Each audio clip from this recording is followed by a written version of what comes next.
Drink it in, man. Deep left side carry on. Picks on the block. At the 5. At the 2.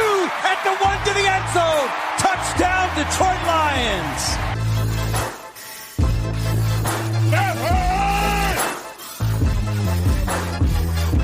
Drink it in, man. Get up, Stafford throws. It is end zone. Caught! Oh, baby, what a catch! Kenny Galladay, you're a freak! What a catch! Touchdown, Detroit Lions!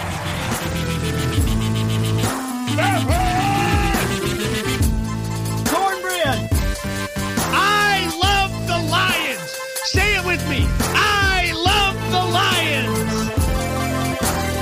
Drink it in, man. Detroit Koolaid drinkers. It is Friday, everybody's favorite day of the week, especially Grifka's, and we are here talking Lions. Friday, a few days away. Lions supposed to report to camp on the 28th. We've got rookies that have already been there. We've got lots going on with the NFL and the players still. Tons to talk about. Grifka, how are you on a Friday? I think I know. Yeah, you are right. I'm doing good. I love Fridays, especially when the weekends are coming up. A weekend like this where it's supposed to be nice and sunny again. Love sunny weekends during the summer. Like you said, training camp's getting closer. It's supposed to be, low 90s, some humidity, but still, once again, everybody, stay cool. That's what we're looking for. So, TGIF. Grifka, we know you love the weather. We know that you're doing good. And we know it's TGIF. So what else we got on the docket here on a Friday? I mean, are you going to say something upset me? Are you going to talk some football? Like, what do you have on your mind? Oh, it's Friday. You know what it is. I'm one, I want to make sure you're always doing well. You said you've been eating healthy, working out, but I'm always here to get your blood pressure up. Uh-oh. Now, I know you're a big fan of podcasts, and I know you seem to have stumbled across this one that your boy Rothstein did with your boy Dave Burkett. Did you happen to listen to it? Oh, Grifka, is this a real question? You really doing this to me right now? Really? You're going to bring this up on the show and get me all riled up? Yeah, because I think you might have enjoyed this podcast. Oh my gosh, Grifka, how much time do we have? So I do. As I joke with you on the show, again, a lot of our gimmicks and fun stuff we do is just to entertain and have fun here on the show. But I poke you saying you don't put in any work, you don't do anything outside to come on here for an hour and record. But I try to listen to all these other podcasts, Lions and otherwise. A lot of the Lions stuff kind of compare, see what other people are talking about and whatnot. And I recently stumbled upon what happened to be deemed, which is one of the most annoying titles you could come up with, The Mike Rothstein Show. Grifka, are you ever going to come out with the Mike Grifka Show? Is that ever going to be a thing? Probably not, because it's the most pompous a-hole thing to do is call the show yourself, the name of yourself. It's just the dumbest thing ever, but I'd seen it on there. I mean, I gave the guy a couple minutes, and he put me to sleep. But this last week, I mean, I come on, and who's on there? With, again, Mike Rothstein, the slouch, the guy that slumps down in the front row. He doesn't have Matt Patricia's respect. He shows up late to all the press conferences. He's the guy asking the dumb questions in the huddle. You know that guy. Well, he teams up with my other favorite, the DB. We all know who the DB is. I mean, you figure out what those initials stand for. But he's got this guy on. He goes on a big diatribe about, I'm so excited to have my friend, my pal, my writing partner, the guy that I wanted to have on the first time, but I clunked up the audio 2 or 3 times, but I finally got him on. And these jabrones go on to talk for about 20 to 30 minutes about nothing involving football. They want to blah, blah, blah about COVID and act like they're medical experts. I think the DB did like a 30-minute dissertation about his 5th, 6th grade girls basketball coaching, like anybody cares about that. And then I didn't even know they were ever going to get to football. And then they started talking football, and it was just as bad. Like, these guys are lead writers for whatever papers they're at now. I don't even care or know. And they're just, none of their takes are good. I mean, Grifka, this was literally 40 some minutes of why the NFL is not going to be able to play, why they're not going to be able to get a season going, why it makes no sense to play, when they're sick during the year, girls basketball, COVID experts. I mean, I don't even know if they talked any Lions football throughout. And if they did, it was straight up Grifka negativity. I mean, it was the worst waste of 30, 40 minutes of my life. I definitely asked myself what that guy, I think I said this, where's the Grifka drop when I need it? Because there were two pertinent things that I said that happy to marry up to a drop that you've done on the show. And it was this. When I got done listening, I asked myself this. What the hell are you doing? Because you know why? These two Rudy Poos wasted my time and everybody else's with this just horrible podcast about nothing that had to do with anything Lions. It was, take your negativity and your COVID takes and your out of bounds plays in little girls basketball and get them all out of here. Because you know what they do, Grifka? You know what they do? I think I have a pretty good guess, but I really want you to play the soundbite. That drives me freaking bonkers. These guys, man. Anybody out there listening, please hit that subscribe on the Detroit Koolaid Cast and listen to me and Grifka bust each other up, try to make you laugh, talk Lions football, and don't sit on here for 45 minutes to an hour and tell you why the sky is falling, the world sucks, the Lions will never be good. Grifka, this was my favorite, unfavorite part of the show. They went on like a 10-minute, just dissertation about how this is probably the year the Lions will be good because no one will be able to go to the games, and they probably could even get to the Super Bowl because then nobody would go, oh, that would be so Lions. Ha ha ha ha. Oh my gosh. What a waste of, and this is what's wrong with Detroit sports and Detroit media. The Slouch and the DB on a podcast wasting everyone's time when all everybody wants to hear about is how good Jeff Okudah could or could not be. What's Tracy Walker going to turn into? Is DeAndre Swift an impactful piece in the backfield? And if these guys talked about any of that, I didn't even hear it because all I heard was all this other wasted time, negativity, oh, my job's so hard as a sports writer. Oh, just poor me. Oh, I don't know. I'm going to have to get tested. And hey, buddy, I can't wait to see you. I haven't seen. It was just horrible. So, Grifka, I could go on for another 20 minutes, but these guys aren't worth my time. And I didn't want to kill them on the show, but it was such a bad listen that I just felt I would for entertainment purposes. It's not personal, Slouch. It's not personal, DB. I just think your podcast was horrible. A lot of your articles are horrible. But there's plenty of other good writers out there, so that's okay. Not a problem. See, the hard part is what... Like you just mentioned, you're going to listen to a boring podcast like that, and some guys just kind of drone on about stuff. And you want to tune in because, hey, what's your, season's coming up, preseason, or training camp. What's your take? What you're doing there? And like you said, they just want to talk about, the Salisbury steak they had for dinner last night, and the new jungle gym put down at the the local rec center and stuff. So I don't get it. But the worst part is people tune in because they know their names. It was literally 30 minutes before they mentioned one thing about actual football. I mean, Dave Burkett thought he would talk about this, his girl's daughter's team for literally 15 minutes. And he was talking about how he's sitting at home drawing up plays and he's breaking down tape and he can't wait to get back because his team did so good last year. Maybe they'll win a title in 5th or 6th grade girls hoops. Come on, DB, good, congratulations. If you and your kids or your daughter are doing that, great. Nobody wants to hear about any of that on a podcast, especially for 15 minutes and about some time you're putting into diagramming things like your coach, K or something. I mean, get the heck out of here, man. Where's Killer from back in the day when you need him? Where's Sean Belegian? Where are the guys that just jump on and talk football and don't tell you about what they had for breakfast or always mention their kids every other sentence? We don't care. We want to hear football on the Mike Rothstein Show, which is just call it that and go talk about yourself, Mike Rothstein, not the Lions, because you had no Lions takes. You had nothing interesting to say. And if I was Matt Patricia, I tell you to sit up and shut up is what I would tell you to do. All right, I'm done, Grifka. What else we got? First, I just want you to take a deep breath. and come back, get back better, get back zen. Feel good? Okay. Yeah. Okay, another thing for you, because you know how I like to read articles about the Lions.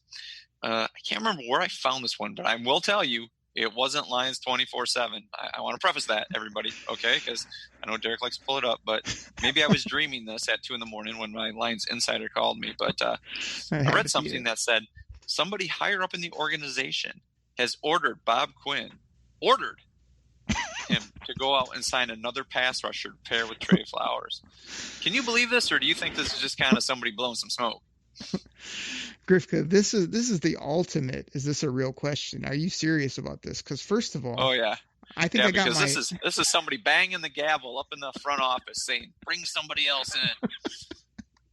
Oh, I think this is Grifka reading Lions 24/7 so much that he forgot it's Lions 24/7, because this is not coming out of any reputable source. This is something you made up in your head. This is you demanding and dreaming that you were a front office guy telling them what they need to do. Hey guys, you know what you need to do? You need to go all in. You really need to go for it this time. I don't care if you ruin the salary cap or not. Just go try hard, and maybe we'll win the big one of these days. That's probably what it is, because I didn't see this anywhere. I'd like to say I got my finger on the pulse of what's going out there, except for DB's articles, or I might miss a couple, pretty much every one of the Slouch's articles. But other than that, like, I kind of know what's going on. And like, to me, I mean, like, there's nobody telling Bob Quinn and Matt Patricia who they need to get. Now, who would be higher? Let's do a little exercise, Grifka. Who's higher than Bob Quinn or Matt Patricia in the Lions organization that would be banging the gavel? Throw out a couple names for me that might be actually making this actual story that makes sense before we get into it. I don't know. Maybe the new boss, Sheila Ford Hemp. I believe is it Hemp or Hamp? I think you keep saying Hemp and it's Hamp. I don't know. I kind of like that name. That's what I call her. I think you might be the one with Hemp, Grifka, with an issue there. But Sheila Ford Hamp's not telling anybody what to do, especially when it comes to football players. Let me tell you that. She's too busy going around the office shaking hands and saying, what can you teach me about the organization, since I own it, but I know nothing. Like, that's what's going on there. And, I mean, like I said, I wish you had this, because I can't believe this is out there anywhere, but I've been the one on the podcast saying, yeah, they do need a pass rusher. All they have is Trey Flowers, Okwara, and then a bunch of linebackers that supposedly were able to rush the quarterback. I mean, they didn't address it whatsoever. They have some money. I mean, I think based on the losses that NFL teams are going to have, I'm pulling back a little bit on my, hey, go extend Kenny, go extend Taylor Decker, and go get a expensive pass rusher, because if they really are going to have a much lowered salary cap next year, which I'm still a little bit hesitant about. I mean, I think there's a lot of crazy numbers being thrown out. 70 million less, 40. Really, like, there's not many NFL teams that could survive if you come into 2021 and say, oh, hey, by the way, instead of upping the cap 10 to 15 million like we have the last, I don't know, 6, 7, 8 years, whatever it is, oh yeah, it's down 50 million. Like, good luck keeping your squad and like sort of having a competitive situation at that point. So I don't think it will be that bad at the end of the day. They're either going to spread it out or they're going to, figure out some other type of solution. But, the Lions are still would be prudent, I think, to sort of play it safe, roll with their team for the most part. But I just can't see anybody banging a gavel or telling him you need to do this. I mean, what do they know? There's nobody else.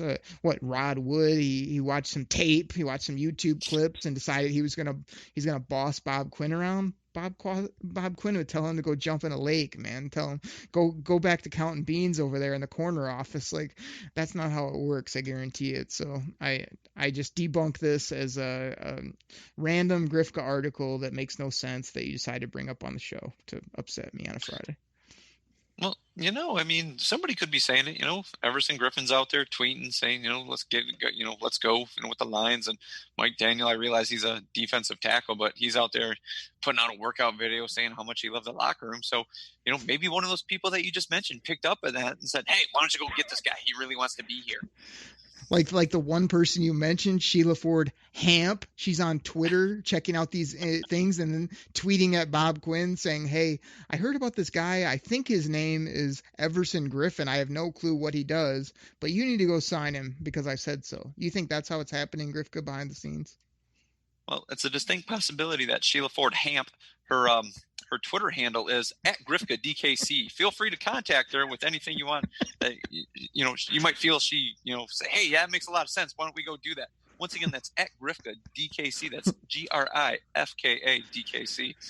Sounds a lot like mine, so I don't know. Like, what annoys me real quick before we keep the show moving is like that you and other people always think that ownership is telling the team what to do. Now, there's all these stories about Old Man Ford telling them they had to draft Joey Harrington. They had to do this. They had to do that. Like, I don't think this occurs. I think at some points maybe they ask questions, about how's the team going, or like, where are we weak? What areas should we still boost up? But there's no ownership that's been in Detroit, at least. There's probably other owners that actually have their finger on the pulse, but I can't see Old Man Ford coming down and telling people who they have to draft and why. I mean, I just can't see it, but I know that's talked about all the time.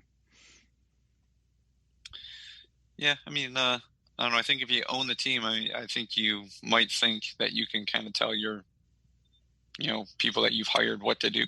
But they don't know football. I kind of believe a little bit of that. Sheila Maybe Ford not every Hamp team. It doesn't seems like know. Jerry Jones wants to do that. Sheila Ford Hamp doesn't know what free agents are out there at defensive end or outside linebacker that we need. She doesn't know that. That's why she's just ordering them to go get one. She's not throwing out names. Just go take this $10 million and go sign somebody, damn it. Because I said so. You think that's how it goes I've down? heard of Mark Gastineau. Is he still out there? Oh, yeah, he was part of the New York Sack Exchange back in the 80s. Here's a blank check. Figure it out. I don't know. Call me later. Bye. Make it work. This is at SF Hemp on Twitter. Tweet at me. Let me know. That would be, yeah. You realize we need to steal that Twitter handle. Everybody give it a follow. SF Hemp. People just like ripping us. That's the dumbest sign. Why don't you go? Oh yeah, this is us. If you don't like it, give back your season tickets. If you don't like it, go tweet at GrifkaDKC and let them know why you're so disgruntled. That's at GrifkaDKC on Twitter. Grifka, what else we got? I could commiserate with him. Let's do this. Let's take a pause for the cause, play some bills, and then we'll come on back. Detroit Koolaid, we're back from the break. I'm your host, Derek Oakery. We got the one and only GrifkaDKC here. Grifka, what do we got? What do we got after the break to entertain and somewhat inform the people before we actually have football next week? Okay. I have a question for you. I know on a previous episode, you mentioned we had talked about games if they were going to allow fans in the stands, and you said you don't think if you had to like wear a mask and have big distancing, you'd rather sit at home in the comfort, be able to watch what you'd want to watch. Now, I have a question for you. If they didn't allow fans in the stands, do you think the NFL would allow teams like maybe pumping crowd noise, or would you want to watch it, completely like silent so you could hear everything that's going on in the field? Man, I don't know. I'm just hoping for football and games. I don't know what they're going to feel like, look like. I guess I still stand by my, take that I don't want to be one of these 15, 20,000 people that are at the games. When you say, do I want crowd noise? Do I want special effects? Do I want this? I don't know, man. I don't even know what a half or a full empty game feels like before I would know what I would want to make it better. But I mean, you know me, I'm kind of a creative guy, or a guy that likes some of the bells and whistles when it comes to, entertainment or creativity. So, as much as I love football, I wouldn't be opposed to some little things there to not only make it more entertaining, but to try to make it feel more normal than this odd, sterile, just game out there. I mean, I was a fan of the Globe Puck back in the day. I'm a huge hockey guy, and they put out this Globe Puck as I was just kind of getting into the game, and I was like, hey man, it's cool. I can see it around the near boards now, where before you couldn't see the puck, or when they shoot it between 10 people, I could actually see where it was in relation to the goalie. So I like that. I know a lot of people, and especially purists, want to say, oh, it was a joke, it was this, it was that. Well, they tried it, and obviously they took it away because enough people either didn't like it or it cost too much or whatever the issue was. But I just think the NFL should be smart enough to try some different things and try to be innovative, but I also think they're led by a bunch of people that, want to say, oh, well, if it's not broke, don't fix it, or hey, everyone just wants to see football. We don't want to pay for extra sound or extra this or that. I think they probably think they can just get away with the basics, which, I mean, if you ask most people now, they'd say, yeah, we'll take the basics. But if you come up with some really cool ideas, like, I mean, I think the XFL, for as bad as it was and for as much as I didn't put any quality time into watching it, when I did see it, it was like, yeah, they had a couple things, that were interesting, like getting to hear certain things or, see different parts of the game that you didn't do before. You have to walk that line between it being a horrible gimmick and it being, it being entertaining and decent. We'll have to see what they do. So I don't know. We'll see what happens. I want games, and if I have my choice, I probably want them with some entertainment, some bells and whistles, and some sound rather than just football. Yeah, I want to agree with you that on that, Derek. Surprising. I still think. So Yeah, you repeat exactly. it all? And I still think it might be a little cool if you kind of got to listen to like everything that was happening on the field, because there's so many of those hits where like, oh, you can hear that, and they'll play the replay and you can actually hear, really hear a crunch. But I think it would be kind of neat, to hear, because if there's like nobody in the stands, those voices on the field are going to carry. And I mean, even like when we were at practice, just at training camp, you could hear guys on the field, yelling out calls and, saying stuff. So I think that may be neat, but you're right. After a time, that could wear off, where you might want to hear, a crowd erupt on a good play or something like that. Griffith, here's a bell for I'm right. Here's a bell for repeating my take, and then I already gave you one for the I agree with you. So we're good now. Okay. So let's move on to piggyback that. I don't know if you've seen it, where like the Jets and the Giants said no fans will be in the stands this year, and a couple teams have been like, oh, we'll fill our stands 20%, and Green Bay, because they're Green Bay, they gave the ambiguous, we're not quite for sure, how many fans will be in our stands. So, because they're obviously going to get calls no matter what, so they don't need fans for the referees to give them calls. But do you think if a team has fans in the stands, at least even 20%, do you think that would give them some advantage over a team like when they have a home game where they have nobody in the stands? Because I often do. I'll get to your question, but before, I got to lay this down for the people. So, as everybody knows, we've established many Grifka bells over this show for many different humorous things that make me laugh and the people out there. And when they do, and when you repeat them show after show, you get this. Well, we got a new one, Grifka, and I've let you get away with this for weeks and weeks and weeks, but no more. I can't do it anymore because, you want to know why? Yeah, I'm interested. That drives me freaking bonkers. and it's it's the Grifka. I'm gonna piggyback, or I got a quick follow up. That's from now on. When you start to say I'm gonna piggyback, that's gonna be a bell. And then when you try to follow up every question you ask with a quick follow up, that's gonna be a bell. I'm just letting you know that now. So those are now established as Grifka bell worthy moments on the show. Now. You Do I have to work on anything else, like when I re-tee you a question, which is like re-teeing is like actually longer than teeing the question to begin with? Just want to. Grifka, let me ask you this before I get to the question. Now, you mentioned a couple of things about the Green Bay Packers. Like, I'm just curious if there's one reason above all reasons why they would get this treatment or why they would have this kind of opinions they have on certain things. What might be the main reason why they would have such thoughts? I don't know. Maybe because the trophy's named after their former coach. Gosh. Oh, bingo. You got that one. Grifka, to me, I mean, this 20,000 people...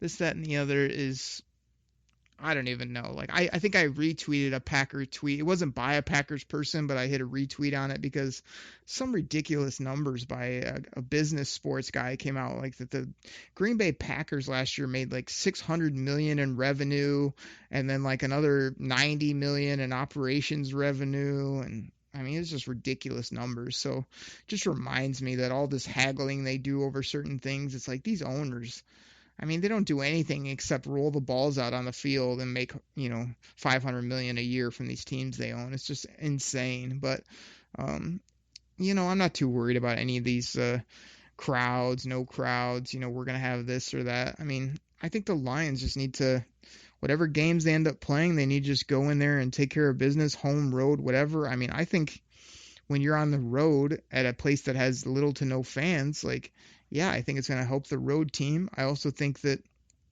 just overall, all these players are going to be off kilter when you're out there playing a physical, passionate game of football, and you got basically nobody cheering for you. You got none of the pop and circumstance you normally have. It's basically a dry run every week that you're walking through. I mean, they're going to have to get themselves hype and themselves going somehow, but yeah, I think there are definitely going to be benefits for road teams. I think there's going to be lots of, odd things about maybe defenses being able to hear calls, quarterbacks being able to have a lot more control at the line of scrimmage.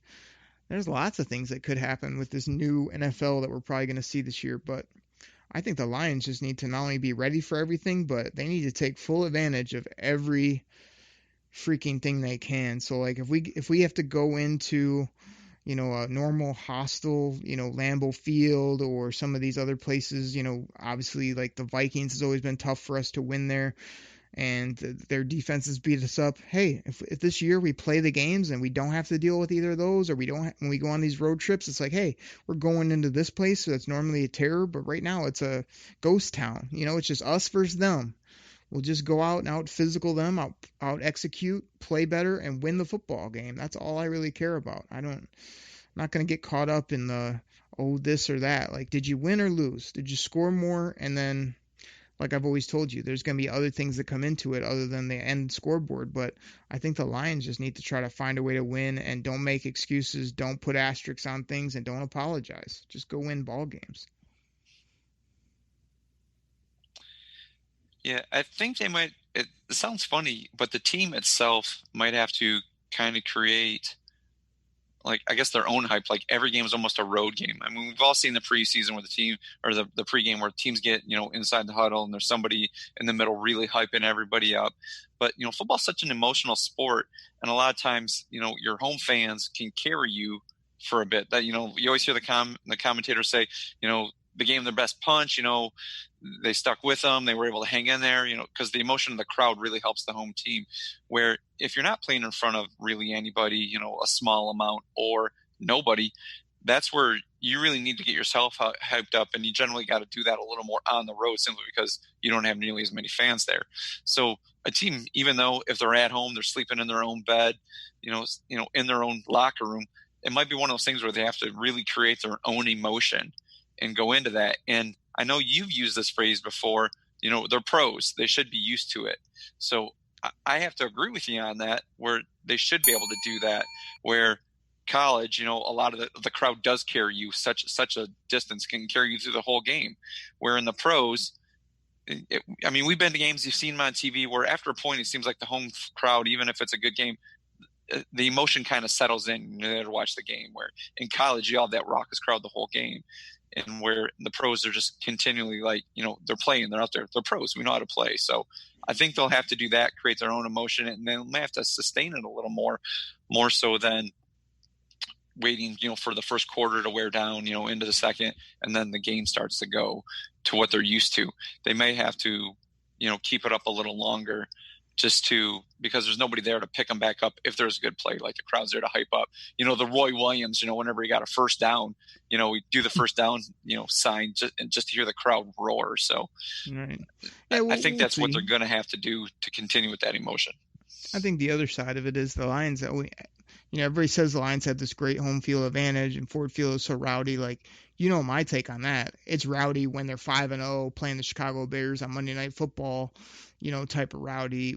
it's not rowdy when they're having a rough season mid-year where people are, it's half full, or people are being all negative on the team. So, that could work in the Lions' advantage, because there's other stadiums and other fan bases where not only do they win consistently, but it's rowdy all the time. So the only drawback it could be for the Lions is if they got off to a crazy great start, you wouldn't have that rampant, Detroit Lions fan base, plus the bandwagon people that only come around when they're playing good and when they're winning games.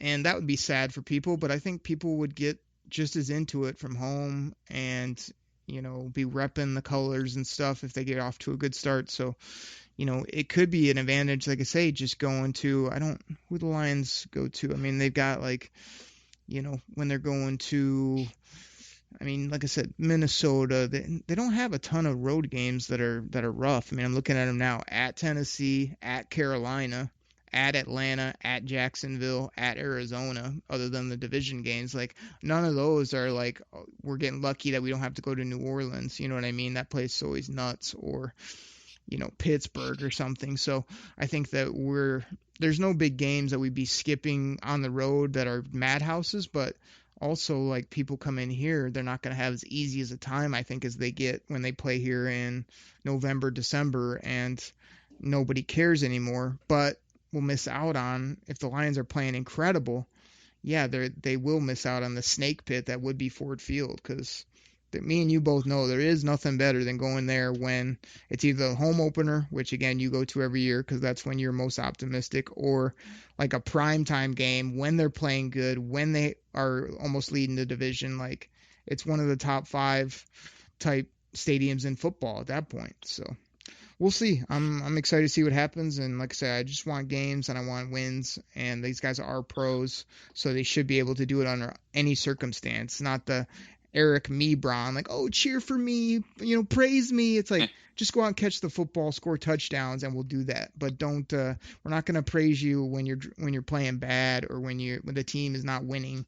So, we'll see what happens. Hopefully they put it all together.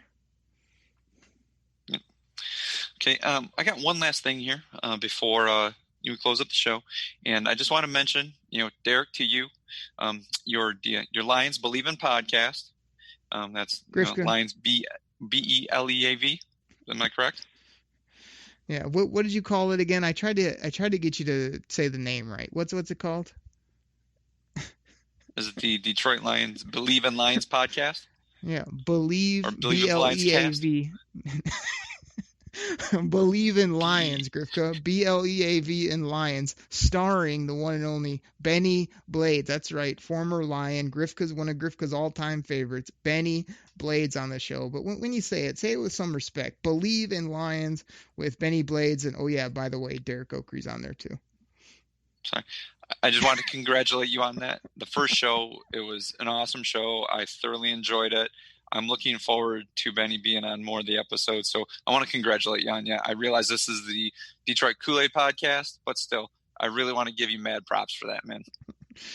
Well, I appreciate that. Griffin, I hate to school you, but you've been on this show for 2.5 years. You know what's called the Detroit Koolaid Cast, right? Like, we like you to say that name proper too. It's Detroit Koolaid Cast, DKC.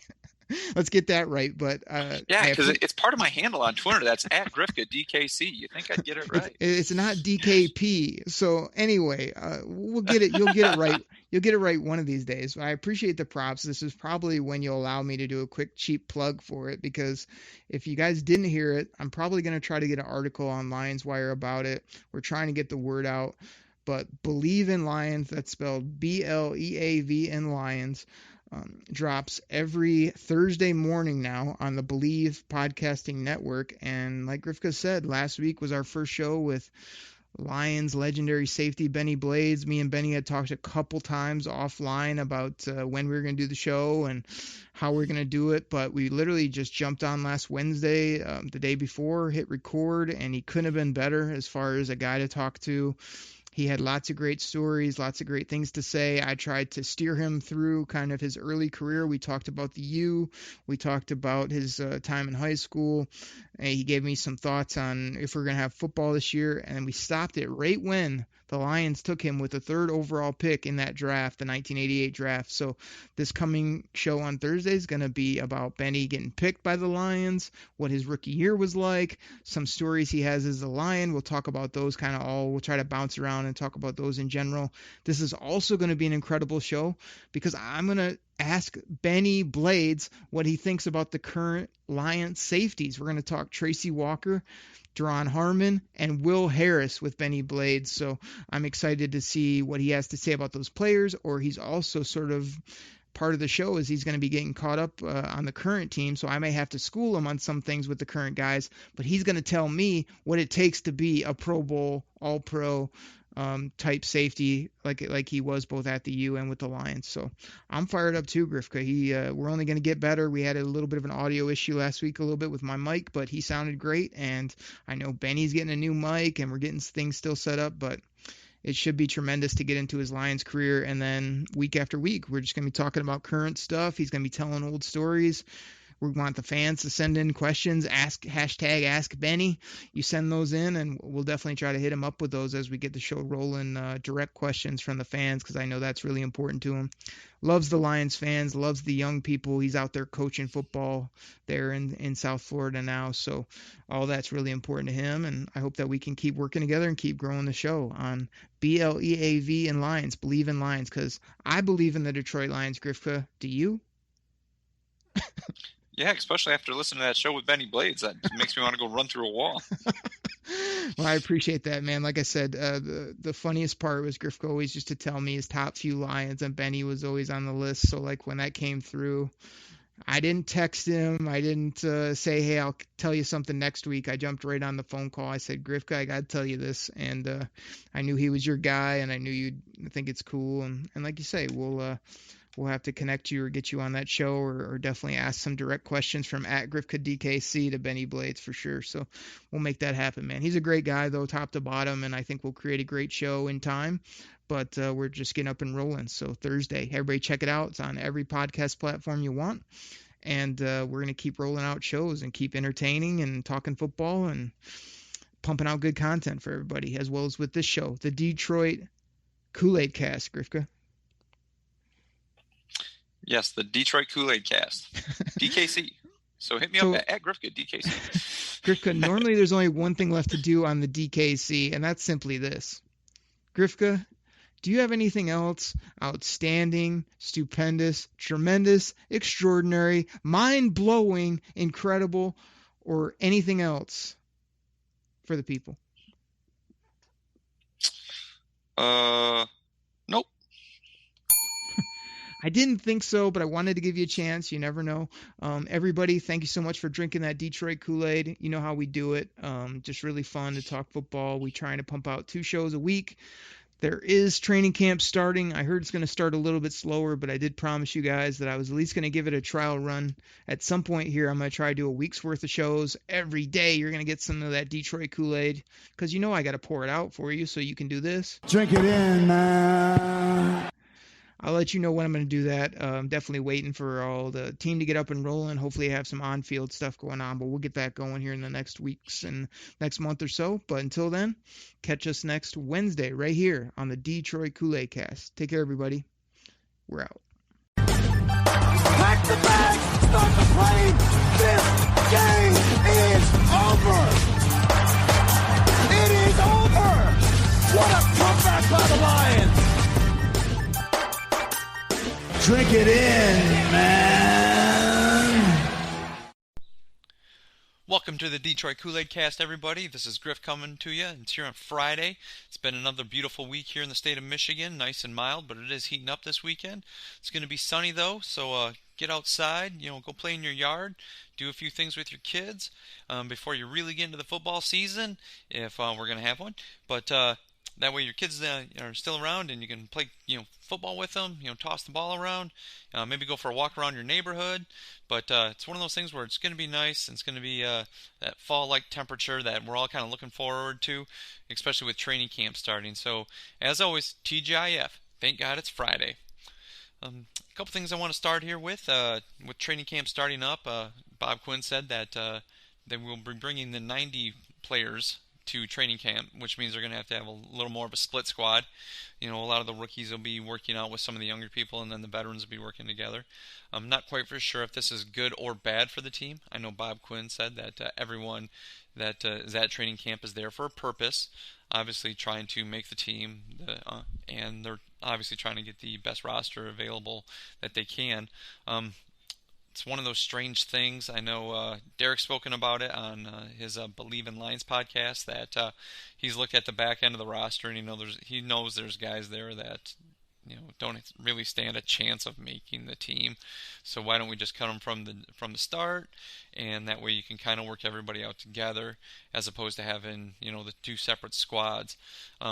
With that being said, I have to agree with him on that. I think there's a lot of guys that get brought into camp, especially longer camps where there's a lot more hitting, where you're playing the 4 preseason games, where a lot of your stars, obviously they don't play during the preseason games a lot of the time, but even maybe that second tier guy where they don't get as many reps because trying to keep them healthy because I don't want to say for lack of a better term, they kind of know they're going to be on the roster. So it's all those young guys out there trying to get the tape, that are out there on the preseason games that get a lot of the playing time. But you ultimately know that these guys really don't stand a chance of making the team. So it sounds cold and heartless to say, yeah, just get rid of them. I realize this is their dream, probably since they were little kids. But if they can go out there, maybe get some footage for some other teams. I don't know. It's just an odd off season with everything going on. And I think it would almost be better for the team if everyone was able to practice together as best as possible, having fewer guys there at training camp than having a couple different split squads. I realize there's points where, Matt Patricia, they can say, okay, we want to see this group, and they bring out different guys at different times, and they can set it up that way as opposed to like you're in Group A and you're in Group B. I understand that, but I think the more you get to work with the guys, especially the way this offseason has been, the better it's going to be for the Lions. So I can see Bob Quinn's point of view. I don't necessarily agree with it, but he's the one who gets the big, get paid the big bucks, by the Fords to go out there and put the best squad that they can together. So I'm just happy, something's going to be starting back up. I mean, there's no preseason games, so there will be a lot of work. Some other teams, are out there starting as well. Saw something saying, Tom Brady had a great first practice with the Tampa Bay Buccaneers. I'm sure, we're going to be hearing the same stuff just as soon as the Lions are able to get out there on the practice field. So-and-so looked good. This person looked good.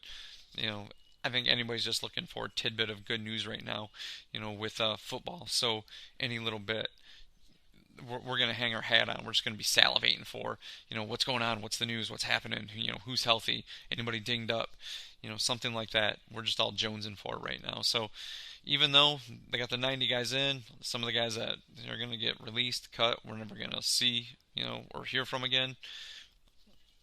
It's just one of those things we'll just have to deal with. It's not affecting us. Obviously, just sitting back waiting for football. So training camp's here. 90 guys doesn't affect us being there, but I would much rather have them just cut those last 10 and just go in with a smaller group. That way the guys can practice a little more together. A little more good news this week was everybody that we saw last week that Matt Stafford was put in the protocol with the COVID-19 test. There was a lot of rumors out there. It's like, did he test positive? What happens is you can either be put in if you've been in contact with somebody that has been tested positive, or if you tested positive yourself. So he was put in it. But then earlier this week, it came out that it was a false positive, so he was eligible to go back on to the team in practice. And when I first heard that, I'm like, oh, great, good. He didn't have it. That's good. We can go out there and practice. But then it seems like whenever you hear, like, oh, it's false positive, it makes you think, well, can he still get it then? Is it going to be like one of those things like in week 3, week 4? It's like, oh, Matt Stafford tested positive for COVID. So it's just like we're kind of kicking ourselves, going, dang, it's like, oh, we almost kind of wish he had it at that point. I never wish that on anybody anyway, but I'm glad he's healthy and happy, especially with his family. And it's just one of those things now. Just I hope it doesn't. I hope everything's okay and everything gets under wraps, so this doesn't come in later where he has to miss time later in the season. Especially, like Derek and I both feel the team's going to be, good this year and much improved. So the Lions need Matt Stafford to be on the field for this team to go where they want to go. So, good for him. I'm glad he's healthy, and I'm glad that he's able to go out there and practice when the practice does start up.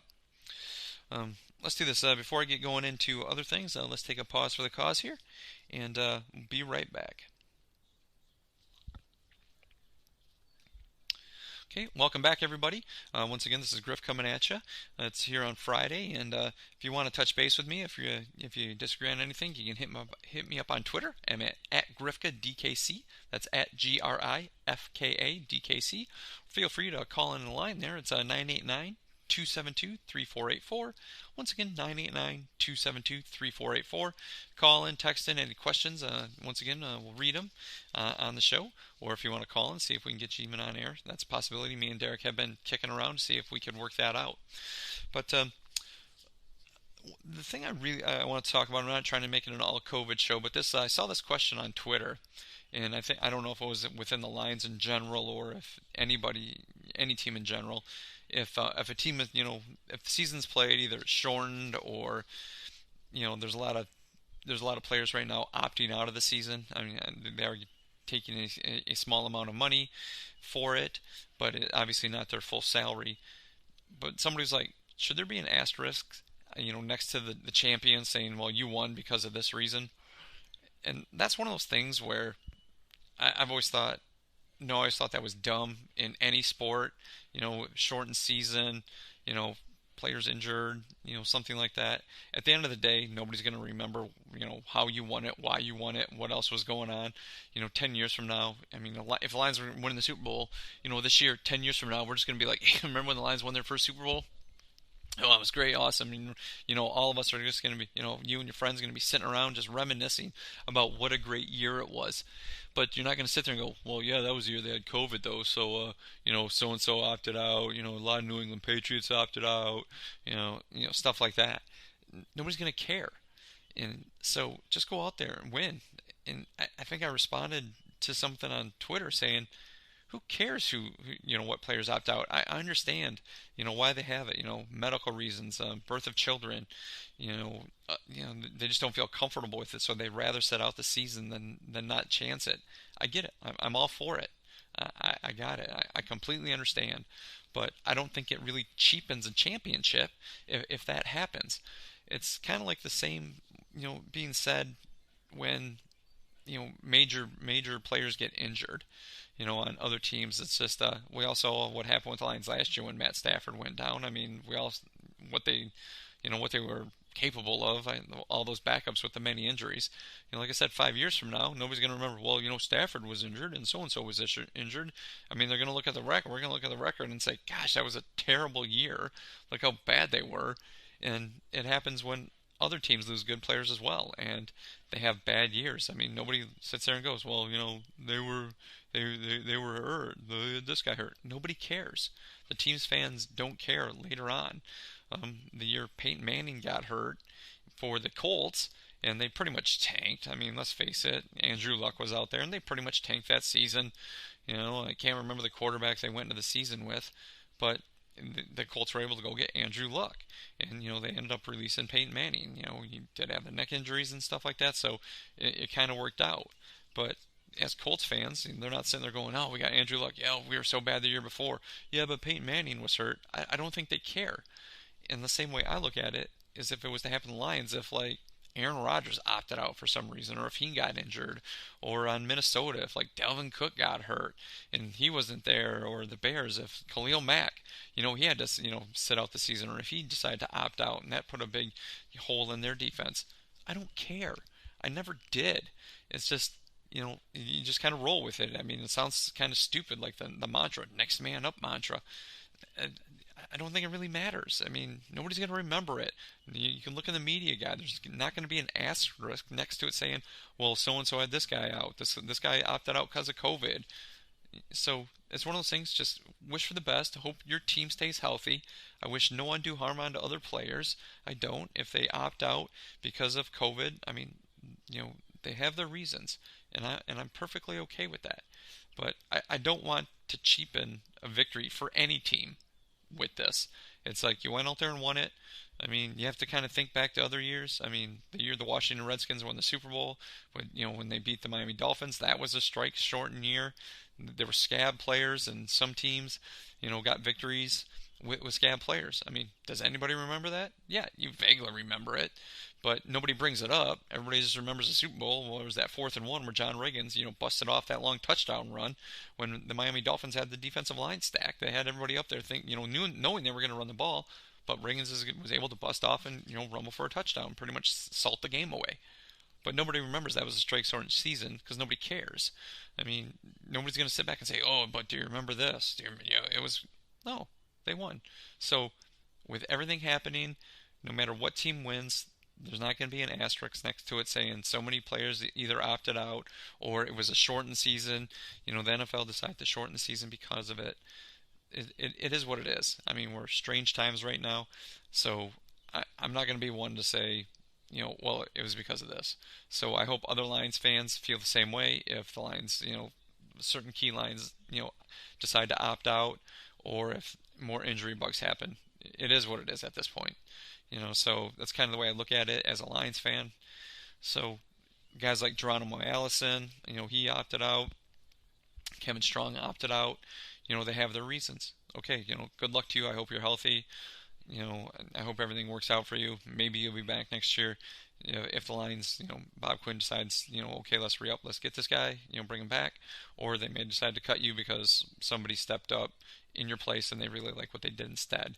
Now, that's a chance they take, but the guys doing it feel obviously their health and family well-being means more. They just don't want to chance it. So once again, good luck to everybody on any team. If the guy opts out or not, I hope everything works out. I hope your family stays healthy. I hope you make it through okay. But once again, I'm still going to sit there and root for the Lions. And hopefully everything works out there. So once again, Matt Stafford, I'm glad you're good, and I'm glad you're out there and going to help the team, and your family's okay. So I like to hear that stuff, and so nothing's really cheapened by this whole situation. It's just strange times right now. I'm going to do this. I'm going to take one more quick break here before I get into my last topic I want to cover. And it might be something that you guys all enjoy. So when we do this, let's take one more short break.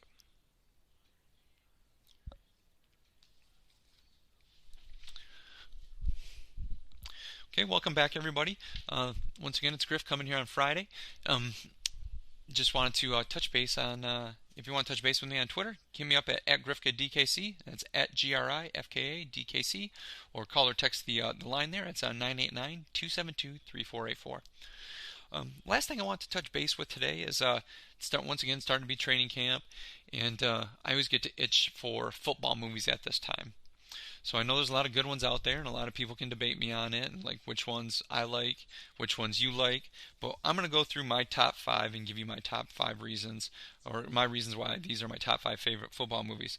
Once again, if you disagree with me, agree with me, hit me up on Twitter. I'll throw these out there as well, so maybe we can get a little debate from some people. But once again, Twitter is at GriffkaDKC. So let's do this. I'm going to count down from 5 to 1, and we're going to go from there. So number 5 on my list of my 5 favorite movies of all time. I know it sounds stupid, but I really like The Waterboy. I know it's just a dumb movie, but it's one of those movies, anytime it's on TV, I stop and watch it. It's obviously, I watch it for laughs. I'm not looking for, real in-depth, uplifting movie, even though that's, part of it as well, It's so funny. Me and my friends always quote movie lines from it. It's, I just really enjoy it. I know what it is. I'm not looking for anything in really depth, but how can you not like The Waterboy? it's just such a funny movie. So many great lines, cameos by Bill Cowher, Jimmy Johnson sitting up in the stands. It's just a good movie, and I really enjoy it. So that's number 5 on my list. Number 4 on my list. Now this one goes way back, and that's Brian's song. It's I'm talking the original with Billy D. Williams and James Caan. Once again, that's Billy D. Williams as Gale Sayers and James Caan as Brian Piccolo. This was actually originally made for TV movie, and I remember watching it. This is one of my favorites simply because it is kind of uplifting. It's really uplifting actually, but yet still really sad. And I remember watching this movie with my dad when I was a kid. I remember sitting there on the couch, and it was just on. It wasn't the first time it was shown when it originally aired. It was later, and it was sometime in the early '80s when I was watching it. And I remember watching it with my dad. And mind you, my dad was in the military, and he was in Vietnam, so he was a pretty tough guy. And I didn't see him cry a whole lot, but I just remember at the end of that movie, it had already been through the sad part, where Gale Sayers tells the team that Pick has cancer. I mean, that made me I know that made me cry when I was young. Even now, I still well up when I watch the movie and I see it. And at the end, where Piccolo obviously dies, and Jack Warden, who plays George Hallis, kind of does the outing, the little exit speech about him. I mean, that right there, I'll be bawling like a baby even now. And I know when I watched that with my dad, when I saw that, I was just crying so hard. I ran out of the living room, and all I can think of is like what went through my dad's mind at that point. It was like either my son's going to be a sissy or something like that. I mean, I know it sounds dumb and mean, but that movie even now makes me cry. Now the remake that they did with Mekhi Phifer, that one's okay, but this one, the original with Billy D. Williams and James Caan, that one by far it exceeds it, and I really, really love it. So that's number 4 on my list. Number 3 on my list. Now this one I kind of go back and forth with number 3 and number 2 for me, but number 3 I'm going to go with Remember the Titans. Now once again, Remember the Titans. This is the Disney movie, very uplifting. Love it. Love Denzel Washington in it.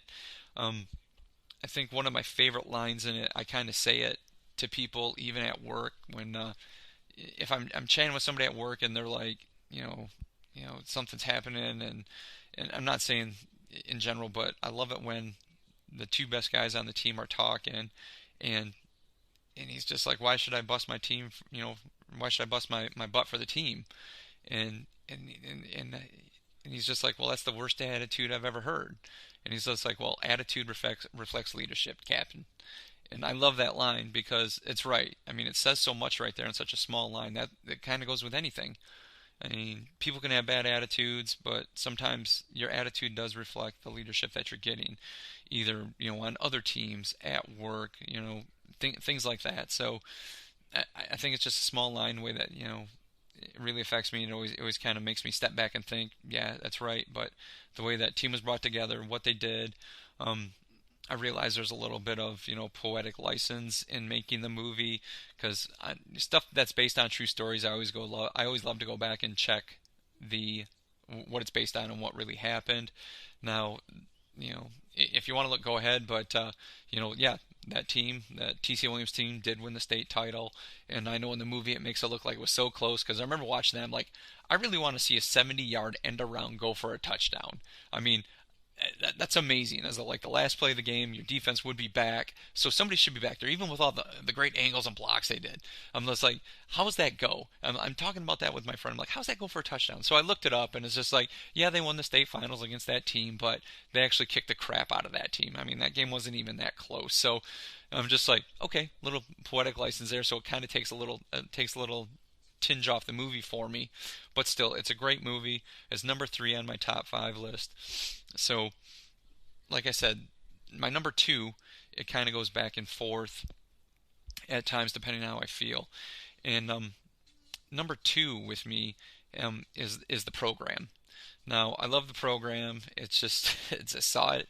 I saw it. It came out when I was in high school, and yes, I saw it with the original clip of like the kids laying in the road, and then they took it out because dumb kids were actually going out and laying in the road.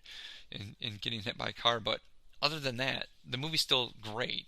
I love it. I know it's a little over dramatic, but one of the lines in that movie that I really, really love is where the backup quarterback's trying to get back on the team, and the coach James Caan is like, "But when was the last time you ever saw 80,000 people show up to do a damn chemistry experiment?" And that's right. That pretty much, states college football to a T. That's why people go to the games. I mean, and we know, why people are, we hear student athlete, and we know there's a lot of smart young adults that go to college to learn other trades other than be there for sports. Even the kids playing sports are there. Most of them are learning, another profession because they're not going to be a professional athlete. But it seems like that line right there, when's the last time you had 80,000 people show up for a chemistry experiment? It pretty much just puts everything into, for me, kind of into perspective. It's just like, yeah, you're right. That's why sports in college are such big business, and that's why everybody's, looking for it. That's why everybody kind of is hoping that the college football season goes off this year, even with the pro football season, because it is big business, and people like to lose themselves. Either you pick up a fan of one team, like once again, like Derek's a big fan of Michigan. I'm a big fan of Michigan. I did not go to the University of Michigan, but I'm a big fan. But there's big alumni bases for any school that just love their college and want to watch their football team play. I'm a lot of friends with Michigan State fans, Ohio State fans. Still, it's one of those things we're just hoping that football happens this year so we can watch it. But yeah, The Program is another one of my favorite movies. I love how overdramatic it is. Obviously, there's probably, once again, a little poetic license with stuff there, making it a little more than what actually happens. But still, once again, I never played college football, but I know the practices can be tough. I have plenty of friends that did play college football, and they said, yeah, some of it's like that, but yeah, some of it's not that bad. So it's still a great movie. I love it. So that's one of those movies. I'm going to throw it in here probably pretty soon as well. So there's so many good movies. Once again, I'm only giving you my top 5, but there are a few that did miss the cut, which debate me on Twitter if these fit. If you think mine are stupid, that's fine. Once again, my Twitter is at GrifkaDKC. But just a few that missed the cut that I love as well. Friday Night Lights, I love that movie. All the Right Moves, back from the early 80s with Tom Cruise. Once again, high school football movie that's, in Western Pennsylvania. It's just another great movie. The original Longest Yard with Burt Reynolds. That movie has Joe Kappen from the old Minnesota Vikings. Ray Nitschke's in it. He's one of the guys on the guards team as well. The old Green Bay Packers been a linebacker. The remake with Adam Sandler's not too bad. I'll watch that movie a little bit from time to time, but the original Longest Yard with Burt Reynolds is so much better. You're going to bring up Rudy, The Express. Those are great movies as well. But once again, they're just right outside my top 5. So my favorite football movie of all time, and I really love it, and I know if you've seen it, or if maybe you disagree, and that's North Dallas 40 with Nick Nolte.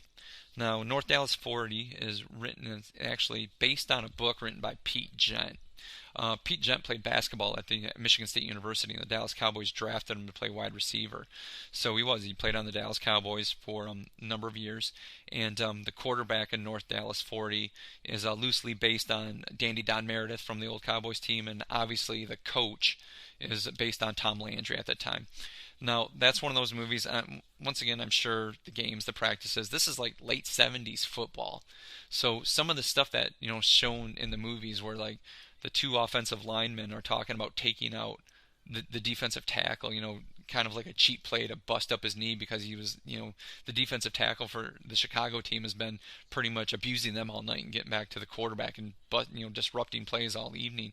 So obviously the coach of the North Dallas team is chewing their butt out saying you got to handle this guy. So they kind of conspire to do a dirty play to hurt him and take him out of the game.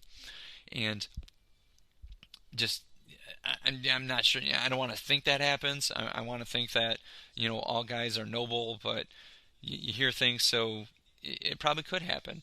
And then other things like where there's the rookies on the team, they're, I guess, treated a little different. I know they're treated different now, but still, it seemed like the older guys aren't looking to help them. I've said that before.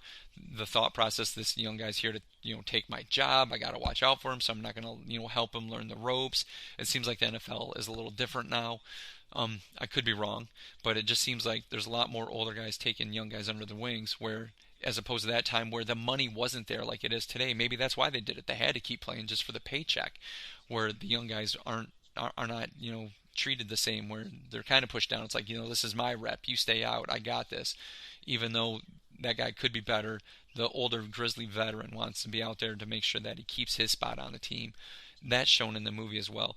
Waking up the next morning after a game all banged up and dinged up. I mean, we've all heard those stories, but Nick Nolte does it so well. He's laying in his bathtub the next morning, just laying there, just trying to loosen up because he's so banged up. And the line that I love the most in that is near the end of the movie, where John Matuzak's in the movie, and it's where he grabs the coach. Charles Durning's playing like one of the coaches on the team. He's not the head coach. He's one of like the offense coordinator or something. He just grabs him and he's just like, every time I call it a game, you call it a business. And every time I call it a business, you call it a game. And even to this day, I still think, it's thought of that way, where we think of it as a game, and I know me and Derek talk about it. We talk about the salaries of guys. It's a business. You can't hold on to guys too long. Pay them when you can. Back there in the 70s, it's probably even more than that. Even today, and I know when Logan's been on us, he said even guys know what they're worth now. Like younger guys know what they're worth, and their agents know what they're worth. So it is more of a business. It's more of what their livelihood is. Even back then, guys were doing that. But like guys like us, we just want to see a game. We love the game. It's the game. We love to watch the game of football, where these guys are out there, blood, sweat, and tears, getting banged up, in practice, getting beat up, hoping they don't, injure something, pull something, tear something, where they're out, or, career ending. This is their livelihood. So when John Matuzak grabs, Charles Durning by his shirt and says that to him, I still think it holds true today, and it's just a great movie. I love North Dallas 40. I think it's really under the radar, simply because a lot of good movies have come out. I named off a bunch of good movies where people are like, that's so much better than that movie, or maybe there's a few I haven't named off that you like instead.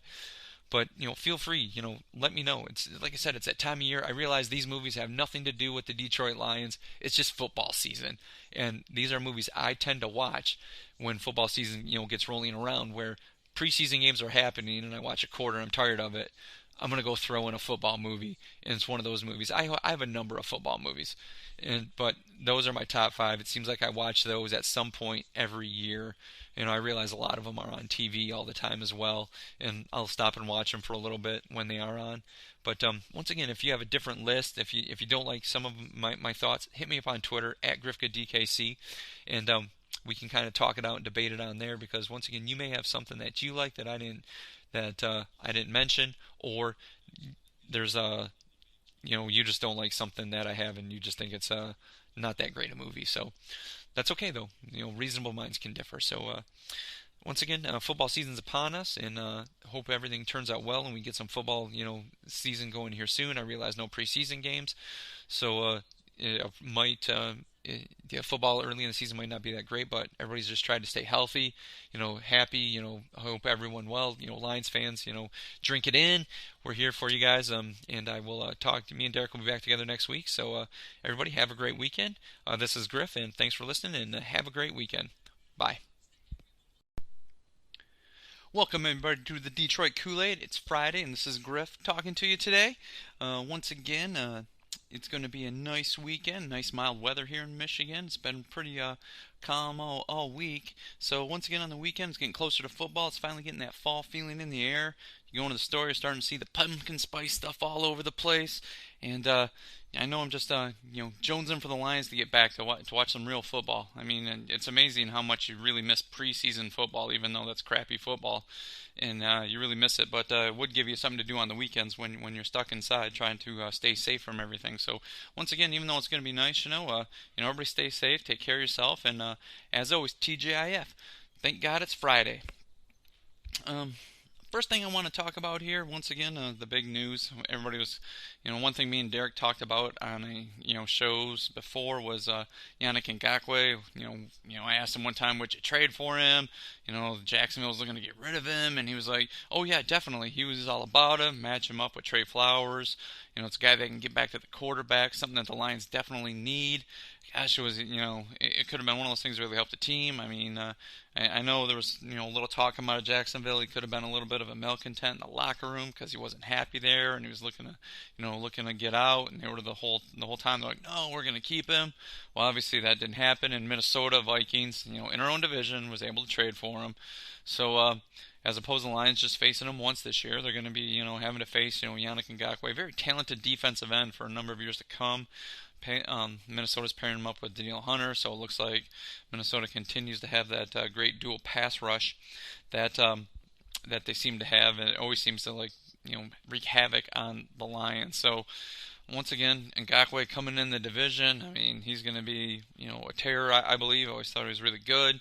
It's one of those asking price when you look at it. Like, gosh, it just seems like Minnesota didn't really give up a whole lot. They just gave up some draft picks for him.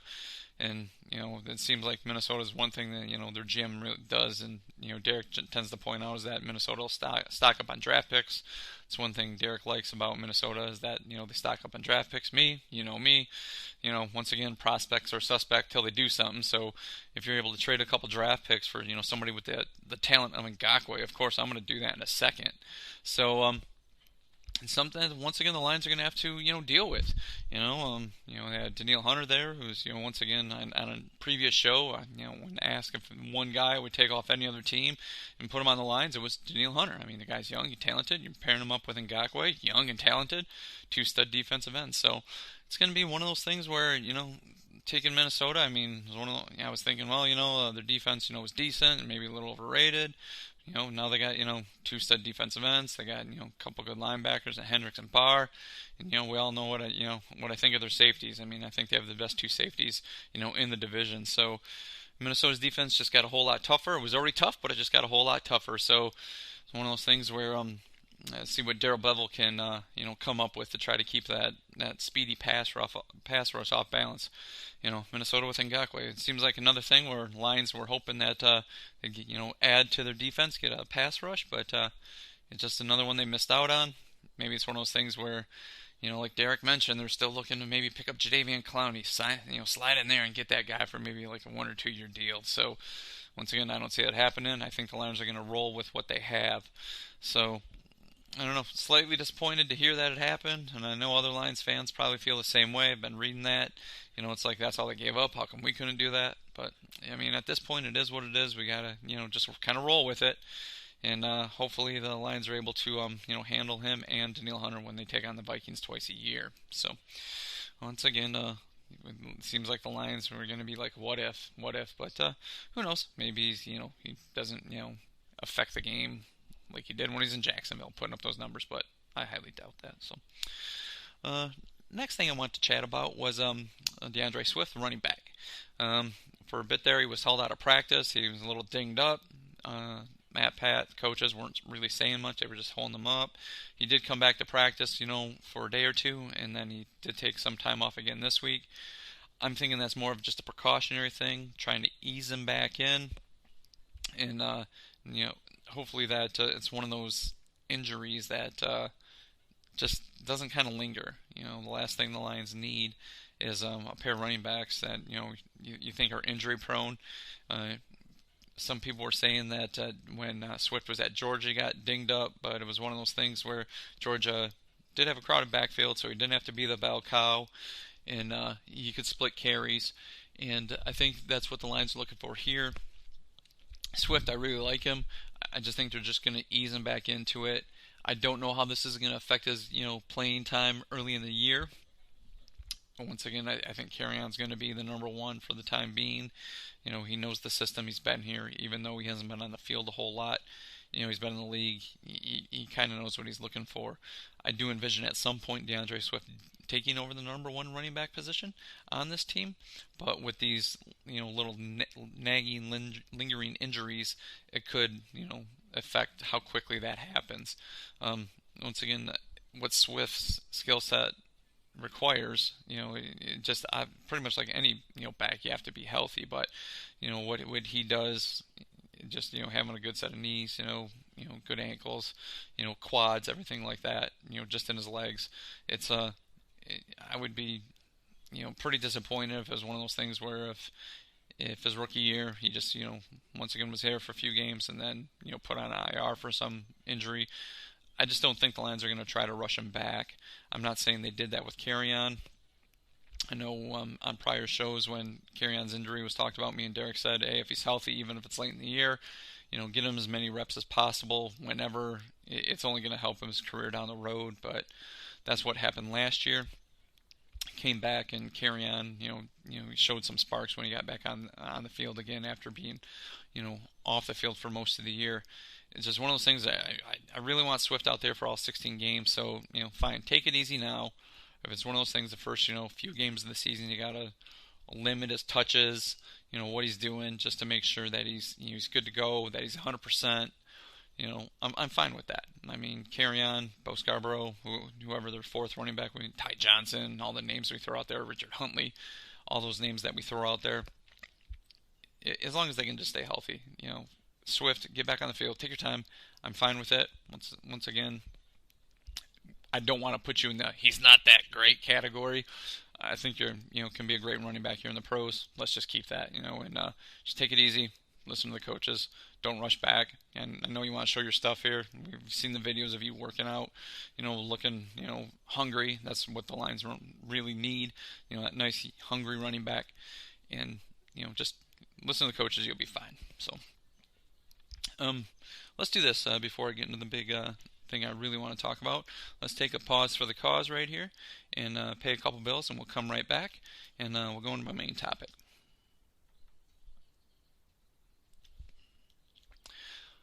Okay, welcome back to the Detroit Koolaid, everybody. Once again, this is Griff coming at you. Once again, if you want to, don't like what I'm saying, you want to touch base with me, hit me up on Twitter. That's at GriffkaDKC. That's at GRIFKADKC. Or, feel free to, call the line or leave a text at 989-272-3484. It's 989-272-3484. Or as like Derek likes to say, 989-272 Kevin Smith and Herman Moore.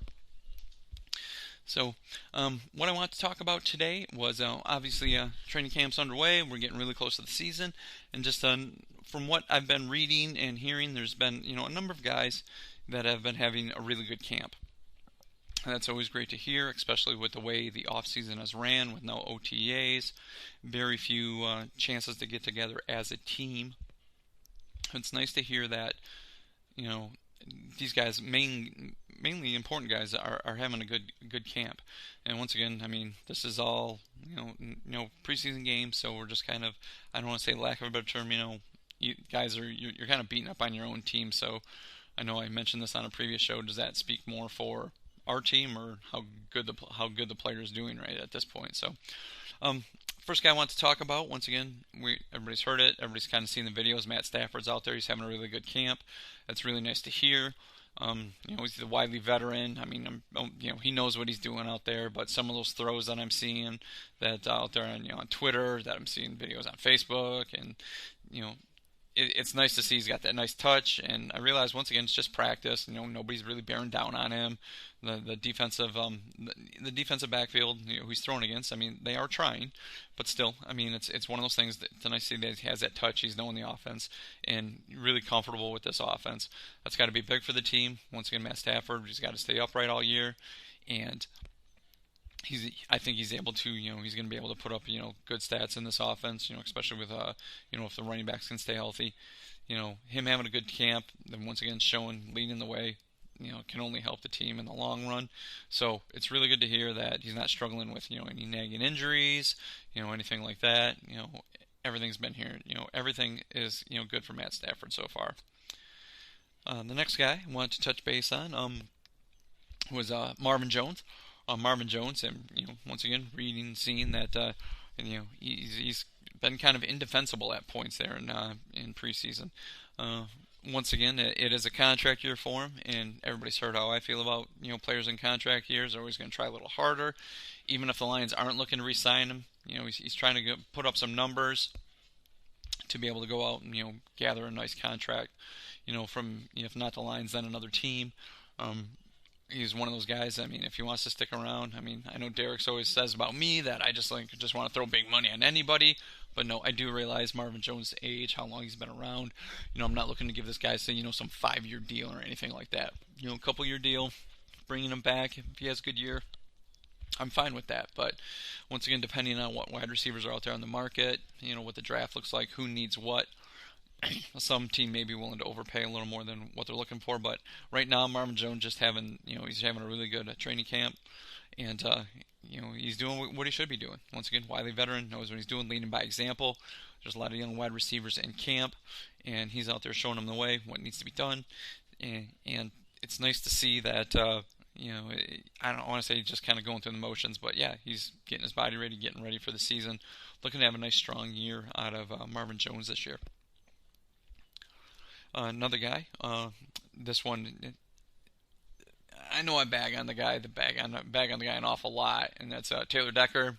Been reading stuff, he's just been having a great year. Derek's always been in his corner. You know how I think. I don't think he's that great. He's not that great. Let's face it. Big news came out this week that, they signed him to a 4-year extension, $60 million guaranteed. So once again, congratulations, Taylor Decker. The Lions have their average tackle for the next, 4 or 5 years. So, congratulations.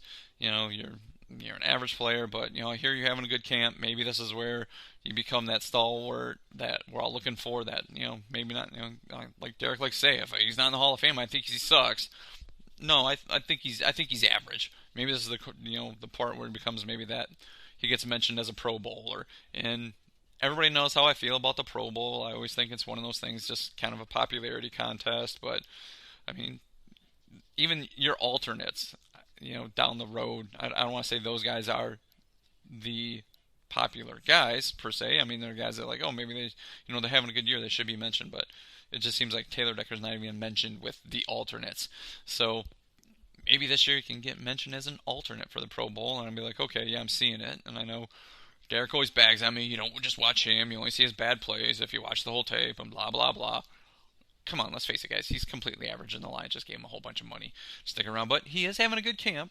So, I mean, that's one of those things that he was looking for. I mean, I mentioned it before, guys, with, looking for money. They, I don't want to say they work a little harder, but, they tend to show a little more because they are looking for that contract. So, I don't know. Maybe it's one of those things. So, I know people can bag on me. Once again, if you disagree with me, hit me up on Twitter at GrifkaDayKC, because, once again, I just think he's an average player, and, there's better guys out there, but we paid money for that guy, and, I hope he turns out to be the, the Anthony Munoz or the Jackie Slater that, we're looking for. So I don't see it happening, but, he is having a good camp, so it's going to be pretty important for him to have a good year, just to keep Stafford upright, and that's what we really need out of him. Also reading that Romeo Okwara, is having a good camp. Don't know if that's simply, looking to be the comeback year, player of the year. He did, have a really down year last year compared to the year before, where he showed some stuff, and, I know Derek mentioned he was looking for him to have a, kind of maybe a step forward, have another good year, but he really took a step back last year. But he is having a good camp. Part of that, some people are thinking maybe because his brother's there as well, he's trying to show him the ropes, kind of taking him under his wing, so that's one of those things where, you have somebody else to, I don't want to say look up to, but he's helping him out, so he's just having that good year, and he might realize, like, hey, he could be one of those guys that, is a bubble player, so he's putting in the work, to stay on the team. He wants to be here with his brother. Obviously, on draft day, they look pretty happy that, Julian got drafted to the Lions, and that's what he's here for. He's going to help him out, and he's going to try to get on the field as much as possible. And maybe he needs to realize, that there's all this talk, all these names keep on getting thrown out. Like I mentioned before, Ngakoue, Jadeveon Clowney's out there. It's one of those things like, hey, I'm going to show you guys, you don't need those guys. I'm here. I'll be the guy. You can depend on me. So it's nice to hear that, Romeo Okwara is having a really good year. and that, real good, preseason and out there. So we just got to see how that translates to the field, when the lights are on, the game's playing, and hopefully it's one of those things he kind of gets those pressures and those sacks that we're looking for. I'm not looking for double-digit sacks this year out of him. It would be nice, but it's one of those things. 7-8 sacks from him. Getting back. Holding that end of the line on run plays. Putting pressure on the quarterbacks. Forcing bad throws. I would really like to see that matching him up against with Trey Flowers, because that's what the Lions really need right now. Is they definitely need a pass rush to help those defensive backs.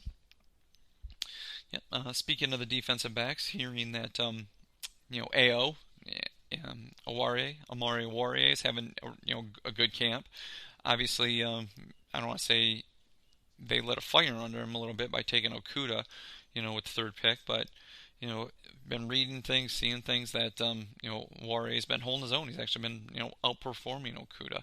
That he could be the starter, the first game. Simply because once again it doesn't sound dumb that he's been here a year. Yeah, he didn't get a whole lot of playing time. He did show flashes last year playing, but once again he's got a year under his belt, and there was no off-season training program. So Okudah was coming in, being thrown into the deep end right from the jump. So I've read things. Okudah, has been doing well at some things. Going through the rookie growing pains. So that happens to them. Biting on moves, stuff like that. Getting picked on a little bit, but it happens to rookies. So maybe that's why Oruwariye is having a little better training camp, because he's seen a little bit. He knows a little more. I don't want to say he's the grizzled veteran. Obviously, it's only his second year, but he knows what's happening, and he kind of knows how to handle himself a little more right now. So Oruwariye back there with Trufant to start, I don't think that's terrible. Maybe a little disappointed simply because they did take Okudah with the number 3 pick. You're expecting that guy to be the plug-in already and ready to go, and you're looking for that lockdown corner like he played at Ohio State. But if it's one of those things, Oruwariye's playing a little better to start. I'm not quite for sure if Okudah was out there thrown out there early and he was starting to get picked on a lot, getting burned a lot. It could affect his game and affect his psyche, and he might lose a little bit of confidence by playing. But I don't think Okudah would be that way. I mean, the guy's a pretty confident player, always played pretty well at Ohio State. But Amari Oruwariye having a good camp. That's nice to hear. It could be one of those things where if an injury comes up, it seems to happen a lot in the defensive backfield. He can go out there. Don't know how we would play as the nickel guy. I mean, Coleman's there, and still there's everybody just thinks throw a defensive back out there. It doesn't matter. Nickel, having the amount of ground you have to cover as compared to one of the outside guys. You have to be a little quicker. You have to cover a little more. I think you have to read a little more as well, and that's what they got Coleman for. So hopefully he stays healthy. But if something was happening to him, maybe Oruwariye can go down there as well. And it would, your defensive, your 3 are Okudah, Oruwariye, and Trufant. That doesn't sound terrible, especially since Oruwariye seems to be taking that that big step from his rookie year to his second year. So I mean, I'm pleasantly surprised and pretty pleased that a guy that they were able to get. Once again, we all thought they were going to get him in the 3rd round, got him late in the draft. He's having a good camp. That's really good to hear. So another guy that I'm hearing so much about is Quintez Cephas. I know Derek loves this guy's name. I know he makes fun of me for picking guys who like their names, but the guy's a cool name, but he's having a great camp as well. And just hearing a lot of things that he's getting open, even if he doesn't have a great amount of speed. It's one of those things where the routes he runs, he's able to create separation. Not to mention he's just got really strong hands, so he catches the ball really, really well. It's one of those things I know Lions fans, we always kind of get chagrined when we have guys that drop the ball, and especially on those, when there's a guy kind of draped over them, and when it's dropped, we can scream, hey, there's pass interference there, or something like that when you don't get the call. But still, Cephas has been catching a lot. He's been getting separation, and he's in the slot. So, but I still believe this is one of those guys with who they have starting, with Golladay, Amendola and Jones. He may be another guy that they kind of bring a little slower. Not throw him right into the mix right from the jump, because you do have some wily veterans there that know what they're doing. Not to mention they have Hawkinson, once again, another guy who's having a great camp. I brought him up on a previous episode. But there's 4 wide receivers or four ball catchers right there that the Lions are going to be looking to get the ball. So if Cephas comes along, a little slower, doesn't have a great year, just kind of makes catches here and there to move the chains, I would be very pleased with that. Maybe that's just what they want him for. That those third and shorts, second, maybe those second and shorts, you just want to move the chains that way.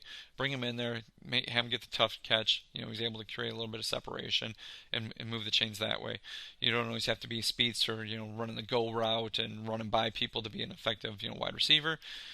Hey, everyone, every once in a while, just a guy that catches an 8-yard pass to move the chains, keep the drive going. I'm happy with that. And right now it seems like Cephas is one of those guys that can do that. So those guys, and I'm sure there's a few other guys that are having real good camps that I've missed or haven't heard nearly as much about. But those are the few guys that I think, especially Jones, Stafford, Decker, and Aquara. Those are the guys. Those are 4 key guys on this team that I believe have to have a really good year for this team to go anywhere this year. I know we're all expecting a big jump. I'm starting to see a lot more pundits are kind of like, don't sleep on the Lions. I've seen a few different articles mentioning different guys that are saying it's like, hey, don't sleep on the Lions this year. I know everybody thinks they're just kind of like the Lions, but based on where other teams are at in the division.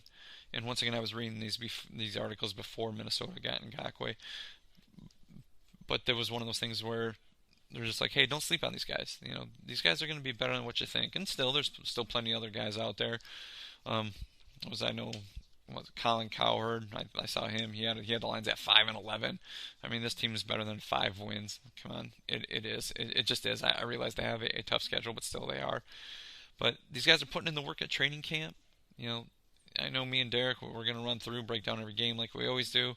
We both picture a lot of W's, even with this very difficult schedule. And like I said, those guys right there are 4 of the main guys I believe really need to do well for the Lions to go somewhere this year. A couple more talking points before I finish out here. Saw an article once again. Rod Woods hoping to have at least some fans in the seats by the Colts game. Once again, not quite for sure. If that's going to be possible, depending on what's happening. I know the governor of the state of Michigan, she is wielding some power, trying to keep everybody safe, which I completely understand. But I always think that having some fans in the stands at home is a definite help. It can help your team. So hopefully having fans there, at least for the Colts game. The Colts, they got a great defense. They got Phillip Rivers coming in. Their offense, is going to be, it's not spectacular, but it's going to be, they're going to be a tough team. And so having some fans in there just to help out, get a little bit of crowd noise going, keep the team pumped up. I like the way that sounds. So I don't ever have any real issues with that. I'm just, happy to see that maybe football maybe get a little more back to normal, at least put a few butts in the seats there, as opposed to watching empty stadium seats. It's just I know in other sports that it's happening right now. It's just kind of odd to see. It looks kind of very scrimmage-esque, even though these games are counting. Just having some fans in the stands, that would be pretty cool for the Lions. Another talking point I want to mention. Once again, Lions' first home game, coming up here in just a matter of time. It's right around the corner, and that is they're playing the Bears. And once again, we all know they signed and they got Nick Foles in the offseason to compete with Mitch Trubisky, and Matt Nagy's like kind of holding his cards close to the vest. He's not telling who's going to be the starter is, and it's just like, really. I mean, you got Nick Foles there, and you brought him in here to like ride behind Mitch Trubisky. Really? Come on. We all know who the starter is going to be. It's going to be Foles. You didn't bring him in here to sit the bench. I said it before. I think Nick Foles, I don't think he ain't that great. but he's definitely better than Mitch Trubisky, because everybody knows that. I think Mitch is a dog's name, even though Derek has pointed out to me that Mitch, he's never heard a dog named Mitch before, but Mitch just sounds like a dog's name. To me, that's just me. Hey, anybody named Mitch, listening to me, hey, hit me up on Twitter at GriffGoodDKC. Maybe we can talk and you can change my mind on that. But I realize Mitch now goes by Mitchell because he's trying to sound a little more professional. But, dude, you still suck. And I know people are going to be like, well, he's never lost to the Lions. I don't think that's because of his greatness by any stretch of the imagination. I think that's more of like where the Lions were at the time, how porous their defense was, how it was playing. It's not like this guy's going out there, being a world beater or anything like that. So we all know Nick Foles is, going to be the starter for game one. So Matt Nagy stopped trying to be Mr. I'm Mr. Tricky. You're going to have to figure out both of us. You don't know which one we're going to play. I hate to break it to you. Both your quarterbacks suck. And what's the old adage? If you have more than one quarterback that can start, you don't have a quarterback that can play. That's what the Bears have right now. That team is in disarray. I know me and Derek will probably break them down next week on the show. But still, I'm just going to say it right now. Both your quarterbacks suck. I don't care who you start. You're going to walk into Ford Field, and the Lions are just going to punch you in the face and take your candy and walk out, okay? And they're just going to leave you bloodied on the field. So I don't care who you start. You can start whoever you want. Start Mitch or Nick. It's not going to matter at all because both quarterbacks suck. So just go out and name one. Let them know who's getting the reps. Stop being Mr. Tricky and fool the Detroit Lions because I think it's not going to matter in the long run. So as everybody knows, it's going to be my last show before the season starts, and me and Derek get rolling here. So I guess I get to kind of say whatever I want about the season, in that. So once again, everybody knows I'm a big Lions fan. I'm hoping for these guys to really, really produce this year and take that big step forward. I know there's times like Derek calls me the waffle maker. I really waffle on Matt Pat as coach. I think there's some stuff that he does pretty well, but there's some stuff he still leaves me kind of shaking my head. Clock management. Some of his calls sometimes. It just kind of leaves me thinking what the hell are you doing? I wish I had the soundbite right there, but I'm still in his corner, and I know Derek's saying that. You're going to say that right until something bad. Then you're going to be Mr. Eeyore Downer. Hey, I'm going to be in their corner and watching them, cheering them on, always hoping that they get the W no matter what their record is. Even when, if things go south and people just lose for the draft pick, I'm always hoping that the Detroit Lions, pull out a W no matter what. And so let's hope for the good year. I think this team can do some damage where it's at, what they've picked up, and where they're going to go. So as always, everybody, drink it in, and I really appreciate you guys listening to me, and we'll be back next week with our show starting to break down the regular season. Once again, everybody have a good weekend. The first ad. First, it's free, and there are tools that will allow you to record and edit from your phone or computer. Also, Anchor will distribute it for you on other platforms such as Apple, Spotify, and many more. Plus, you can make money from your podcast with no minimum listenership. It's everything you need to make a podcast in one place. Second ad. You can follow your favorite podcast so you never miss an episode. Also, premium users can download episodes to listen to offline anytime wherever you are at. And you can easily share what you're listening to with friends on social media. And be sure to share the Detroit Koolaid Podcast.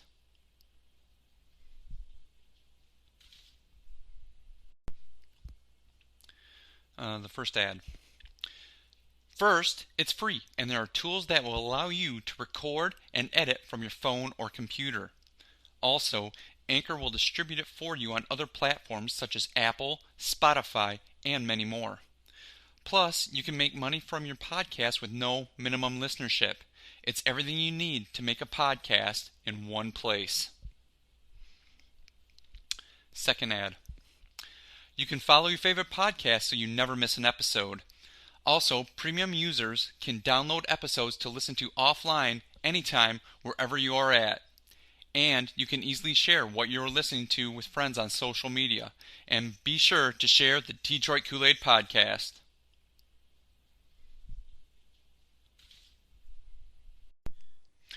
Welcome to the Detroit Koolaid, everybody. This is Griff coming at you here on a Friday. It's been beautiful all week here in the state of Michigan. It looks like a little bit of summer's just trying to hang on before we go back into that cold snap once again. I'm here to brighten up your Friday, get you ready for the weekend. A beautiful weekend, supposed to be low 70s here. So once again, if you're at home, there's no football on, being it's the bye week for the Detroit Lions. Feel free to watch another team. I know there's a little college football on Saturday. Hey, maybe you got to go outside and rake up some leaves because they are falling out of the trees. But feel free, maybe go for a walk. Just remember social distancing. Wear a mask if you head out. But it's such a beautiful weekend. Maybe the last beautiful one of the year. So please take advantage of it. Without the Lions playing on Sunday, maybe you dig out the grill one last time. Grill up some steaks.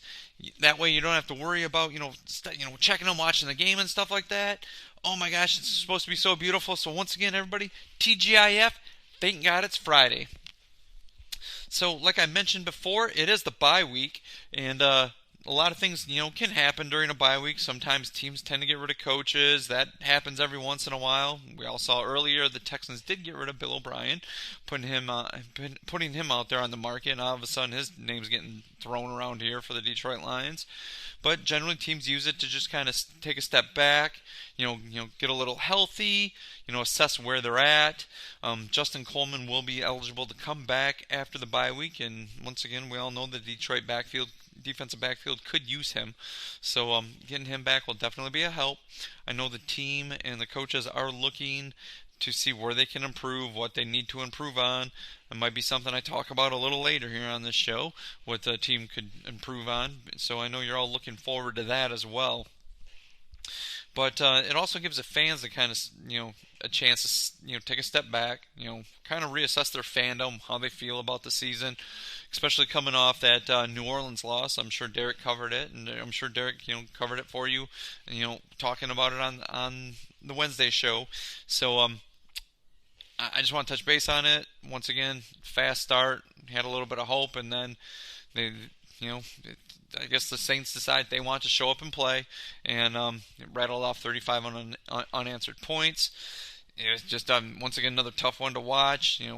Seeing that the Saints only had to punt one time in the whole game, that's pretty disheartening for this team, especially when you want them to do so well. They came off the Cardinals win, gave them some momentum. Me and Derek both picked them to win going into that last Sunday's game, and it was just very disappointing to see. So once again, with the bye week, I'm going to reassess my fandoms, kind of take stock of what the rest of the season, what I really expect out of them. And I know in our game picks, throughout the rest of the year, me and Derek will be taking that into account. I think I had them at 11-5, and I'm pretty much doubting that right now. Looking at the schedule right here, after the bye week, there seems to be some spots where you could pencil in a W, but right now, every game seems to be tough for Detroit. They seems to be struggling here and there. But bye week's up. Once again, relax. Have a cold one. Watch some other football. Pay attention to your fantasy team if you do that. Just gives you a week off. From getting nerved up from watching the Detroit Lions. So everybody, have a good weekend without watching the Lions, and just it's football. Just enjoy the rest of the season and the other teams playing this week. One thing I did want to do, as everybody knows, I like to do this at certain points of the season. The first quarter of the season is done. The Lions are sitting at 1-3, and I generally like to hand out my grades. I'm not going to go player by player. I'll probably do that later, at some point at the end of the year. But right now, I'm just going to go by position group.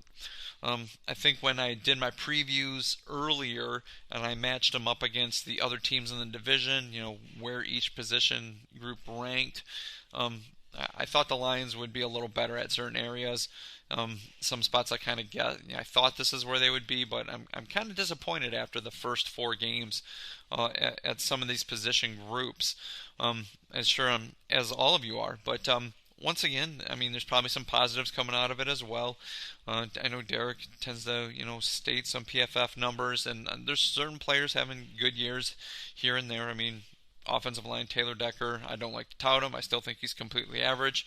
But as Derek has stated before, he is having a good year. I think PFF had him rated like the 6th best offensive tackle so far this year. That number maybe have changed a little bit after the New Orleans game. I'm not quite for sure. But once again, you know me, I still think Taylor Decker's not that great. But I mean, it's nice to see that he has improved, but he's still not that great. So, well, let's do this. Let's start on the offensive side of the ball, and I'll start with the quarterback position. You know, Matt Stafford. I know there's been times he's just, looked, kind of like him, the old self. Some deep balls that he's thrown, been on the money. But there's been some other passes where he just looks out of sync, missing guys. I don't know if that's because of him missing last year and not as many off-season workouts and practices and training camp this year.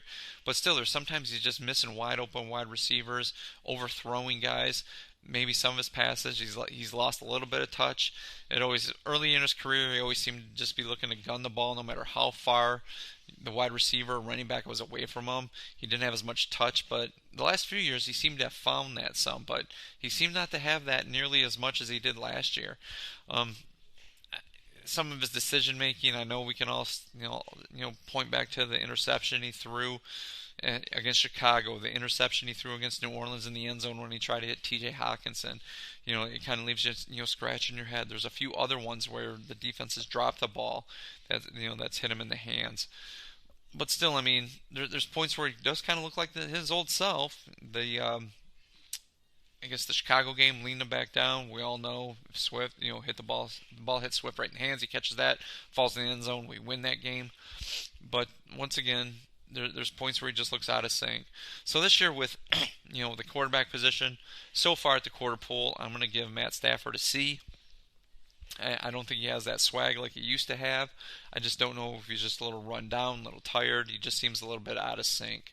But, right now, I think he's playing pretty average. So I'm going to give him a C.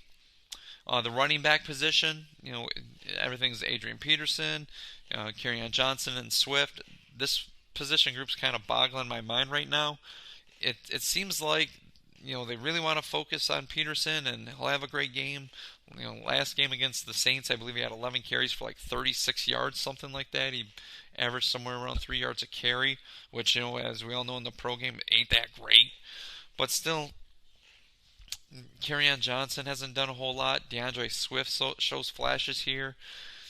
And I don't get it at points. Kerryon does a pretty good job picking up blitzes.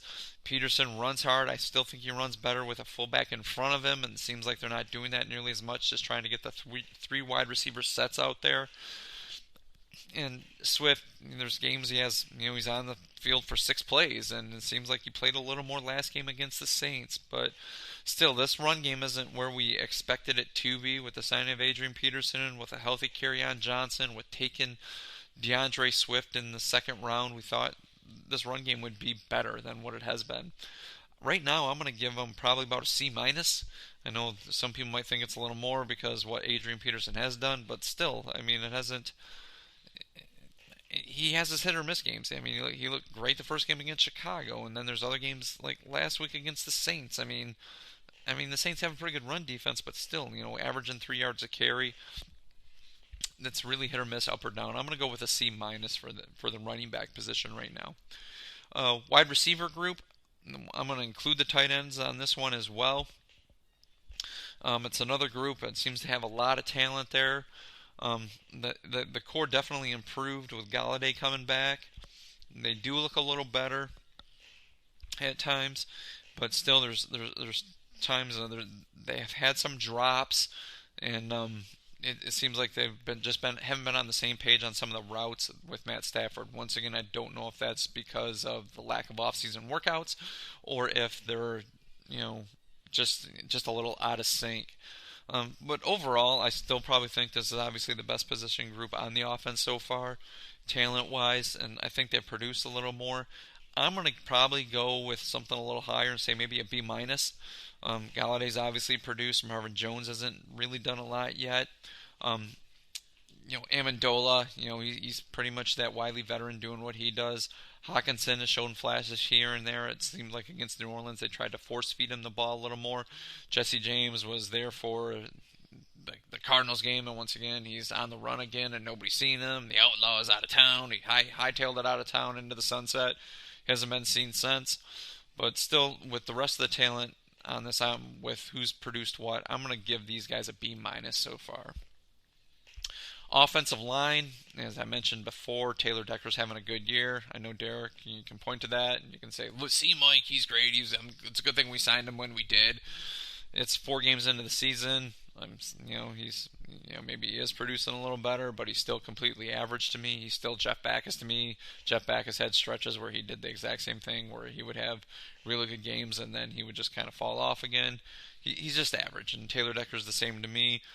Ragnow, there's points where he's just looks so dominant, and obviously probably could be the staple of this offensive line. Obviously the rock to hold everything together right there at the center. I think he has more ups than downs during the game so far this year, and he's looked really good to me. The rest of offensive line's been a little hit or miss. Jonah Jackson at points, he has shown that, why he's a rookie. He does get beat on some stuff here and there. On stunts, he's been, tricked a little bit here and there, and at other times, it's just that he's a rookie. I understand that. Let's see, they've had Crosby out at right tackle playing.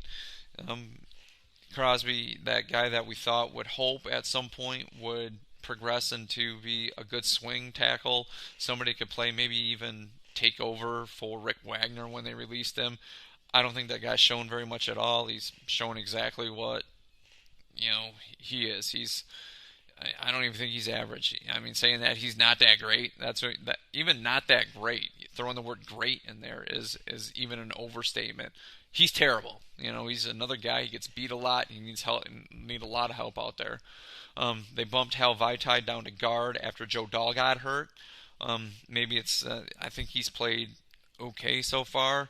I realize it's only been a couple games, so I'm not going to say, well, they overpaid him, something like that. It's only been a couple games, so I'm going to give him kind of more of an incomplete grade. But overall, during the year, the offensive line, they've been decent at points, but, against the Saints, they didn't look that great.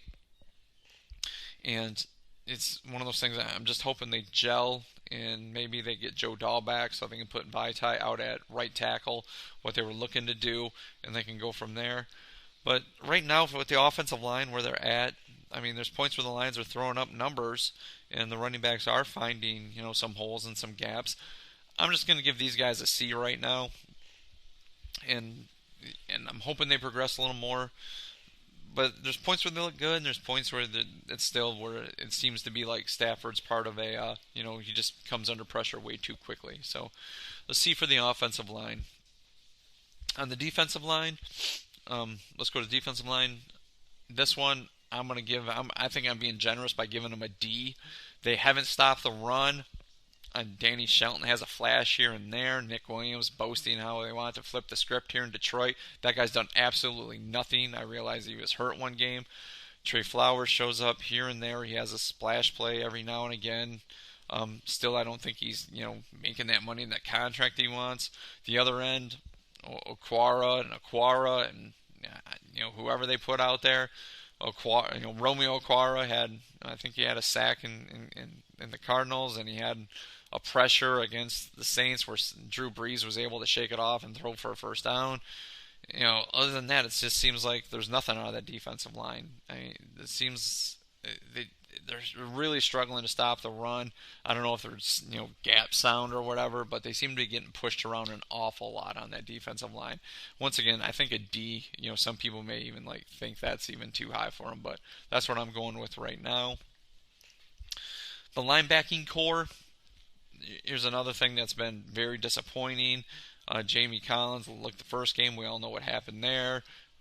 Second game, he just seemed to be out of sorts. It didn't seem like he was trying. Third game against the Cardinals, he seemed to have a bounce-back game, looked really, really good. Last game, once again, completely average. I didn't know he was even on the field. I don't know. You see the snap count that they have going, and Reggie Ragland's playing an awful lot. He's another one of those big, slow, oafish linebackers that Matt Patricia likes. Christian Jones, he's out there doing what he does, whatever that is, stopping the run, doing nothing else. Jelani Tavai slow. These have to be some of the slowest linebackers I've seen in Detroit in a number of years. They're always 2 or 3 steps behind the guys they're supposed to be covering. They're just slow. And I realize this is the Detroit Koolaid, and I'm supposed to be peppy, but we realize that this is just a slow linebacking core. They're not that great. They're not that good. They're terrible. So I'm giving these guys just a flat-out F. And for failure, this linebacking core is not good. They're supposed to be a strength of the team, and they're not. Defensive backfield. We know there were some injuries after the first game with Trufant and Coleman. Aware's been out there. Okuda played, not that great his first game, but did have a bounce back game against the Cardinals. Didn't seem to have too many snaps out there against the Saints. The safeties wise, Walker hasn't been getting a whole lot of play, but he's been getting beat by tight ends, but he has made. And he seems to make a play here and there. He's been really hit or miss. Harmon, I think Harmon he's out there, saying that he needs to step up. But I think Harmon's actually been playing pretty good. Probably the best one in that whole defensive backfield so far this year. I think that's just him trying to take more of a leader role, saying I need to step up, and other guys look in the mirror and say, hey, we think he's playing good, but if he's not playing as good as he thinks he can, we obviously need to play better as well. So Harmon's been playing well. Harris, the guy's been, Will Harris, I don't know what he's doing out there on the field. He's been getting beat. He's been missing tackles, taking poor angles. He's not developing quite like Derek and I hoped he would. Jeez, it's even to give these guys a grade. I mean, it's hard to say. They're just getting beat all the time. I mean, they're in zone coverages and man coverages. I mean, I really want to try to give them a C-, but I can't even see that. I mean, this defense as a whole is not good. I would have to go with D+ for the defensive backfield. It's just the poorest defense. They're just not that great. Well, let's go special teams. I know Derek doesn't like to talk about them, but Dom Muleback, Matt Prater, and Jeff Fox, Jack Fox, Jim Fox, I can't remember the guy's name. But these guys are getting an A++. They're all doing their jobs. They're all doing really well. They're obviously the all-pros of the team. And, I mean, they're the bright spot of the team. Matt Prater coming in, with his field goals. Fox flipping the field, booming those punts. And as we all know, Don Muleback, he's, death taxes and Don Muleback doing what he does. So I'm giving those guys an A, the special teams guys right there. So there's my team grades at the quarter poll. Once again, hoping all those do improve and that the special teams continue to do what they do. Feel free, if you disagree with any of my grades, hit me up on Twitter at GrifkaDKC. That's at GRIFKADKC. I would love to, touch base with you guys and see what you guys think about my grades.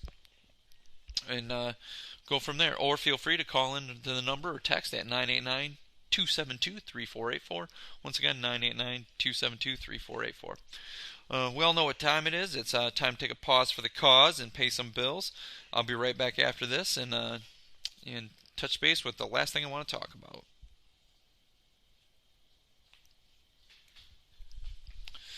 Welcome back, everybody. Detroit Koolaid. Once again, it's Friday, and this is Grifka coming to you.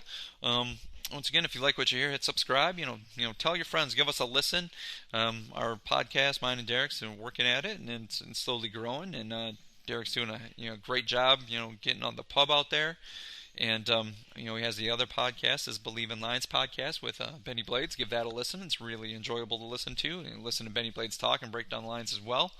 But, if you like us, give us a rating. Any little bit can help. And once again, hit subscribe. We're here to talk lines with you guys. I know I've been a little down today, but I'm trying to brighten you guys' mood up just here a little bit as well. But what I want to talk about here is I know everybody's been kind of asking for it. Before the Cardinals game, Derek went on a little rant. And actually, it's kind of one of the worst rants I ever heard him say about the Lions. The guys usually, I always tease him. He's like kind of Joey Blue Skies. He's like sunshines and lollipops. Everything's great no matter what's going on. He can always look at find the silver lining with this team. And he just kind of had enough before the Cardinals game. And I was like, wow. I just kind of sat back and listened to him. And because all the Lions fans have heard me that listen to the podcast have heard me say that before. My biggest beef with this team is, I guess I kind of want to do that now, is like, I just talked about how bad the defense was. My biggest thing I want to rant about, and I know Derek was in his corner before, and I really liked it when he was hired. The only thing I really worried about, is I did mention it, was like, it seems like nobody off the Bill Belichick coaching tree ever pans out. That was my biggest worry. And right now my rant is, like, Matt Patricia, buddy. I mean, I got it. I mean, you're a smart guy, no rocket science, everything like that. But, like, kind of what are you thinking when you say, when I got here, we had a lot of work to do? I mean, the team was 9-7. Yeah, it didn't fit the mold you were looking at. They barely missed out on the playoffs, but they were in the playoffs, a couple other times before that. I know Derek preaches about, Caldwell was, the Detroit Lions country club mentality. Players were a little softer. They really liked him. He was the quote-unquote players coach. And, Patricia comes in here and says, I don't like that. I mean, come on, man. How did you really think it was all that bad? I mean, what have you changed it, dude? You tore it down and built this team in your image. How much more work do you have to do? I mean, really, your linebackers are slow. I covered that. You chased off some talent, the people that you didn't like in the locker room, Diggs, Slay, that didn't agree with you. I mean, Glover Quinn, he was another guy, didn't like the way you worked, and so you chased him off. And come on, I got it. You want to be, you're the head coach. You're supposed to be the guy everybody looks to. You're the guy everybody minds to. Nobody should undermine you. But still, I mean, you got to stop being so rigid here, man. Your defense is terrible, and this is on you. And to say, like, oh, we came in here, we had a lot of work to do? Had a lot of work to do? No, you didn't. Do you say that when you go into a golden... I can see you saying that when you go into a Golden Corral. Oh, there's a lot of work to do here. Come on, man. Give me a break. There's not a lot of work to do. You took this team and you completely destroyed it. This is one of those teams where whoever comes in, maybe the Fords give you the rest of the year. Maybe they take everything into account. What happened this offseason. I just read a article where people were like, the author was like, Detroit fans just need to relax. They just need to relax. It was a tough first part of the year. Did anybody expect them to be better than 2-2? They had fewer off-season workouts because of COVID. Okay, well, first of all, every team had fewer off-season workouts because of COVID. But come on, man, that's not an excuse. That's not a reason. I mean, these guys are professional athletes. You have to change. You have to go with it. Every other team did. Yes, some teams are having less than positive seasons. Some of those teams that we thought would be terrible are terrible. Some teams are like kind of surprising, like, wow, this team's doing a little better than I thought it would. But everybody had that. And then the point of, did anybody expect them to be better than 2-2? That right there is okay. So maybe you picked them to beat the Cardinals, and maybe you picked them to beat the Bears, and there's your 2 wins. But it's the way this team is playing that makes it unpalatable. And that falls on the coach. I mean, the defense was utterly shredded by Green Bay and New Orleans.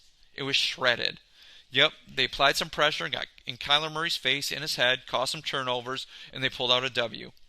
They let Mitch Trubisky, come back in the fourth quarter. I was like, well, they lost Trufant, they lost Coleman, all those injuries, I don't care. I mean, Matt Patricia's whole thing is next man up, do your job, blah, blah, blah, dagger time, whatever it is. It's his defense. His defense is terrible. There wasn't a whole lot of work to do here. That's on you, coach. That's completely on you. So, to say that, I think this team is in your image now. It is exactly what you want. You and Corey Unling. It's like, oh, Corey Unling, I want my defensive backs to guard more. It'll help our pass rush. They're not going to be out there for 7-8 seconds trying to cover these guys. This pass rush needs to be better. And it was either you didn't want to address it, but you and Bob Quinn are on the same page, but Trey Flowers isn't getting it done. Romeo Okwara, Julian Okwara, they're not getting it done. And once again, I'm not bashing on Okwara. It's only been a few games. I got it. Everybody thought maybe Deshaun Hand would come back and do like he did earlier, but, I mean, he has his hit or misses, but still, no pass rush. Your linebackers are slow, and you're not stopping the run. Coach, this team is in your image. It is. It's exactly what you want. So I don't know what else you're looking for. You're grabbing all these old Patriots that know your system. The way Rod Marinelli did, he went out and grabbed a bunch of old Buccaneers because they knew the Tampa 2. and that was terrible as well. Sorry, Coach, they got you figured out. They have you figured out is what it is.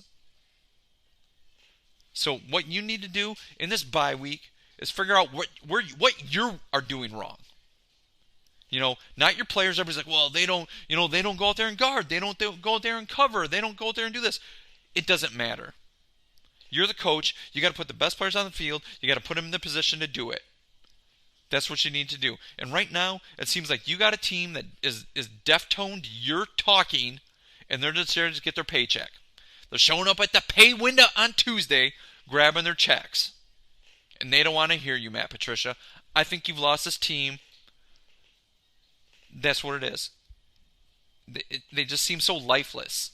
Just as soon as the tide really started to turn against New Orleans, where they couldn't stop New Orleans, heads were hung down on the sideline. They seemed out of it. They seemed lost. I saw Derek posted a tweet the other day about how Matt Stafford just doesn't seem to have that swagger anymore. I don't know if he's tired of the coach. I don't know what it is. If he's kind of had enough. I don't know if it's the back injuries. His family. What I don't know. But Coach Patricia, that's for you to get your team up and fired up for this. Not this. Oh, well, they're pros. They should just be able to get going. No, this team looks down, and they don't want to listen to you anymore. So you got to figure that out right there. But on the bright side, I know everybody wants to hear, how I would look to pick this up. Everybody's like, well, because I know Derek's like, what would you do? Would you just go fire somebody, sign a bunch of free agents, draft? Well, they do have a few guys that they can still build around. I mean, they've obviously re-signed Taylor Decker. He's not my favorite guy by any stretch of the imagination, but you got him now. Fine, you have your average left tackle. Fine, use him. Frank Ragnow's showing that he can be a guy as well. That's another guy you can look to build around. Kenny Golladay, it's one of those things where he's showing he deserves the money. It ultimately depends on how much you're willing to pay the guy. I like the guy. He could be the number one guy here. I mean, Derek thinks he's top 15. I think he's going to get paid. I've said it before. He's going to get $17 million north, and I think the Lions should sign him. I'm a firm believer in that. I'm not saying you're giving the guy $25 million. I ain't saying that, but I think you do what you can to get that guy here and really build around him. I wouldn't bring back Amendola. I wouldn't bring back Marvin Jones. Cephas is going to take you over for Amendola. So those are your two wide receivers you start to build around. Obviously, Hawkinson, hopefully he continues to improve. He shows flashes here and there, but that's another guy you can build around as well. Your backfield, DeAndre Swift had a nice touchdown catch against New Orleans. Had a nice, scoot up the sideline against the Cardinals. Once again, we all know he should have caught the pass against the Bears, but still, that's a guy you can build around as well, and maybe keep Carrion as your number two back. Peterson's obviously, doesn't have a whole lot of tread left down the tires. He looks good here and there, but you're not building around him. On the defensive side of the ball, you got Trey Flowers. I mean, you paid the guy. You got to hope he does a little more than that. He's got to have more than 7 sacks in a year. That's what he's getting paid for. And everybody's like, well, that's not the position he plays. Then why'd you give that guy that much money? Derek yells at me. It's like, well, it's the stats, but still, you got to build around the guy. That's the guy you got to build around, and hopefully, he becomes that boisterous leader. Kind of, getting everybody pumped up to go. He's got to look at himself in the mirror, and he's got to be the guy to do that. So that's the guy you got to build around right there, right there. Julian Okwara, once again, it's early in his career. Hoping that guy really, pans out, turns out to be something a little special. No, I'm not saying he's Reggie White or Lawrence Taylor or anybody like that. But, maybe he does turn into a Robert Porcher or Tracy Scroggins for all you old Lions fans out there. Maybe he can become that. And I would really like that for him, for that to happen. That linebacking core, I'd scrap the whole thing. See you later. There ain't nobody on that linebacking core. I mean, I really like Jalen Reeves-Maven, but he's obviously getting, wilted away in that defense. Maybe he can go somewhere else and, change of scenery will improve him. Once again, I'm not calling him he's not Greg Lloyd. He's not Kevin Green. He's not anybody like that. But still, maybe somewhere else he could flourish a little bit. But that whole linebacking core, you scrap them. They're gone. There ain't nobody there I'm looking to build around. Defensive backfield, Jeff Okudah, I'm still going to ride with that guy. I still think he can be good. I still think he can be damn good. He's a rookie, and it's very hard to change from college to pro game. Tracy Walker, I know he's had his ups and downs this year. I don't know. He's starting. If he progresses, I hope he progresses into a little more. I don't think he's not Ronnie Lott to me. He's not Mel Blount or anybody like that. But hopefully he can improve. I just don't want him to become Lou Delmas, the guy that can lay some hits and he's either jabbering at the guy he tackled, 40 yards downfield or 4 yards in the backfield.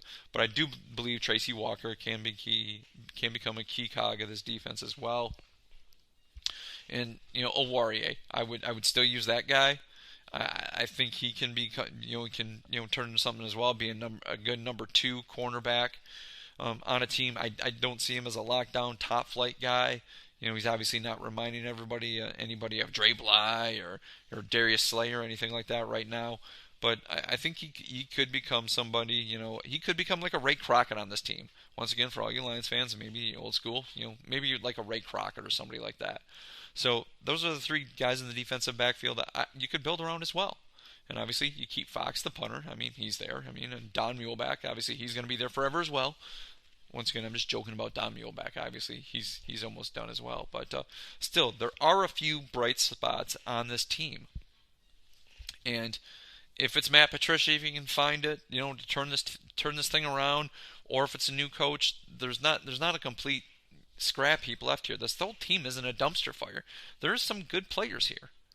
I just don't think the coaching's getting the most out of them right now. And either Sheila Ford Hamp needs to make the decision, at some point in the year, we'll let this ride out through the end of the year and see where it's at, or they decide at some point we'll get rid of Matt Patricia and let either Darrell Bevel or somebody else be the interim head coach for the time. That's a decision she needs to make. But I think this team is in Matt Patricia's eye. He says a lot more work, but I think you got what you wanted. No pass rush, slow linebackers, and you're expecting your defensive backfield to do everything, and there's no way they can cover for 8 or 9 seconds. That's on you, coach. You have some good players right now, and you're pretty much wasting them away. So I'm sorry I was a little more down this week. I tried to pump it up there at the end. I'm trying to drink it in with some of the players, and I'm going to enjoy this weekend. And there's some players on this lines I'm going to continue to watch. I named them off. Like I said, Swift and Kerryon Johnson, Okudah, Owarie, Tracy Walker. Gotta hope Trey Flowers, does a little more. Hawkinson continues to pan out. Ragnow and Decker, please resign Kenny Galladay. Quintez Cephas, he takes over for Danny Amendola. There are some good guys here, guys you can build around. Put this team in the right direction. But Patricia, it's on you, dude. That's all there is to it. So once again, I appreciate everybody listening. Enjoy the weekend. It's probably might be the last nice weekend here in Detroit. And as always, drink it in, man. Go Lions. Welcome to the Detroit Koolaid, everybody. It is Griff coming at you here on a Friday. Solo show this week. So Derek got to tell you about the Colts game. I'm sure everybody wants me to chime in on that as well. Obviously, my prediction of picking the Colts would jinx them with a Lions victory. That didn't work, so I'll just touch base on that in a second. Don't want to go too deep into that. But it is Friday, so everybody knows what happens here. This is going to be the weather report. It was beautiful here in Michigan this week, and we're talking 60s again. I mean, where'd this come from? This is like September weather, and it's going to be like mid to high 60s this weekend. Means, once again, no worries about, bad weather, but you still want to watch the Lions game. They are up in Minnesota this week, and maybe college football on Saturday. But with it being such nice weather, it's like one of those things I'm going to tell you. I know I told you to put it away before, but you're going to want to dig the grill out. You're either looking at burgers, steaks, anything like that you want to cook on the grill, because this is going to be a grilling weekend here. So, beautiful, sunny, dig out the grill, get some steaks, burgers, watch the game, have a great time, and as always, TGIF, thank God it's Friday. So, like I said, don't want to, beat the game death too much about the Colts, and was kind of disappointed in them. Thought the defense, I don't want to say let us down, but, and I know people are blaming Matt Stafford for that with the pick six, and he missed a few passes, but once again, the offense does look a little pedestrian without Kenny Galladay. He exited with hip injury, and that really kind of set him back. But still, the defense, they got a little pressure here and there, and I thought they had a pretty decent third quarter, but still, missing the pass rush at times, guys wide open, just real disappointing. And I guess it's just time to move on to Minnesota. So that's all I'm going to say about that game. We're just gonna go on. Got Everson Griffin coming now, so hopefully that helps. One thing I did want to mention about the game, I saw this earlier about Reggie Ragland, and he talked about how, I think his quote was, he doesn't care what the critics say. They sit behind the desk. They don't play. It's tough to win in this league. If you're taking on a 1-win team, a 2-win team, it's tough no matter what. He doesn't want to hear it. He doesn't like the disparaging comments. And I read that, and all I could think to myself was like, hi, Reggie Ragland. Welcome to how the other half live. I mean, what, you went to college in, Alabama? I mean, does anybody say a disparaging word about, the Crimson Tide down there besides Auburn Tiger fans? No, so I highly doubt there's ever a bad word wrote about you guys, and you guys just dominated the SEC. And then what, you come into the pros, and you're in Kansas City, and you got Patty Mahomes, you win the Super Bowl, so everything's shining bright, so it's looking all good. So then you sign with Detroit, hoping, everything gets turned around. But no, the team is struggling this year. Let's be honest, 3-4, not exactly where you want it to be. So you're all going to be talking about how it's the critics, all the scribes, all the reporters, naysayers out there. You're not going to worry about what they say. Well, I'm sorry, man. That's kind of fallen on deaf ears, because it just almost kind of seems like you really don't care about us fans. I mean, I know Derek rips on me. I've been here for a while. The poor fan. But you're Reggie Ragland. Here's an idea. Why don't you be better? You want to help the team win? Why don't you be better? I saw somebody was out there, and I saw a comment like, he's a blitzing linebacker and they don't blitz. Well, I mean, if that's the case, then Reggie Ragland signed with the wrong team. I mean, if you knew he was a blitzing linebacker and this team didn't blitz, I mean, if you don't know that, your agent should. But obviously the price is right for you to come here. So, yeah, everybody knows this team doesn't blitz. They want to depend on their front four to get the pressure. They run their defensive backs to be able to cover for an extended period amount of time, waiting for that pocket to collapse. I mean, we've seen it the last couple years. They blitz very rarely. And if Reggie Ragland is a blitzing linebacker and they're misusing him, they're obviously not going to tailor their defense for Reggie Ragland. Okay, let's face it, he's not that great. I mean, so for him to come in here and be like, I'm not going to worry about the critics. Okay, Reggie, why don't you just be better?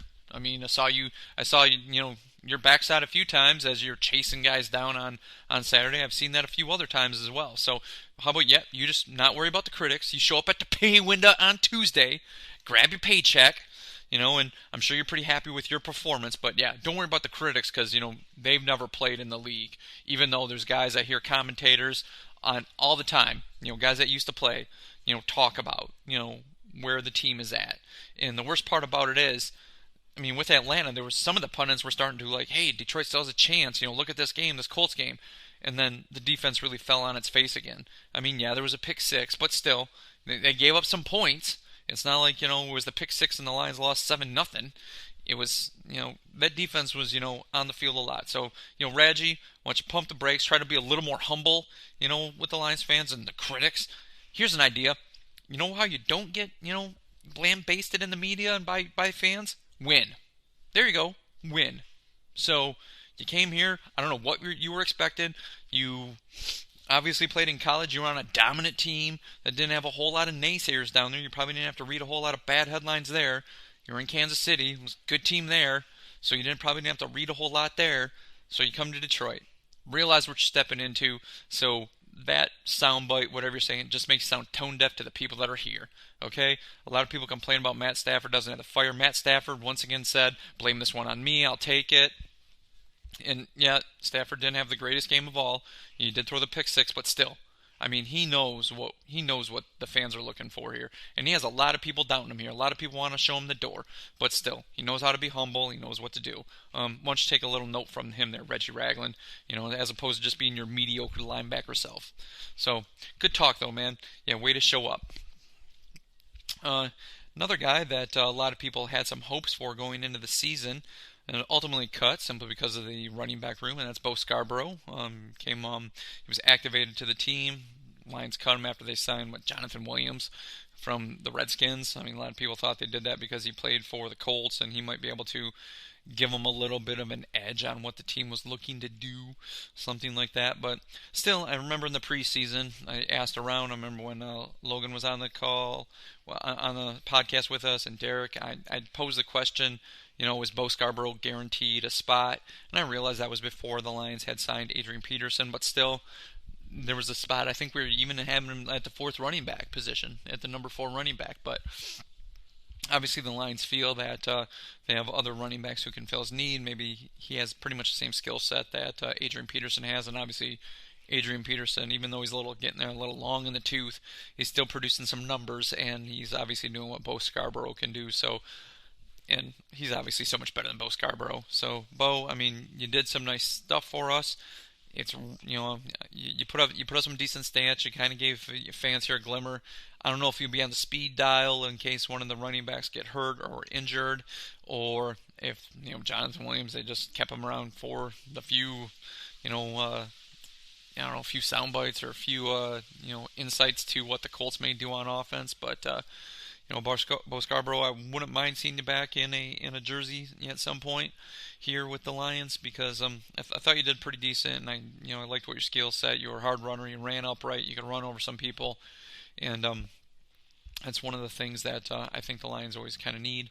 Can't always scoot around everybody here in the league and make people miss. Sometimes you just need to get those hard few yards, and you're a guy that can do that. But once again, I mean, that's what we have Adrian Peterson for. So once again, it was just a very stacked running back room, and it's just a numbers game. And we all know it's the pros, but Bo Scarborough, I'll be sad to see you go, buddy. I really, really will.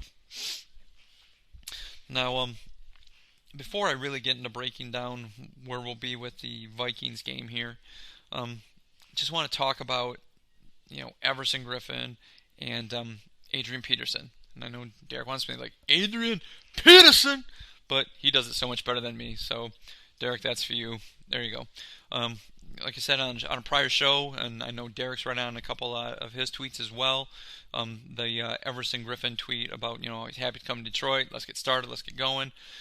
It's obviously going to be a bigger role for him. I think everybody was just kind of thinking maybe he would just be a third down, specialist, pass rushing specialist.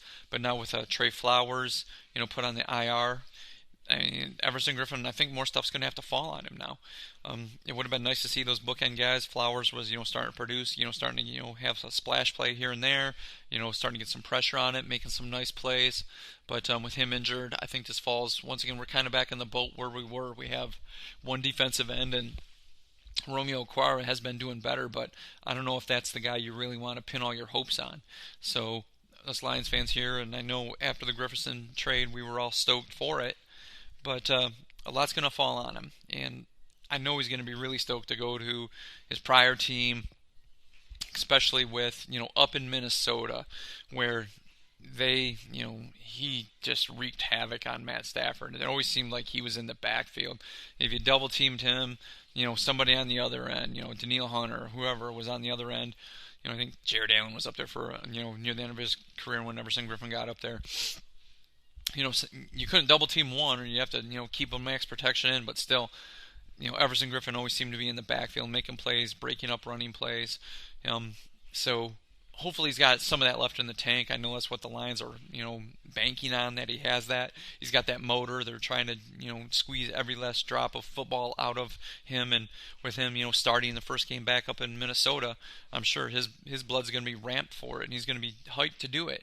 And I know he's a pro, and he's used to the big situations with the bright lights and games like this. So I think it's going to be one of those things that I'm not going to see a lot of dumb penalties out of him. False starts. He might be doing some yapping, but he's a pro, and he's been there before. So I think he's going to be able to at least keep his emotions under control, facing his former team, where I don't think he's going to do anything stupid to cost the Lions any yards. So I'm not worried about personal fouls, anything like that. But I think he's gonna be amped up for this game. He's gonna show what he's got left and show the team that didn't believe in him. It's like, hey, I can still be here. I should still be. And maybe you're gonna be sorry I'm gone. And he's just gonna put up a big game, wreaking havoc, and a lot's gonna be needed on him. It's not like he's coming fresh off the street where he was not playing Obviously, he was on a team and made a trade for him, so he should still be in condition, and shouldn't have to worry about that. But I'm just looking for him to really make some plays, especially on Kirk Cousins, and everybody knows how I think about Kirk Cousins. He not that great, but he's going to have to come up big since, Minnesota's got Dalvin Cook back, and we all saw what he did last week against the Green Bay Packers. So, as for Adrian Peterson, he's going to be another one that I think he's just going to be amped to go back up there. I mean, he's obviously been gone a little longer than Everson Griffin has, but still, he's going to be want to show these guys that, this is what I can still do. I still got tread on the tires. I'm still, a very integral part of the game, and he can be a big integral part of this offense. Still one of those things, though, if he's got the hot hand and he's breaking off runs, making good runs, feed him. I got it. I completely understand it. I know a lot of fans are calling to see more DeAndre Swift. It seems like some games they feed him Swift the ball, some games they don't, and it's kind of hit or miss. But I think this is the game where you feed Peterson, and if this guy's producing, you just ride that hot hand. And I know it might be to the detriment of DeAndre Swift this game or Kerryon Johnson, but still, I mean, if he's out there, breaking tackles, breaking off young runs, getting those hard yards that this team needs, you leave him in there. I mean, I think he's going to be really amped for this and going back up to Minnesota. I mean, for the number of years that he played there. And he's another one of those guys. For the longest time, he wreaked havoc on Detroit when the Lions played against Adrian Peterson. I mean, he's obviously one of the all-time greats. And it was one of those guys that you always had to, really, circle when you played him. It's like, we really need to try to contain this guy as much as possible. And I think this could be one of those games that's what they look to do with him. Try to feed him and really get his motor going.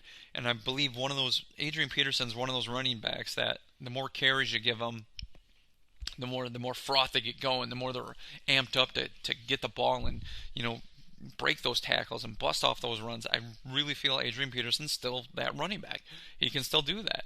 I mean, he may really feel it on Monday morning next week, but still, I mean, you got to do it. I realize today's game is there's no more workhorse back, there's no more bell cow. You got to split everything up, and everything's almost a little specialized. And like I mentioned on a previous episode, it seems like when Adrian Peterson's in there, you're cutting out half the playbook, and so teams can just really focus on the plays that he may be doing.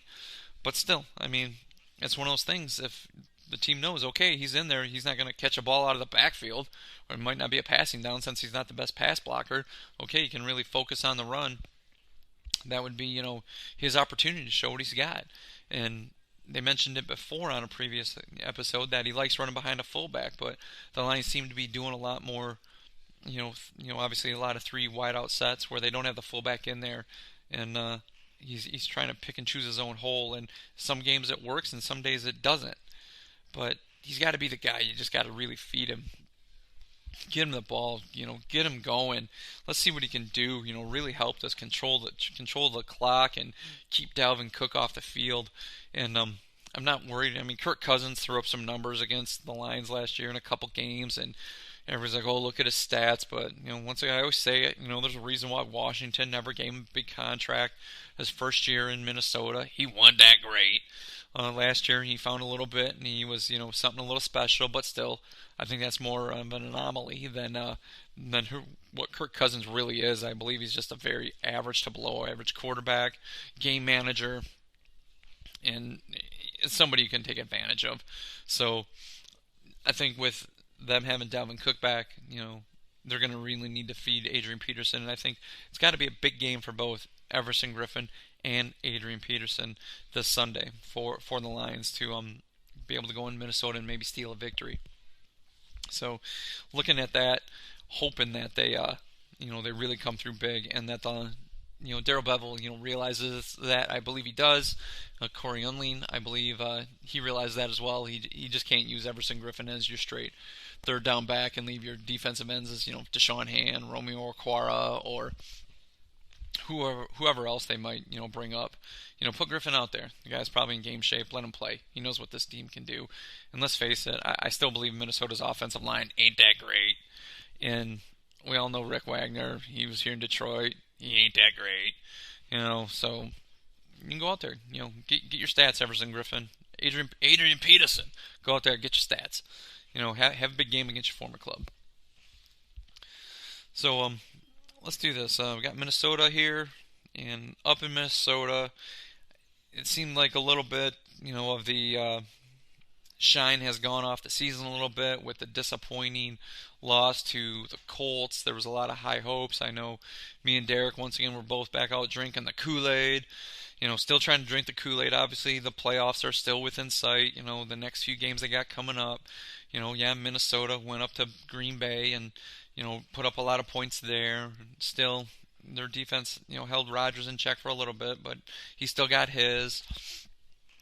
And then, Detroit has, that one, then the Washington Football Club coming into town, and then down to Carolina, and then, the Texans for Thanksgiving. So, once again, these are still winnable games, and we thought we were looking, maybe they could rattle off, 7 wins in a row, and as predicted before, they're a little inconsistent, and that was one of their games where their defense kind of showed up, and everybody's like, that's the real Lions right there. That defense right there is the real Lions, and they're just kind of beating up on cupcake teams. But as we saw, Atlanta, since they made the coaching change, they've actually really improved as well. So I still think it says a little something going down to Atlanta, coming off with that W. Even though a couple of ranks did go the Lions' way, they were able to take advantage of it. And coming back to Ford Field and losing to the Colts that way, it left a sour taste on a lot of fans' mouth. Once again, the calling for Matt Patricia's head, Quinn's head, that got stoked up and amped up as well, where people were looking for that to happen, wanting it to happen once again.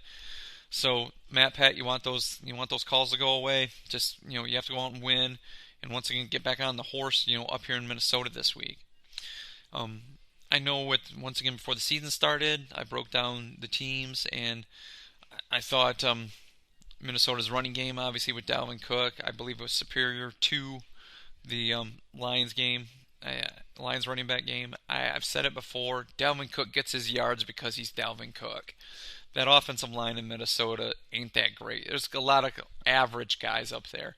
There isn't no great wall up there blocking for him. There's nothing like that. It's a bunch of average guys, and Dalvin Cook gets his yards because he's that great. And I think even if you try to stack the box again, some of the guys, powerful enough, you can bust over a couple guys. He's fast enough to get to the outside, breakaway speed. I mean, we saw what he had, the 50-yard touchdown reception against the Packers.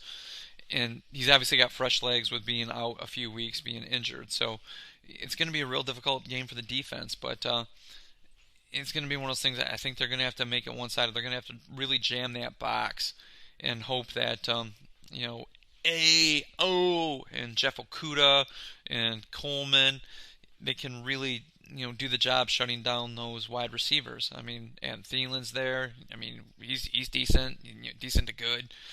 B.C. Johnson, he kind of showed up last year against the Lions, and we're all scratching our head like, who the hell's this guy?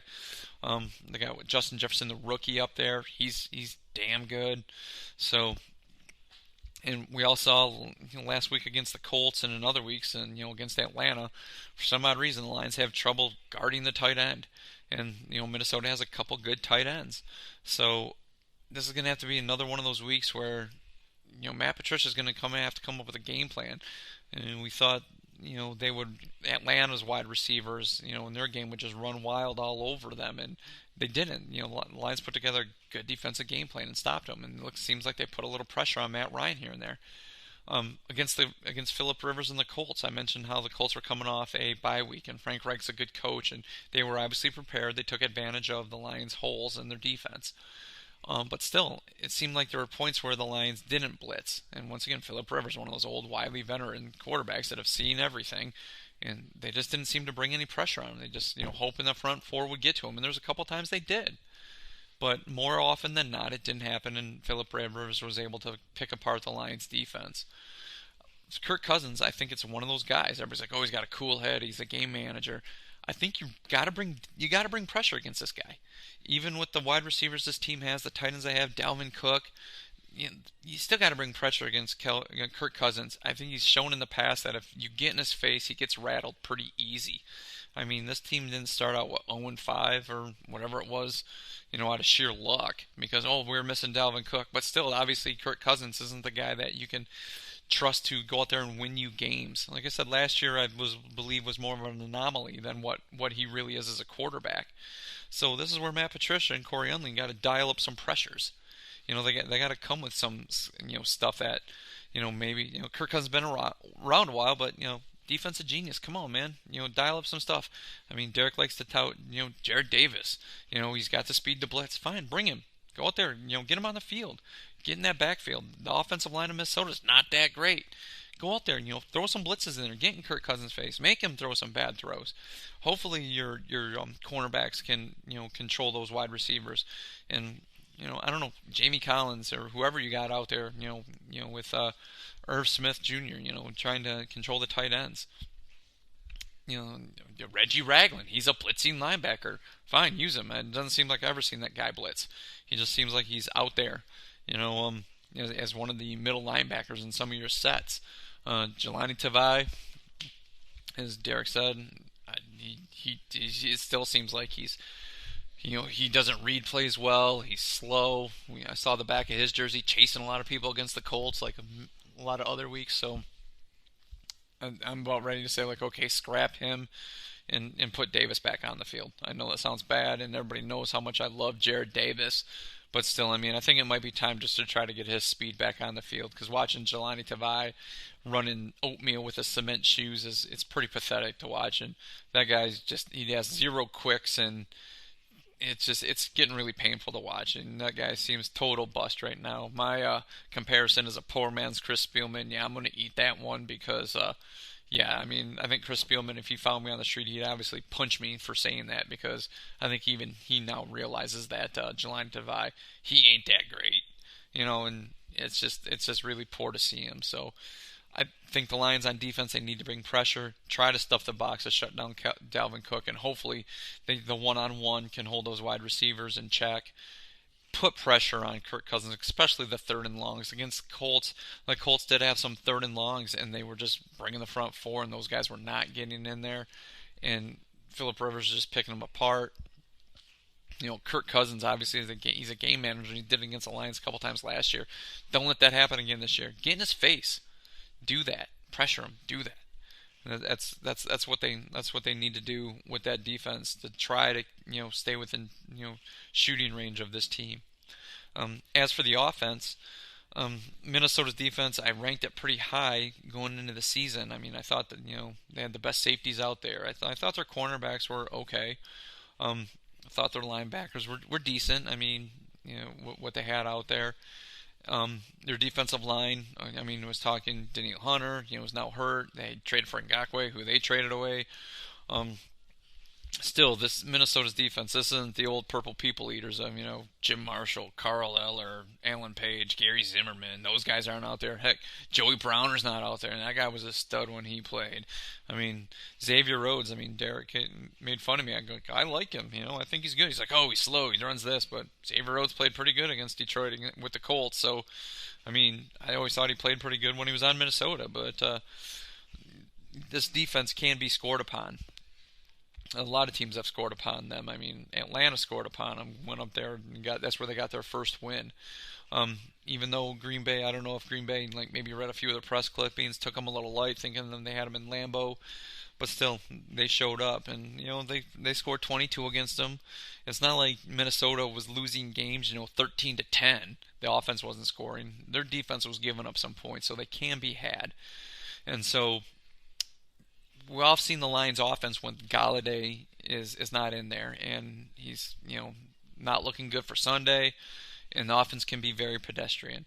So at this point, Darrell Bevell, you need to start scheming some things. I don't know if this is calling for more of Jamal Agnew.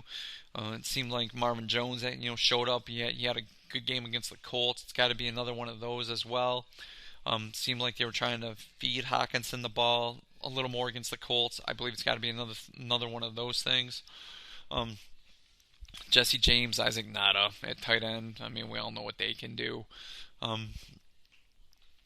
I don't know if Cephas finally, maybe gets back on the field as well with Golladay being hurt.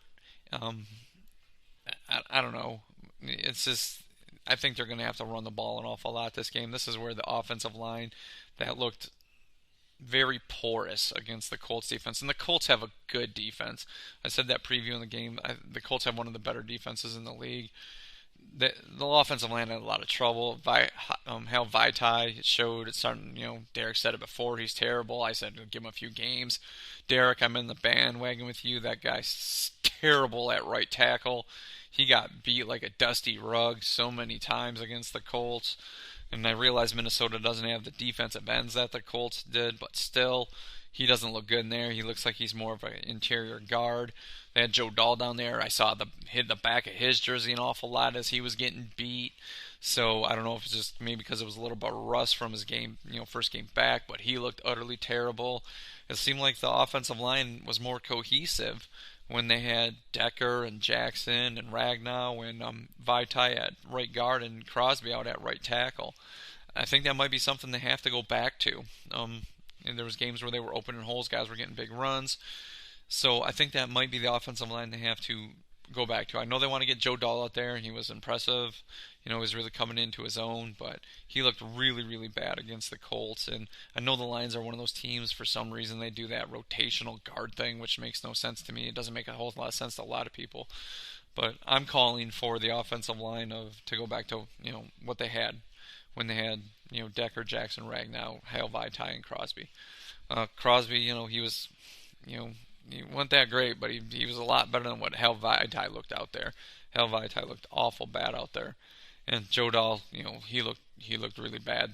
You weren't hearing too many "good job, Joe Dahl" in that game. You weren't hearing that at all. So this is going to be one of those games where the defense can be scored upon, but I don't think the Lions, without Golladay, they're going to have to, I believe, run the ball more. They might have to do more, wheel routes to the back, to Swift out of the backfield, get him the ball some. If the Lions line is open the ball, like I mentioned earlier in the podcast, feed it to Adrian Peterson. Everybody knows he's gonna want to have a big game against his former club.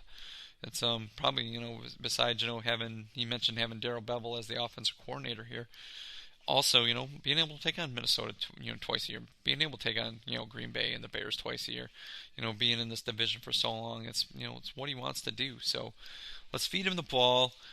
Get some swing passes to the running backs out of the backfield. Maybe use carry on a little more as well. Try to use Hawkinson. I don't believe Minnesota's linebackers are all that great, and I think this might be one of those games where Hawkinson can have one of those big games that we're always looking for.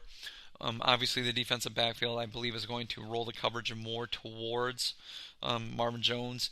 Hall had a good game for the Lions last week against the Colts, but let's face it, he's no Kenny Golladay. So you're going a little thin at wide receiver this week. So you're going to have to use your tight ends. You're going to have to use your running backs out of the backfield a little more.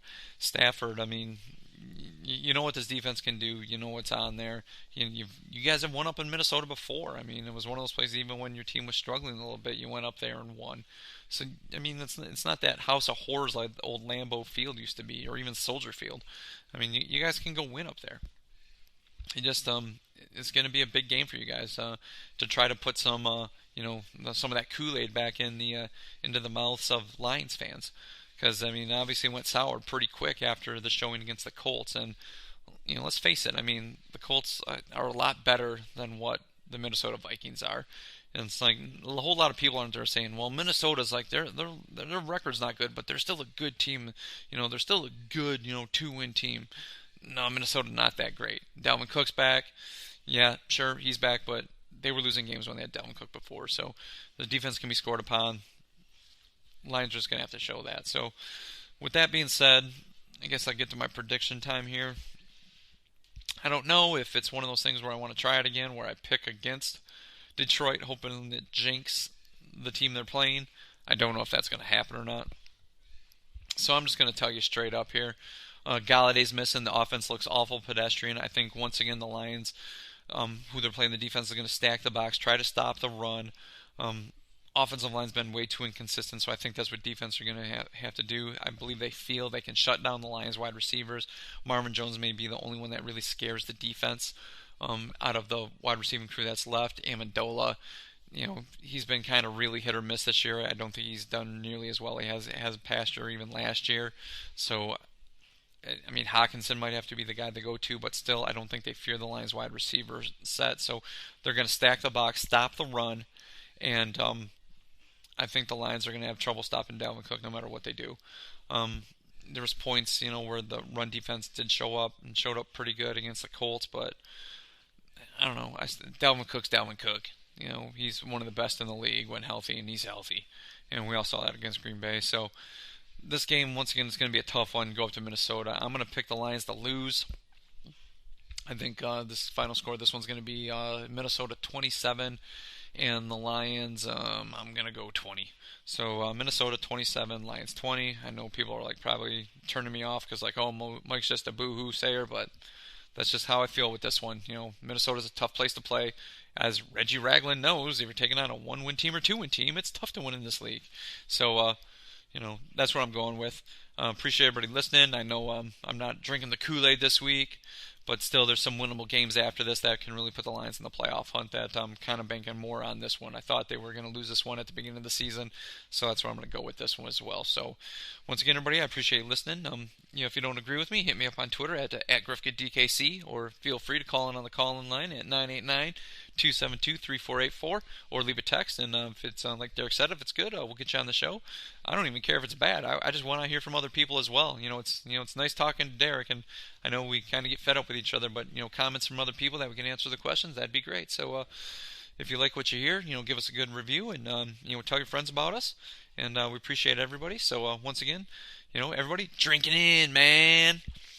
Have a good weekend. Bye.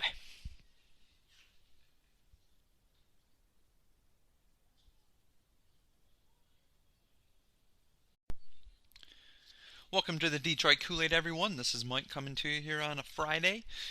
We're recording a little early here with the holiday, so me and Derek decided to do some solo shows. I'm sure Derek will listen to my show later and have points of view on my takes, and I'm sure you won't agree with everything, but that's okay. That's what we're here for. We're here to entertain, and once again, reasonable minds can differ.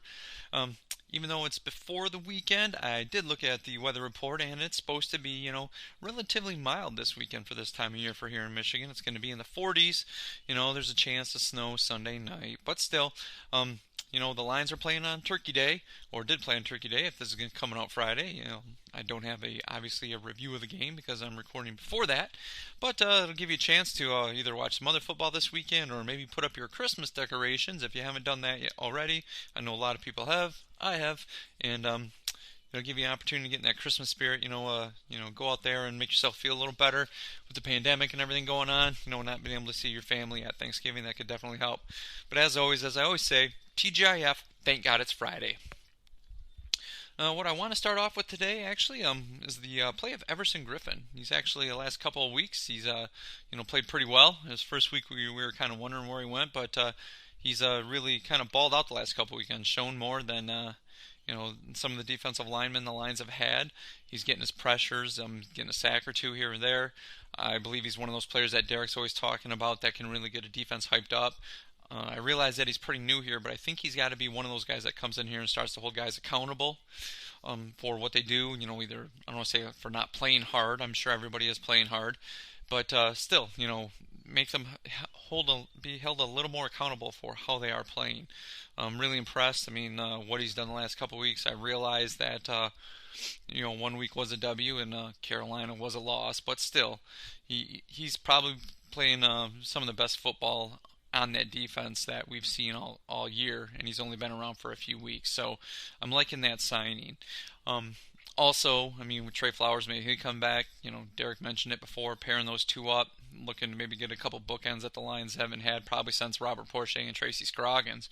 But still, that could be one of those things where, because the Lions once again have had a little trouble getting pressure on the quarterback, having those two guys on there that could definitely help, especially where the Lions are right now.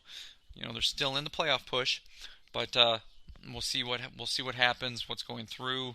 Minnesota's lost lately. The Bears, they're not that great. Even the Packers, they look like the best team in the division, but still they're not that great.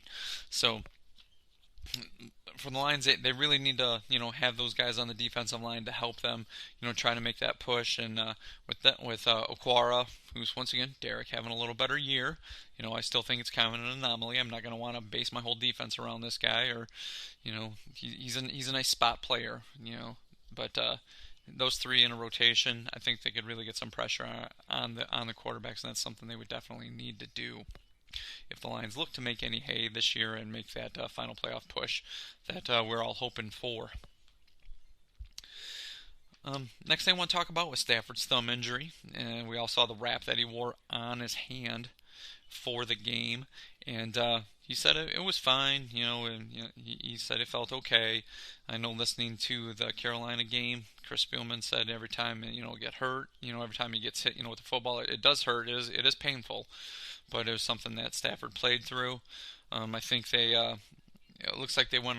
I kind of thought maybe they would do that. They'd maybe go a little conservative early on, a little dump passes here and there, maybe try to protect him. But at one point where the Carolina was just too far out in front, obviously Stafford was dropping back all the time, and Carolina was just pinning their ears back and coming after him. That was probably the best defensive game Carolina's played all year. Stafford was always under pressure, so even some of those throws, the best throw he had all game was that 51-yard touchdown to Marvin Jones that was called back because Jones lined up, incorrectly, on the flea flicker play. So that was big. I mean, I know it showed, in the stat that was only one penalty for 5 yards, but it took a touchdown off the board and really changed momentum right there. That would have got the Lions back into the game. Obviously would have pumped up that offense a little more because they were really struggling at that time. And it was one of those plays that we're always looking for them to go out and be able to do to get that offense rolling. And that was one of those plays. Marvin Jones, he fought the defensive back for the ball and was able to make the catch. But still, I mean, one penalty for 5 yards taken off a 51-yard touchdown strike. That's a pretty rough thing to go through. So it makes you kind of wonder at that point, Stafford, when he's dropping back time after time after that, sure, he's probably just in his mind thinking, he's going to play the same way, that he always does, but maybe, I don't want to say babies that hand a little more, doesn't want to, take that chance, throwing the ball. Maybe there wasn't as much zip, on some of his other passes. I know there were some drops in that game as well. Ball went right through Agnew's hands. Ball went through, Hawkinson's hands as well. But still, I don't think it was he looked that bad per se. I mean, his numbers, weren't great. But he didn't have all these missed throws and stuff that we've seen in the past when he's injured his hand. And people are like, oh, it's his hand. He didn't have a lot of missed throws. There's just, defense made plays on some, knocking the ball down. Like I said, there were a few drops, and, just things happened that led to his poor numbers right there. Still, I mean, the offense was a little stagnant, and I think Darrell Bevell kind of went conservative on that, trying to establish a run game more with Adrian Peterson and Kerryon Johnson with DeAndre Swift out. Maybe just trying to protect them a little more. But like I said, once the defense, started to crack and, the Carolina was scoring, Detroit just had to drop back and throw the ball, and at that point Stafford just seemed to be under pressure, getting hit, almost like every time he dropped back. So at this point in the season, I mean, I know, like I said, we're all hoping for that playoff push, and just to, see if they can get in that. But one of those things, like at this point, if is there a point maybe you think about once again setting down Stafford with his injury, hoping it doesn't get any worse. I know that Stafford wants to go out there and play, but keep him healthy. I know some people are ready to move on from him. They've been ready to move on. If you just set him down the rest of the year, I think his toughness, everybody kind of knows it. So set him down, get him healthy. Maybe if the Lions are looking to trade him in the off season for something, it can do that, as opposed to going out there, and it becomes worse where, the thumb is just too bad. They don't have a young quarterback to go out there to try to groom. I mean, Chase Daniel's the backup, and it's everything that Lions fans are, not wanting to see. We all saw when Stafford left last year what happened to the team, and I'm assuming that's probably what would happen again if Stafford was to be pulled. But at this point, you have to make the decision: do you try to make the playoffs, or do you just try to tank out to get the best draft pick you can? Everybody knows how I feel about it. no matter what, I always want the Lions to win, no matter if it hurts their draft stock or not. But I think you kind of have to consider at this point, setting down Stafford, just to protect his hand, not to do any further damage to it. I mean, just even if you're looking to trade him in the offseason, let him get healthy. That way, other teams know that he is healthy. If they are willing to make a deal, you may be able to get a little more for the guy. Another thing I want to touch base on was obviously the Swift concussion. And that's one of those things where it was kind of downplayed, and you didn't hear anything about it going into the Carolina game. It was just everybody said, brain injury. Yeah, I heard that, but once again, that's, concussion. And it kind of plays into that thing we were chatting about, Kerryon Johnson. Is there a point where, let him sit, the rest of, like, especially when he was a rookie when he got injured. And I was like, well, the more carries he gets, the better. Even if it's late in the season, it's only going to help his development. With Swift, I guess I feel a little different. I think he's shown what he can do. I think he's obviously shown he's the best running back on the team at this point for what he can do. Catching the ball, running the ball, his quicks. He doesn't go in on passing down, so his pass blocking, picking up blitzes, that might need a little work, and that's what they use Kerryon Johnson for. But still, I mean, everything else that he does, once again, at this point, concussions, we all know, you get one, and it seems to be, everybody says it's always pretty easy to get another one. At this, I'm kind of on the fence. I would like to see him back out there to, get some more snaps. I mean, once again, it can only, help him as a rookie to develop even more. But, this could be the guy, the best running back on the team, since everybody says, old number 20, old Barry Sanders. And, I don't know. I guess I'm just kind of torn. I mean, I'd like to know how you guys feel, so hit me up on Twitter at GrifkaDKC, or feel free to call and text into the line at 989-272-3484 for what your opinion is on that, because I'd just like to know what you guys think. If you guys would set Swift at this point, just to, make sure he doesn't get another concussion the rest of the year, or, get him out there, get him as many snaps as he can. It can only help his development, because I'd really like to know how you guys feel about that, because this guy could be something special, and I know the rate of was like roughly 3 years is the lifespan of a running back in the NFL, and obviously concussions are a bad thing, and they shelf people pretty quick. I mean, we all saw what happened to Javid Best, but we all saw that his video of him getting concussed at Cal, where he was as stiff as a board before he even hit the ground. So that one was a little different. I mean, every concussion is bad, and having them pile up is not a good thing. So I don't know. I think right now, if he's healthy, I would like to see Swift back out there, no matter where they are at, where the Lions are at in the playoff push. If they're looking just to get him as many snaps as possible, I would like to really see him out there, and it can only help his development. Even if you're looking to try to maybe get him some more snaps to, passing downs, open up the playbook even more, let him see a little more defenses, so he knows what he's looking at, when he's out there. I'm sure he watches plenty of tape, he did in college as well, but, obviously the pros is a little different. Everybody says running back's probably the easiest spot to transition into the pros, but still, learning what defenses are doing, where they're at, what they're looking to do, what they're looking to do to take you out of the game, and it can help him just to get as many snaps as possible. But once again, it's just those concussions thing, they're hard to do, and I don't want to say running backs are easily replaceable, but still, I mean, this guy could be something special. But I would really like to see him on the field as much as possible for Detroit, until the end of the year. Okay, that's what I got here. I just want to take a little break.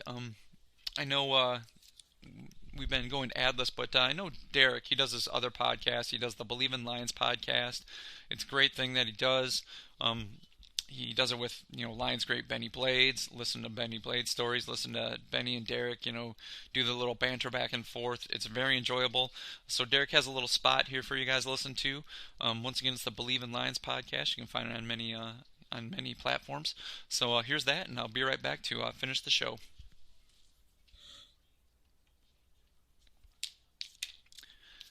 Okay, welcome back, everybody. Once again, this is Griff coming to you on a Friday, busy holiday week that me and Derek just decided to do some solo shows here.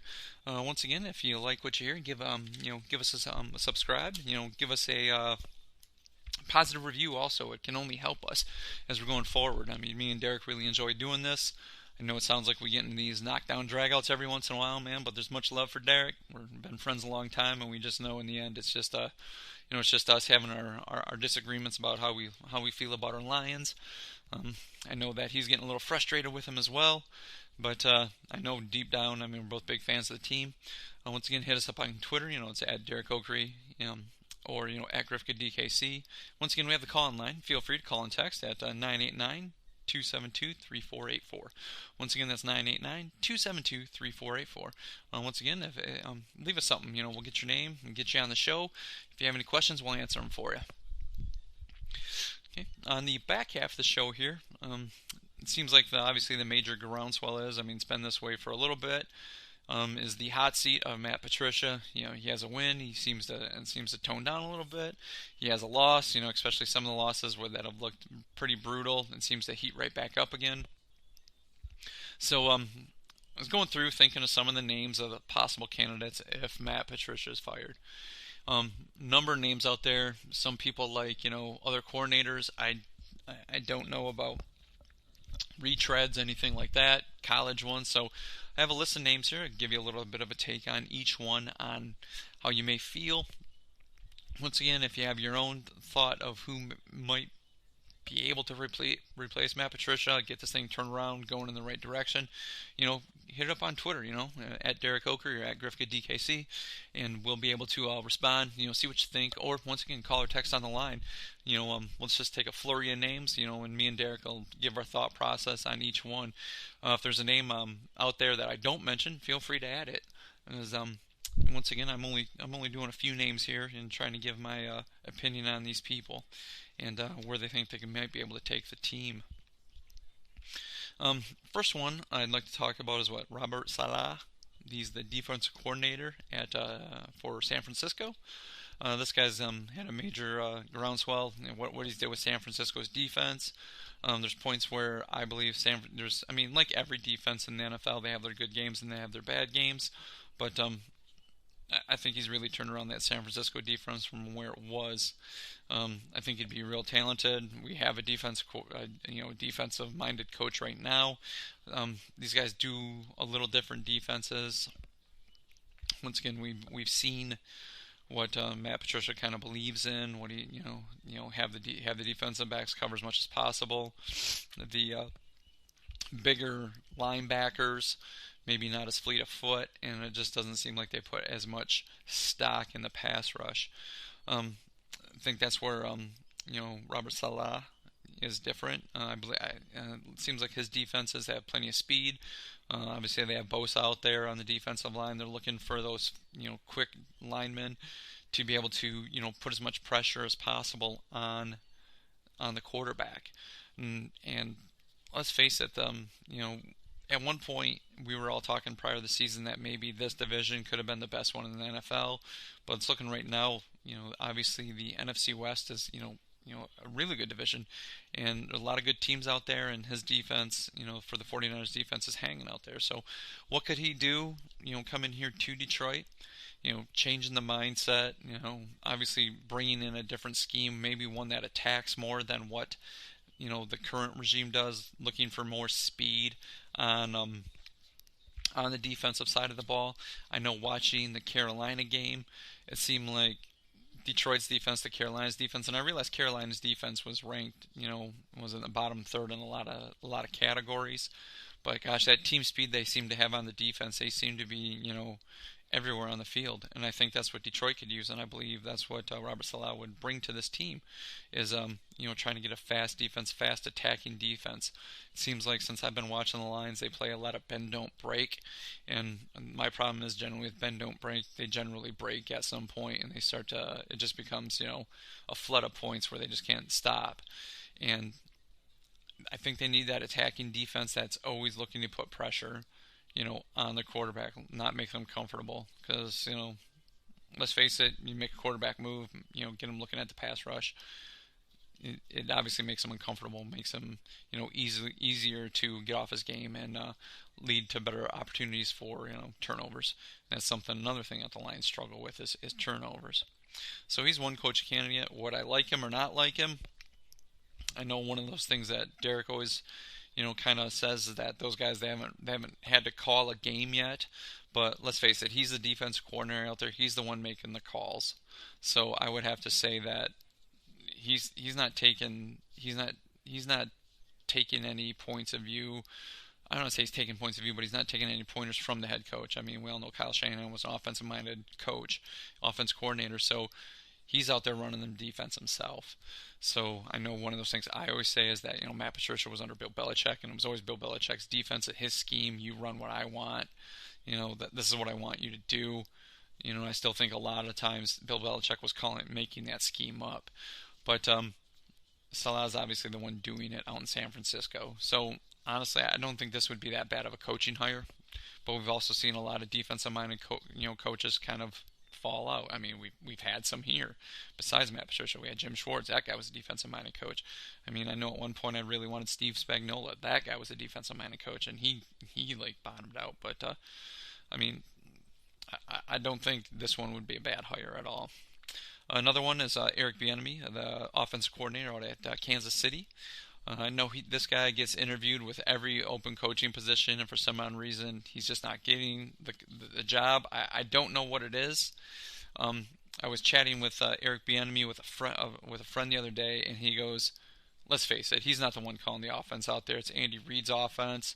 He's the one just kind of covering practice as Andy Reid's checking out some of the defense. It's still Andy Reid's game plan. It's still Andy Reid pretty much calling the plays. Eric Bieniemy's just kind of there as, I don't want to say for show, but it's Andy Reid's offense. And I guess with that, I can see his point. It seems like that happens a lot. A head coach that's an offensive-minded head coach. I mean, Mike McCarthy did it in Green Bay. Mike Holmgren did it in Green Bay as well. He went out to Seattle, tried to give a little bit of, I don't want to say of the coordinating position to somebody else, and ultimately took it back over. Those offensive-minded coaches, if it's their scheme, they really like to control it. So, on this one with Eric Bieniemy, I don't know what he could bring. Is the offense, it has its hits or misses now, where it looks, where it's just marching up and down the field, and then it'll get all conservative when it has some points. But let's face it, Kansas City's good because they got Pat Mahomes, and they got like wide receivers that can, just pretty much, run by everybody. I mean, they're good, and they got a great offensive line. They got good running backs, a great tight end, and so it's one of those things. Like I said, they got Pat Mahomes. The guy's a hell of an athlete, and this guy can make all the throws. I mean, we've all seen him. So that's a big thing. Does Detroit have that? I mean, Matt Stafford can make all the throws when healthy. Do they have wide receivers that can run by people? Not really. I mean, we all said it before that they do have trouble. Their wide receivers getting separation. Even Kenny Galladay, he does, make some spectacular catches, but he does have some trouble getting separations. Hawkinson is not, Travis Kelce. Everybody thinks he's ascending, but still, I mean, he has a ways to go to get there. And the running backs, they have Swift, and the guy can catch the ball, he can run the ball, and Kerryon Johnson's still here too. So, I mean, are they on par with Kansas City's running backs? I mean, you can make the argument that they are. But still, I mean, would he bring in a different style? Maybe a more run and gun, put the points up on the board. I don't want to say they play in, like, Kansas City plays kind of in the same, type of weather that Detroit would play in. Yeah, it's like Kansas City has its bad weather games as well. They play in Denver as well. I mean, and the Rams and now Las Vegas. I mean, so those teams are more of your Detroit and Minnesota that have the dome teams, and then your bad weather teams, Chicago and Green Bay. So Eric Bieniemy would know how to adjust the game plan according to the weather. So would I like this hire? Gosh, I'm kind of shying away from it. And I know everybody's going to point to Doug Peterson, what he did in Philadelphia. But, I mean, Philadelphia, they've struggled as well on offense. They always seem to, be signing like every running back that they can, and they still don't have a great running game. Carson Wentz, I still think he can be a good quarterback. But it's one of those things where Eric Bieniemy, I'm sure, maybe he might be a good coach, but I'd like to shy away from this one because I still think it's Andy Reid's offense there. Another one, Kevin O'Connell. He's the Rams offensive coordinator. This is another one where the Rams have, Jared Goff. He's a good, not great quarterback. got a good running back. They got, fast wide receivers, shifty wide receivers.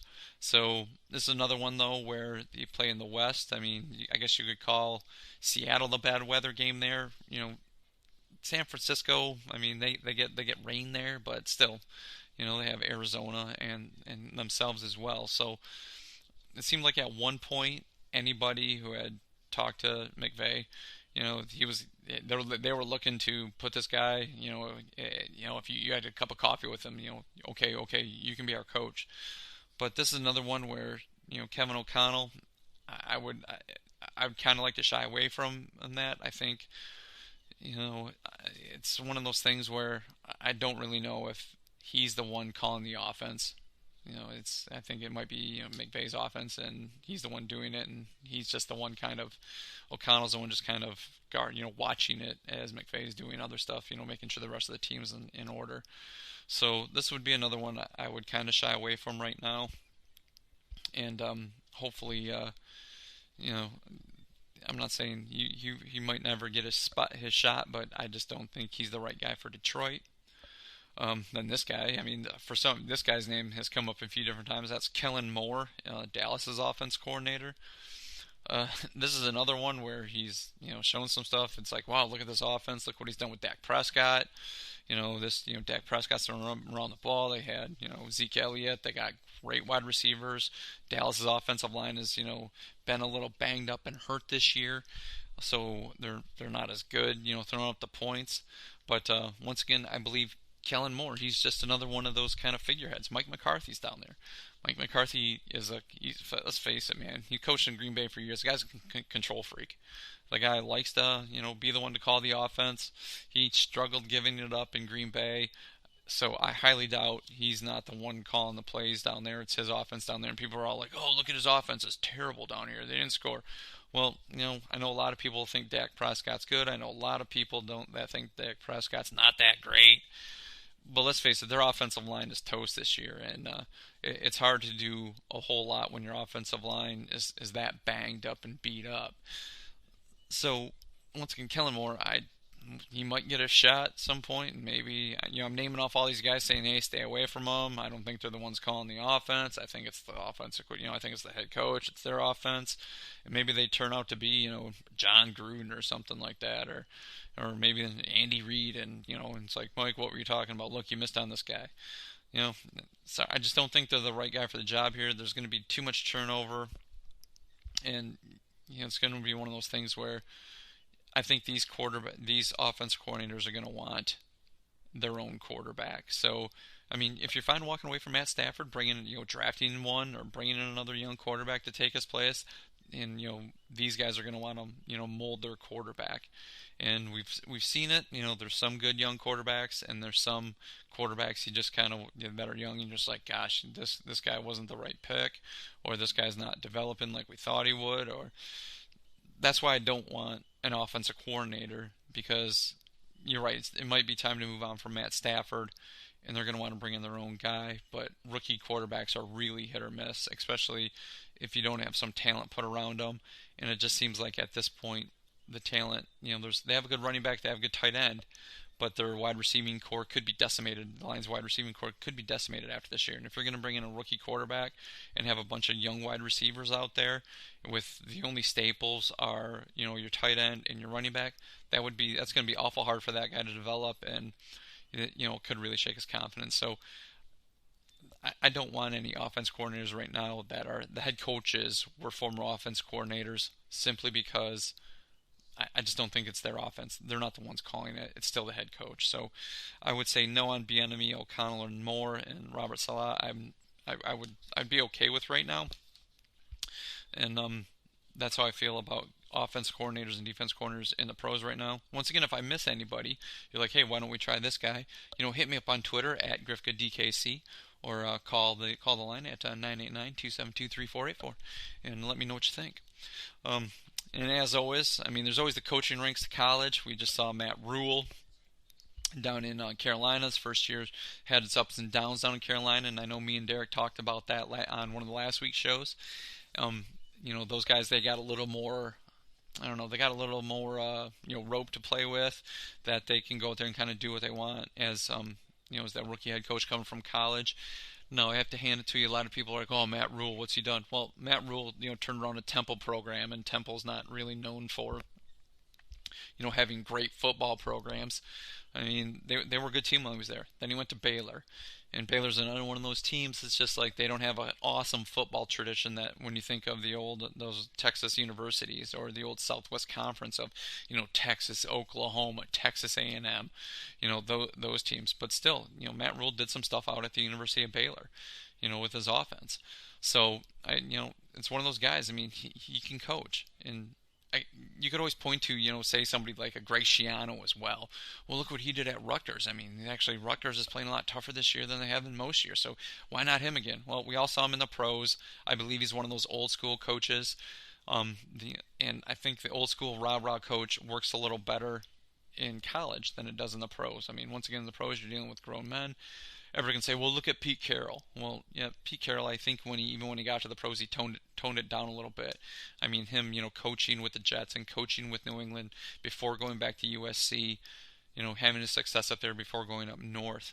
So I think even Pete Carroll, at least kind of knew how to handle pro players a little bit.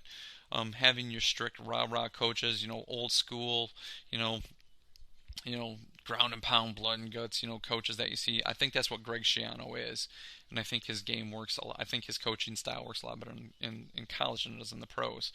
But obviously, somebody like Matt Rule, I think the guy's more, has a more offensive mind, willing to take more chances, and that's what he needed to do on that young Carolina team. So if you're looking to move on, take a college coach, there's always the coaching candidates out there. I know one that always comes up, and that's Lincoln Riley at the University of Oklahoma.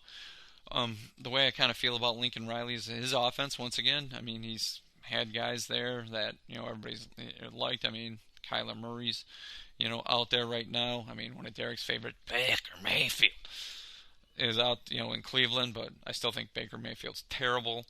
But his offense is one of those, kind of pass around and go.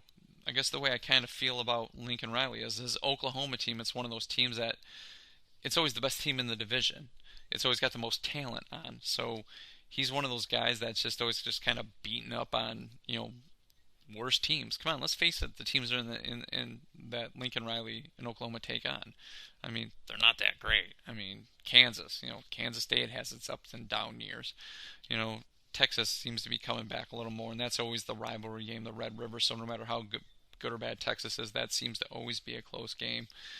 But there's Texas Tech. They're always like really hit or miss, and it just seems like he spends a lot of time beating up on bad teams. Even so, I don't know how I feel about Lincoln Riley, coming in here. I don't know if he'd definitely be an offense and might be the guy that just chuck it around that the Lions are always looking for, going back to the old run and shoot, throw it as much as possible. They have a running back. I mean, Oklahoma, Detroit has running backs. Oklahoma seems to always have decent running backs. It seems like Oklahoma always uses those fast wide receivers. Detroit, might not have those exact wide receivers that they're looking for. Might have to get some more speed out there for Lincoln Riley's offense. But still, out of the college coaches, that have been down there, I don't think this would be a terrible hire, simply because he's got that offensive mind, and if you're looking for something innovative, one where I think ultimately I don't think you can have that running quarterback in the pros. It always seems ultimately a running quarterback, has a good couple years, but then you're figured out, and teams don't want to spend so much money on a quarterback that's out there scrambling, running around, looking to be the ultimate running quarterback, because those guys seem to get hurt. So if that's what he's looking for, I don't think Lincoln Riley has that, where his guys got to take off and run all the time. He doesn't run that type of offense. So this could be the one that just, could be that guy that's just looking to spread around and go. So I don't think I would hate this hire. I guess I would just have to see what type of offense he'd bring here and, throw it around. But I think for defense, he would definitely need one of those those old salty defense coordinators to, guide that defense that would know what it's doing, because I don't think Lincoln Riley would have to be, I don't think he could be as hands-on with the defense. he would have to be spending his time installing his offense. So I think he would need a strong defensive coordinator to really handle the Lions defense. Another name, I mean, he's out there, is Dabo Swinney. Everybody keeps saying he's going to Jacksonville or, some team, whichever team gets the number one pick. He's going to go there because they're going to take Trevor Lawrence and it's just going to be the head coach and the quarterback going back again. Dabo Swinney, he turned around the Clemson program. I mean, Clemson was one of those teams that was always kind of one of those up and down teams.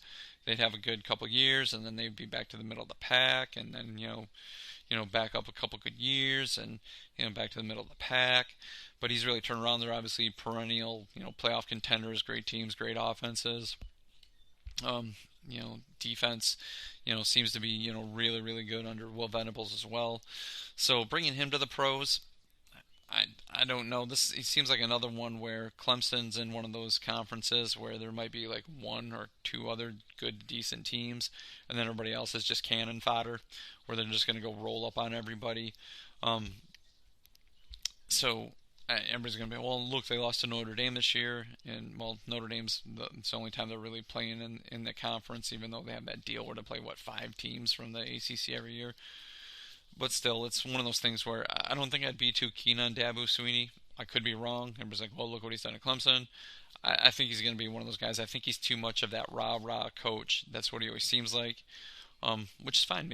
Some people want that. Some people want to see emotion out of their coach on the sideline, as opposed to what Matt Patricia kind of does right now. It's just very, he's stoic and stagnant. And you never know what he is. But I think at some point, showing some emotion on the sideline is fine, but you can never get too high or too low. So, but I think Dabo Swinney is one of those guys that I think he has a wide range of emotions. But some people want to see that. I don't think that works very well in the pro game. So, Dabo Swinney, I would say no on him. And last but not least, everybody's favorite, Jim Harbaugh. This one keeps coming up. It's like everybody's like he's walking away. He's going to walk away from Michigan. When Michigan doesn't want him back after this year. And it's all been heard before that when he goes to the pros, he kind of wears out his welcome with players, and they grow tired of him within the first 3-4 years. So. He's a tough-minded coach. He's the old salty coach. I think he could turn the team around, but I think he would just wear out his welcome relatively fast.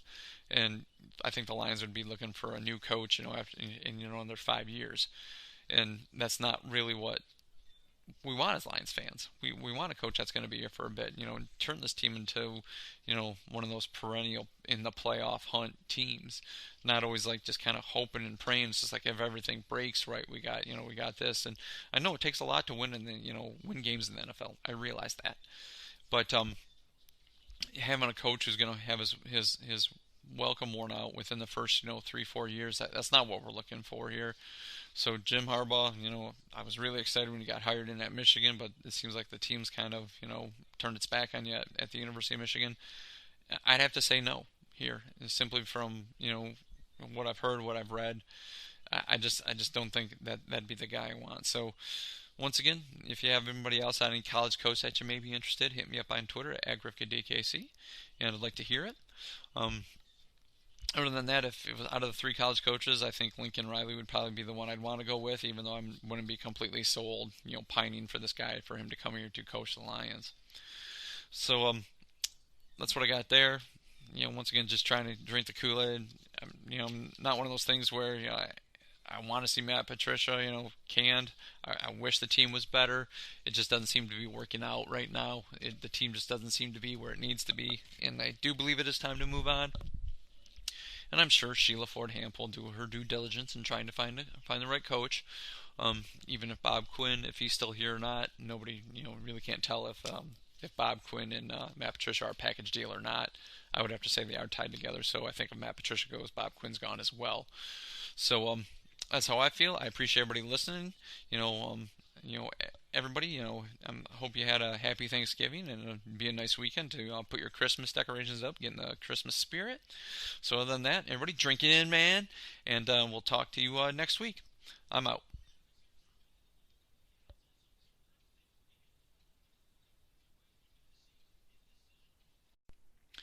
Welcome, everybody, to Detroit Koolaid. This is Mike coming at you here on a Friday. Once again, solo show this week. I'm hoping everybody had a happy Thanksgiving, even though the Lions pretty much laid a turkey on that game. And, we're blown out by the Texans, an average Texans team. I don't feel like covering them. I want to move on from that game. We all know what happened there. Funniest thing that came about from that game was many Lions fans donating to Deshaun Watson's charity, doing $13 at a time for Matt Patricia's 13 wins that he had as the Detroit Lions coach. A little bit of good came out of that loss, and that would be the big thing anytime donating to charity. That is an awful nice thing. But once again, it's here on a Friday, so we all know what happens. A little bit of cold weather moved through here, it being the beginning of December. But once again, football weekend here. Lions got the Bears coming up. I'll talk about that here in a little bit. So once again, it's warm. It's going to be a little chilly outside. Maybe you have a little Christmas shopping to do, but you can do that on Saturday. Stay in, watch NFL. Hopefully your fantasy teams are still doing well. Everybody knows I'm not a huge fantasy guy, so who's ever in the fantasy, their teams are doing well, good luck to you. So hang around, watch that. Once again, you watch Lions and Bears, see how the team's going to do with Darrell Bevell as the interim coach. So as always, taking out Chicago. Chicago makes me think of pizza. Go get yourself a Chicago-style pizza, a deep dish, if you like that, which I do. Being, I've been to Chicago a few times, and once again, whenever in Chicago, I'm having a Giordano's pizza and drinking old-style beer. That's when in Rome, do what the Romans do. As always, TGIF, thank God it's Friday. So what I want to start out with, I'm sure everybody's, wanting to hear this from me. I know Derek has a takes, but everybody's like, oh, Mike, you're just going to go off and talk about Matt Pat, and that's what you're going to, talk about him getting fired, and, you're the downer of the team, so you're probably happy that he got fired, and, I'd like to change it up and say, no, I'm not going to do that. But I'm not going to do that. Of course, I want to start off by saying, Matt Pat, goodbye. It was one of those things where it lasted a little too long. I know people were like, you just can't be flipping coaches all the time, flipping GMs all the time. You never get anywhere. Look at the Steelers. They keep the same coaches for a while. Look at the Packers. They do that, blah, blah, blah, blah, blah. Okay, we got it. Everybody knows my take on those teams, how I feel about them, whatever. I respect what they've done, okay? But, they're the Packers and Steelers and stuff like that. Okay, I got it. Whatever. I got it. But anyways, it was obviously not working with Matt Patricia here. He alienated some players, and, everyone's like, oh, this guy's just a cancer. That guy's just a cancer. He's this. It could be a number of reasons why. Him, Bob Quinn, smartest men in the room, want to play that card all the time. We often wonder where some of their draft picks were like, who's this guy? I mean, I think Jelani Tavai comes to mind on a big one. Tracy Walker, which Derek had really high hopes for. I had high hopes for. I was really coming around him this year. Thought he was going to take a big step forward. He hasn't done as much. These were guys like when they were drafted were like, who? Where? You're taking them where? But it's just not working out. Once again, smartest guys in the room. And I don't know. I'm not one of those guys that's just like thinks like you can't work a football team hard, and that seemed to be one of the biggest things that he did to alienate the players. I mean, these guys are in excellent shape. They work all year round. It's not like the olden days where guys had to come in. In the first few weeks, you would often hear about how bad training camp was, simply because they had to get in shape, so coaches were running them ragged. We're talking like 3 practices a day. You're out there for, a few hours each practice, and you're hitting every practice. And I understand a lot of it now is for player safety. But still, you have to work the guy somewhat, at least a little bit. I don't know what they're looking for, what players today are looking for. I don't. I'm not an NFL player. I just know a lot of these guys, they know they're good. They've been told they're great, since they were, young. They've been, treated like, people on a pedestal. It's just, I'm sure there's a lot of them out there on teams that have worked very hard to get where they want. But still, if you're alienating guys like that, I mean, look at Kenny Galladay. I mean, he's out there liking tweets about Matt Patricia getting fired. That guy's a small school guy. It's one of those things. He's looking for the big paydays. He obviously worked to where he's got. I mean, he's from Northern Illinois. I mean, that's not, not a big-time school, not a Power 5 school. And he's came into the league and he's produced. He's worked himself there, so I got it. I mean, but then again, there's guys like he alienated Darius Slay, which everybody knows I love big play Slay. He actually started out at JUCO. Then he went to Mississippi State, came in, struggled. His first year looked really bad. And everybody's like, oh gosh, this guy's terrible. I shook his hand, he came around. So I'm expecting the same out of Jeff Okudah. Who's number 3, looking really bad right now. But let me get to training camp next year, shake his hand, and I'm sure stuff will turn around. But you have guys in the corner saying, well, the team still backs him. We're still behind him. We like him. He's our coach. We like him. You're hearing this stuff, but then you have like former players, and don't get me wrong, I'm taking Eric Ebron with a grain of salt. No fan liked Eric Ebron, okay? So yeah, Eric Ebron, whatever you say, you sucked. Sean Robinson, I mean, he was a little bit of Sean Rogers to me. That guy could dominate when he wanted to. Awful scary. I mentioned it before. I wouldn't want to meet that guy in a well-lit alley in the middle of the day, let alone in a dark alley at night.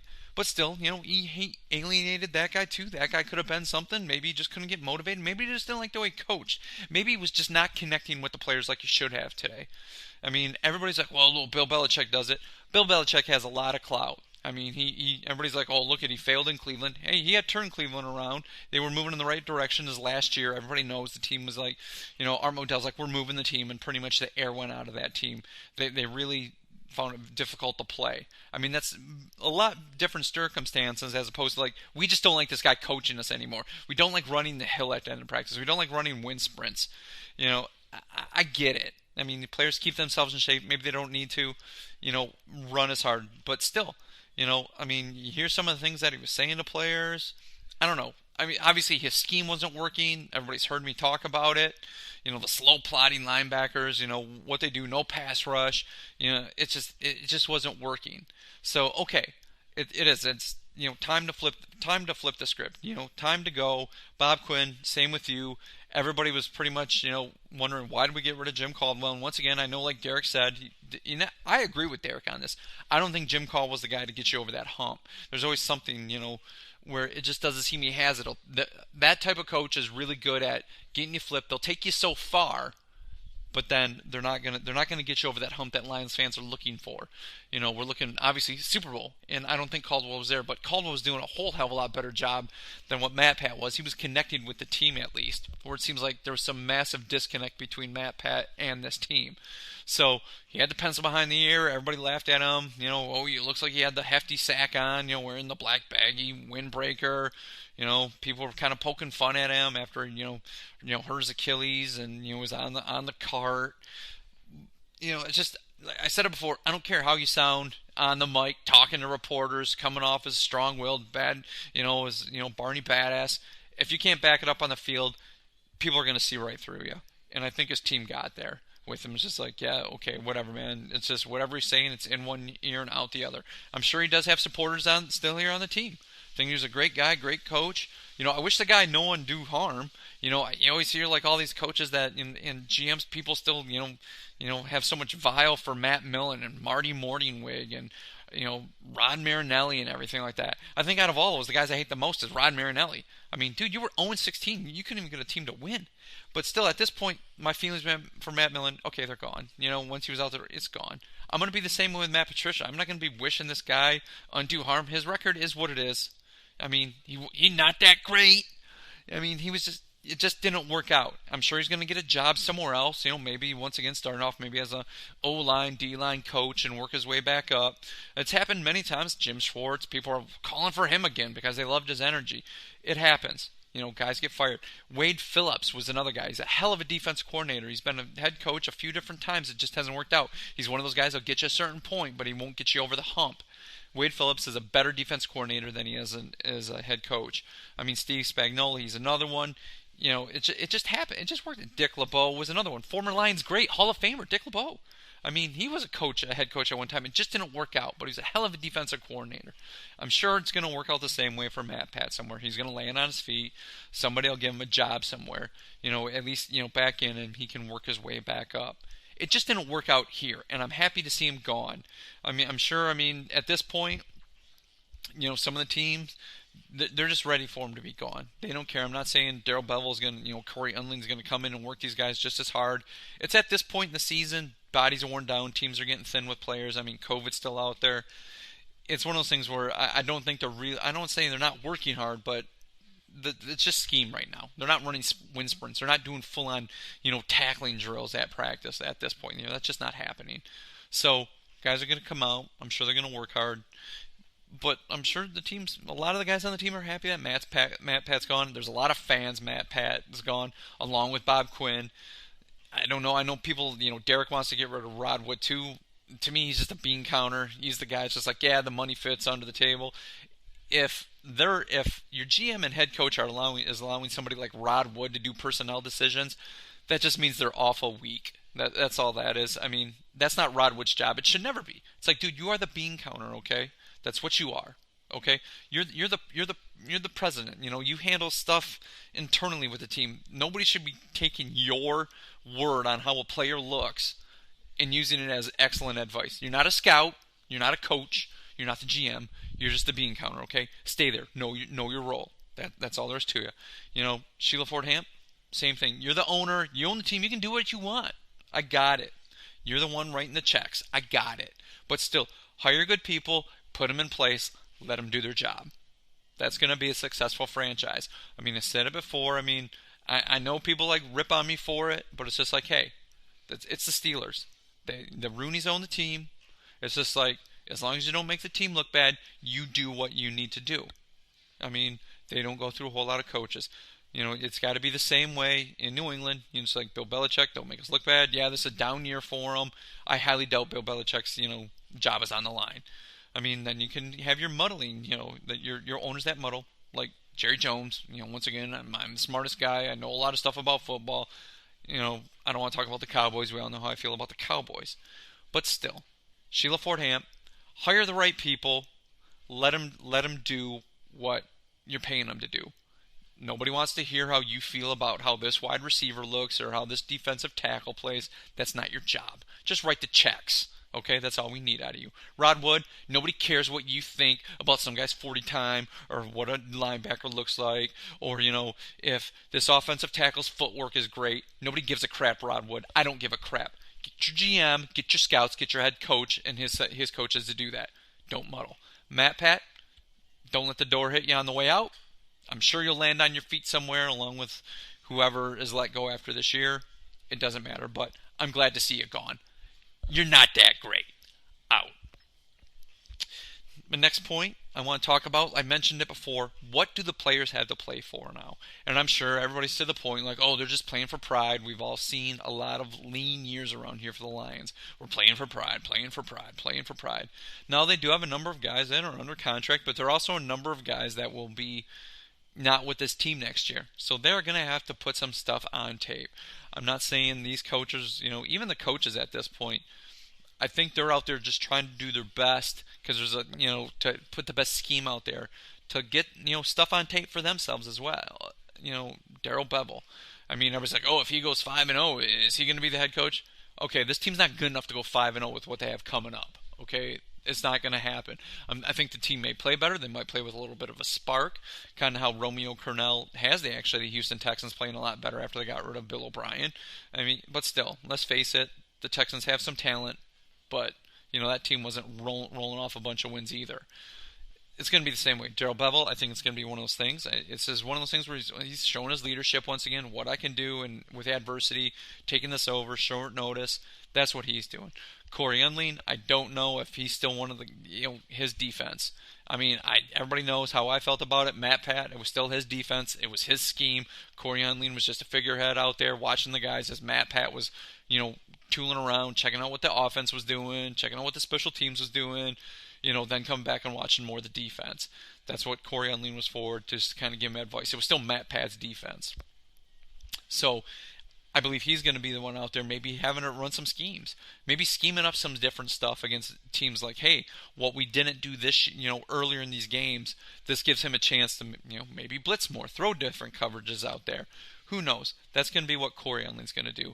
And as we know, for a bunch of players, I mean, there's still some guys under contract. They're pretty safe unless the Lions are willing to eat a lot of contract and take a big contract hit. I know a lot of people are like, get rid of, trade Matt Stafford. I mentioned that on last Friday's podcast. Maybe just sit him, let that thumb heal. I'm sure Matt Pat wants to go out there. I don't know what's in his contract for incentives, for how many yards thrown, passes, completions, percentage, something like that.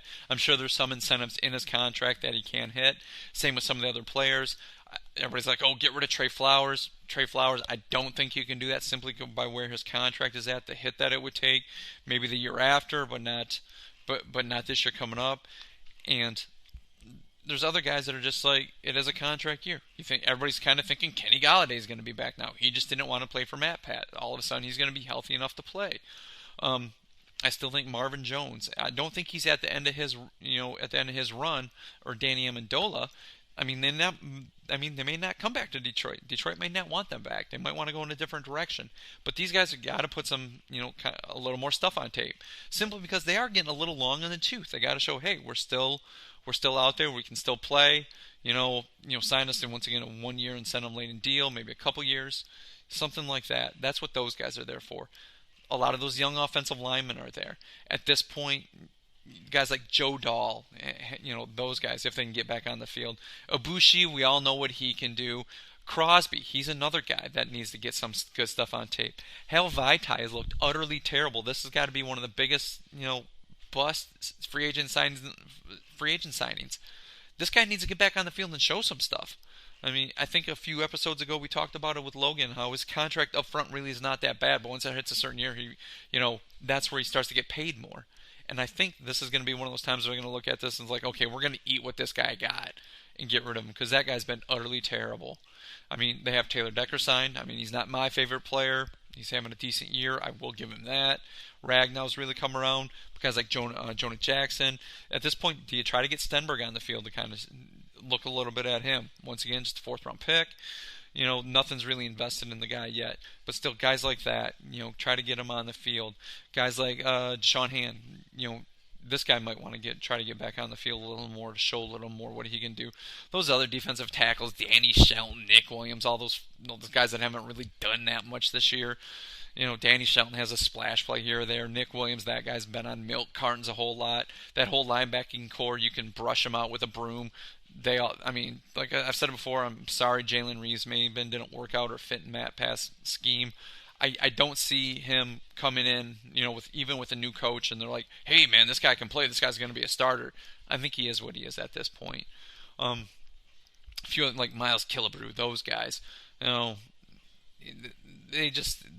might have to put some stuff on tape to show a little more than just, hey, I'm just a special teamer. I mean, so that's what they have to do. I mean, it's the playing for pride, but right now you're putting stuff on tape to play for a job next year, either with this franchise or somebody else.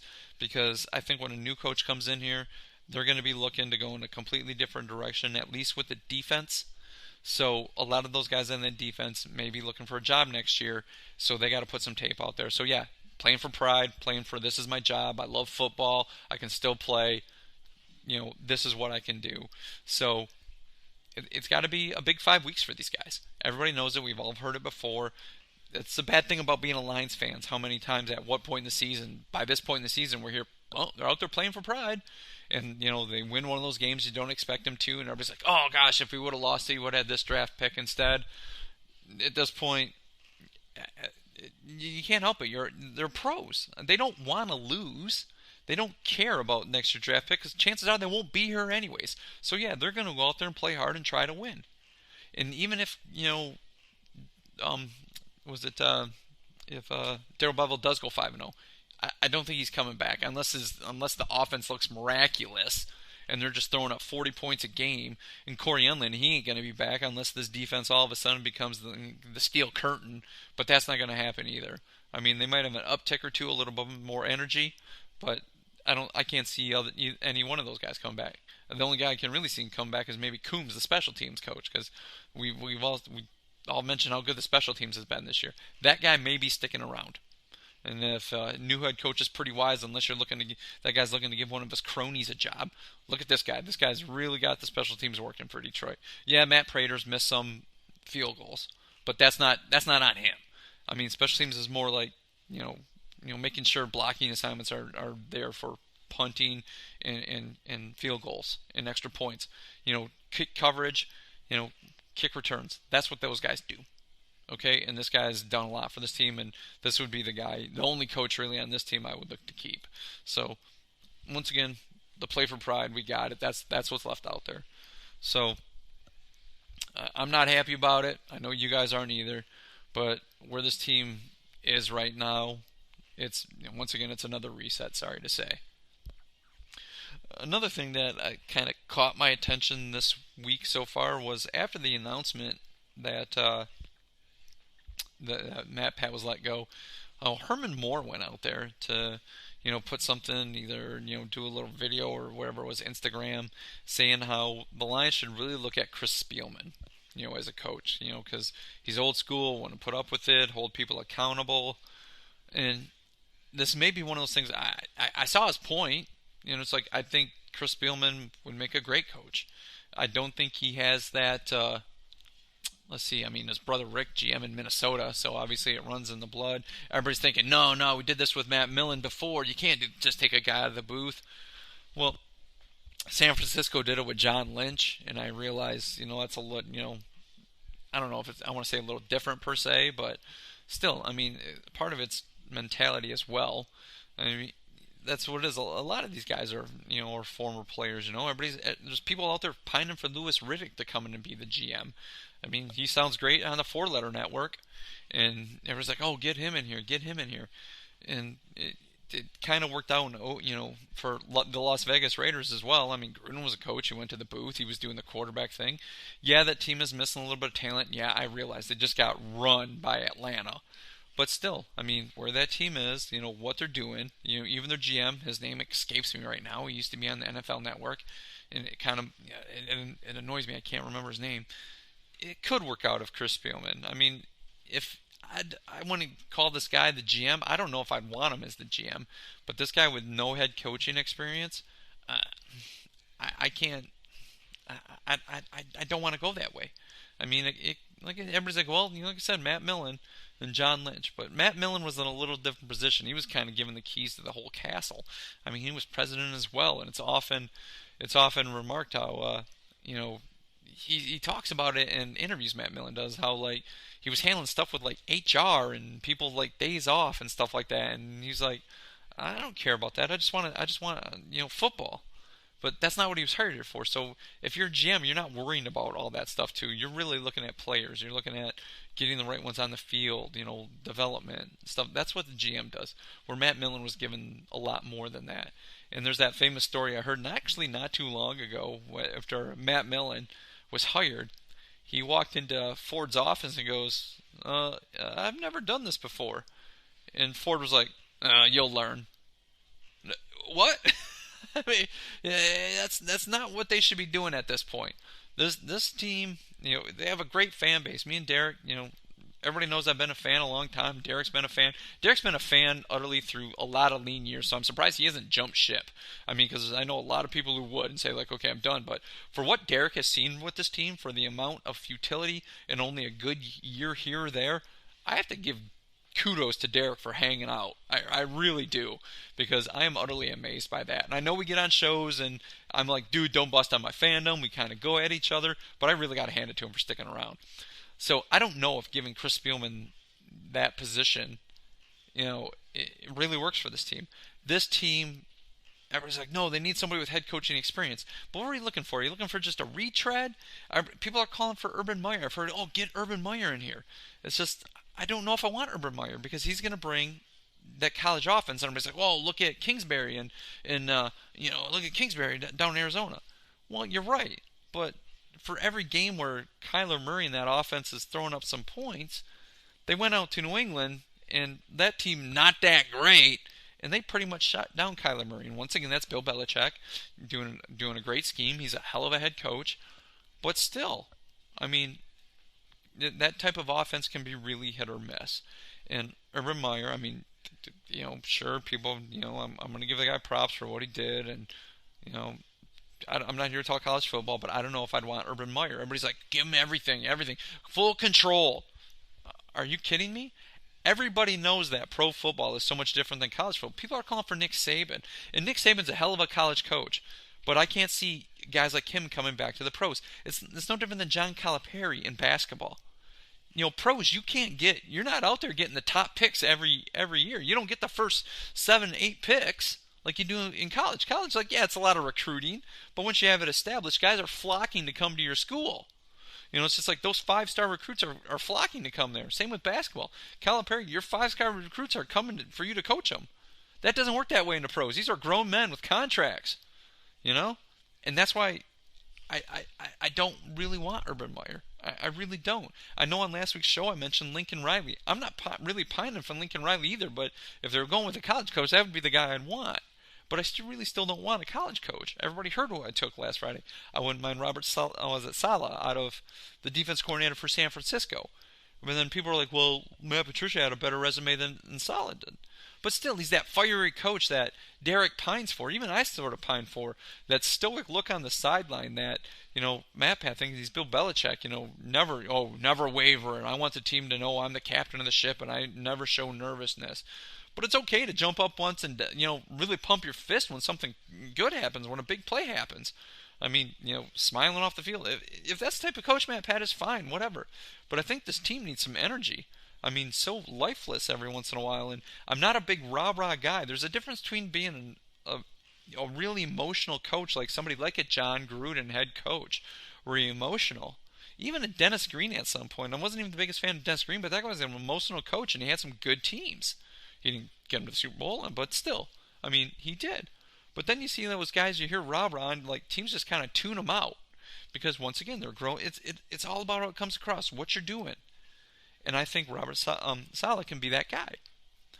But Chris Spielman, I know he's fiery, but I don't know if I want that guy. I really like him. He's one of my favorite players of all time, one of my favorite lines of all time. I mean, everybody knows I'm a big Michigan fan. But still, I have so much respect for Chris Spielman when he was at Ohio State. I'm watching him as a kid. I'm like, wow, he's really good. When the Lions drafted him, I'm like, yes, they got him. They got this guy. He's really good. He's going to be really good. And he was. He was a great Lion.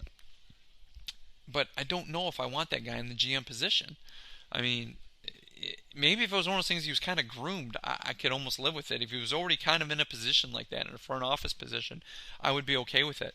But even now, he's very knowledgeable in football, but I don't know if I want him as a head coach. The guy knows, he's obviously knows a lot about football. I've forgotten more about football than I'll ever know. But I don't know if I want this guy running my team right now. And I know Derek's mentioned it before, the guy's never, getting somebody who's never called a play as your coordinator, always in a position. I can kind of see that point too. I mean, Chris Spielman knows a lot about defense, being, stud middle linebacker. But do you want this guy doing calling everything, picking everything out? He probably could, but I guess it depends on how much slack we're giving this new coach. I mean, Lions fans have been waiting a while, and we see the reset all the time. They're impatient. They want something done as soon as possible. We've seen quick turnarounds in other cities, and everybody's kind of wondering. It's like I mentioned Arizona, A couple years ago, they were a laughingstock. Look at them now. Yeah, they got Kyler Murray and they got the offense. But still, I mean, at least they're relevant. At least they're there to be in some sort of relevance, to it. Miami's turning around a little bit. And I was like, whoa, they got Tua. Well, they've won some games without Tua. They've done it with, obviously the journeyman Ryan Fitzpatrick. So, still, I mean, I have to give them credit. They've turned it around rather quickly on that. It can happen. It's just it'll take a little more than a year. They really got to know what's on this team. I saw somebody say, well, the Lions drafted for versatility, so this turnaround might not be so bad. I mean, I guess it depends on where you're versatile at and what they're good at. I mean, yeah, they drafted these versatile linebackers and D linemen, but they don't get any pressure. Then the linebackers are slow and plodding. So I don't know what versatility you got there. If you want fast attacking guys, that's not it. I mean, that's not it at all. So it's just Chris Spielman. I love the guy. I think he would be a hell of a coach, but I think he's got to start somewhere before I'm looking to give this guy authority to, either take over a whole team or start picking players and everything for it. That's, like I said, I just want Herman. Love you too. Is Lions great. I know I've met you in person at spots. Been able to get a photo op with you and stuff. But still, I love your point of view, and I'm sure I would take it. And I know even on Derek's podcast that he does, the Believe in Lions podcast with Benny Blades. Benny Blades is, he talks about Chris Spielman a lot, how they always had these contests, to get to the ball first. That's a big difference than, running a team and picking a team to get on the field. So I would shy away from Chris Spillane right now as either head coach or GM. That's just me. So once again, I just wanted to talk about I mentioned it here a second ago, and that's Derek's Believe in Lions podcast. Does it with Benny Blades. It's a great show. Here's a little blip. Derek will put it in there, letting you know a little bit more about it. Give it a listen, and I'll be right back.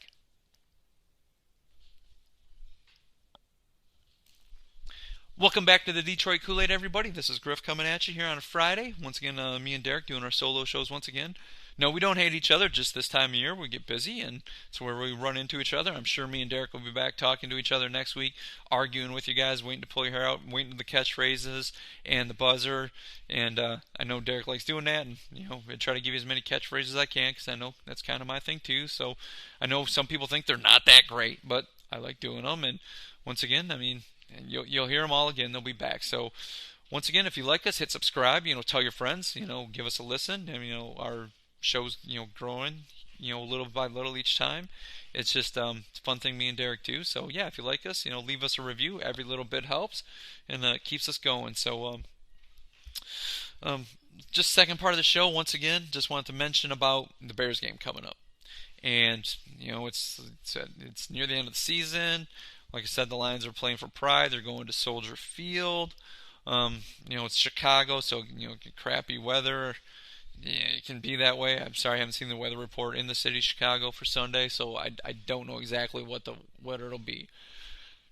Stafford's got the hurt thumb still, and like I said, hopefully the defense and everybody's looking to turn over a new leaf, play harder, to go out there and try to maybe avenge this loss, from the first game of the season. Mitch is back out there at the quarterback, and we all know how he's pretty much owned the Lions, and he pretty much sucks against everybody else, but he's owned the Lions. So, well, Matt Patricia's gone now, so maybe something else can work its way out, because if anybody saw that Sunday night game against Green Bay up in Green Bay, Mitch played decent in the fourth quarter, but once again, Green Bay was kicking the tail out of them, so they were like kind of slugging back a little bit. It's like, hey, the clock's our ally. Mitch is out there, completing passes because there's nobody really guarding anybody. First three quarters where, Green Bay's like, okay, we're going to make you pay. You're going to have to earn stuff. And Mitch, by the way, Mitch is a dog's name. He just didn't look that great. He's not that great a quarterback, but he shows up against the Lions for some odd reason.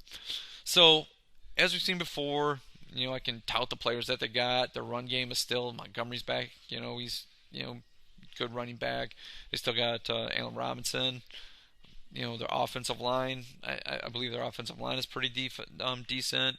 Their defense has played better than I thought this year. Maybe I just always sell the Bears defense a little short. But still, I mean, that defense has its hit or miss games. They look good some games, and they look like utter crap other games as well. I don't see why, with the turned over the new leaf. And I know at this point, Lions fans are just like, just tank it. Get the best season you want, get the best draft pick you want, that you can try to get. Don't go out there and win. But like I said, you got coaches, players, they're trying to do their best for, to put something on tape for jobs. And they're not going to go out there and just slough it off. So us as Lions fans can hopefully, get a higher draft pick to get a better player. That's going to be the new GM's job to see what talent they got here, maybe work some trades, something like that. But I can't see, this team just going out there and laying down, especially some of the guys if they're looking to play. Like I mentioned, Set Stafford. I mean, yeah, who you're going to? Chase Daniel. The guy's been obviously just a journeyman. Fine. Whatever. Let Stafford heal up. I know Stafford wants to be out there, but still, heal up so maybe if you're looking to trade him, there. Everybody knows what he can do. He has nothing else left to show. It's not like he's going to get some unhidden talent, that everyone's like, oh, wow, he can do that. No, we know what he can do. He is what he is at this point. And if you're able to trade him away, I mean, yeah, you're going to take a little bit of a cap hit, but that's one of those things like, fine, rest him. I mean, if you're really looking at a tank, that's what you would do right there. Stop playing other guys. Tell them to, slough off a little bit. That sounds stupid. Kenny Galladay, he's out there. This guy's he's gonna want to come back because he's gonna want to get paid. This guy's not gonna want to miss the rest of the season. And I'm sure his agent can work some stuff. It's like, oh yeah, and Lingard, you all seen what he can do when he's healthy, stuff like that. But I think at this point, if he's looking for a bigger payday, he's gonna have to go out there and put some more numbers up. So I think he's gonna come back at some point this year. Other guys that have been injured, try to get on the field as well. I think you're going to have to start playing some of those. Try to maybe get some of those younger guys out there as well. I mean, Tavai's out there still, but we all kind of see what he can do. I mean, everybody knows I'm not a fan of Christian Frankenstein Jones. Derek's like, well, it's PFF. He stops a run. Yeah, he stops a run pretty good, but that guy can't cover a coffee table. Reggie Ragland, I think that guy sucks too. He's slow and plodding. I know Derek likes how he comes up with these one-liner quips and, during interviews and stuff. Once again, just because you're good on the mic doesn't mean you're a good football player. This isn't wrestling. Just because you're on the mic and you sound good on the mic, you're going to be a star. Reggie Ragland's slow and plodding. He doesn't make any great plays. He doesn't do any really splash plays. I don't like him. You can kick rocks. See you later. The defensive backfield, that guy, once again, he's kind of hit or miss, but still, I believe he is improving, doing better. Trufant, I believe he is what he is at this point. Okuda, I think that guy needs to get healthy and get back out on the field just to show something. Yeah, you're going to be here. Nobody's going to cut you. You're still on a rookie contract, but you need to go out there and every snap you take can only help. It's the more you see at this point as a rookie quarterback, being one of the hardest positions to transition from college. I'm a true believer in that. I know I make fun of it when people say that pretty much like any position. Oh, quarterback, tight end, offensive tackle, blah, blah, blah. Yeah, but cornerback, especially in the pros, with the way some of these guys run routes, the double moves they make, the quickness breaking in and out, I think the more Okuda sees can only help his game. So I want that guy to heal up as soon as possible to get him back out on the field, especially with where this team is at right now. Tracy Walker, same thing. Stay out on the field, learn something else. Will Harris, you've been a major disappointment.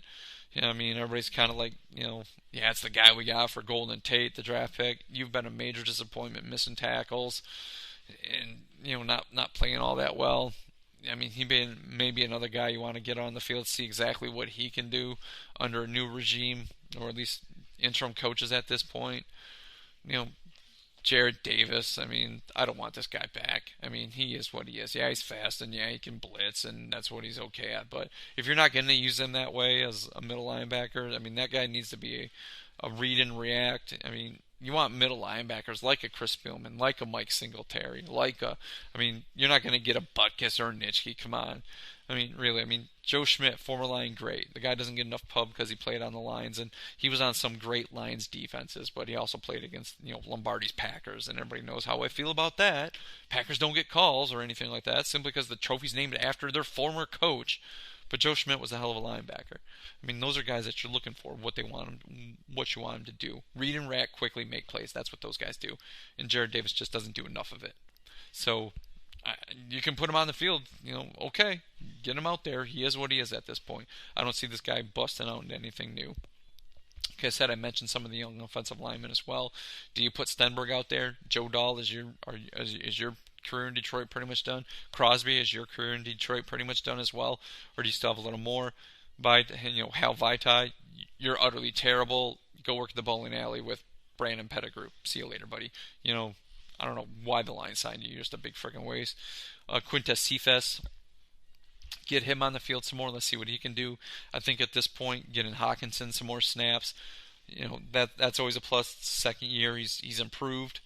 His blocking's gotten better. He's obviously in a lot of games becoming the viable threat. I think there's times where they try to force it to him and it really cost him.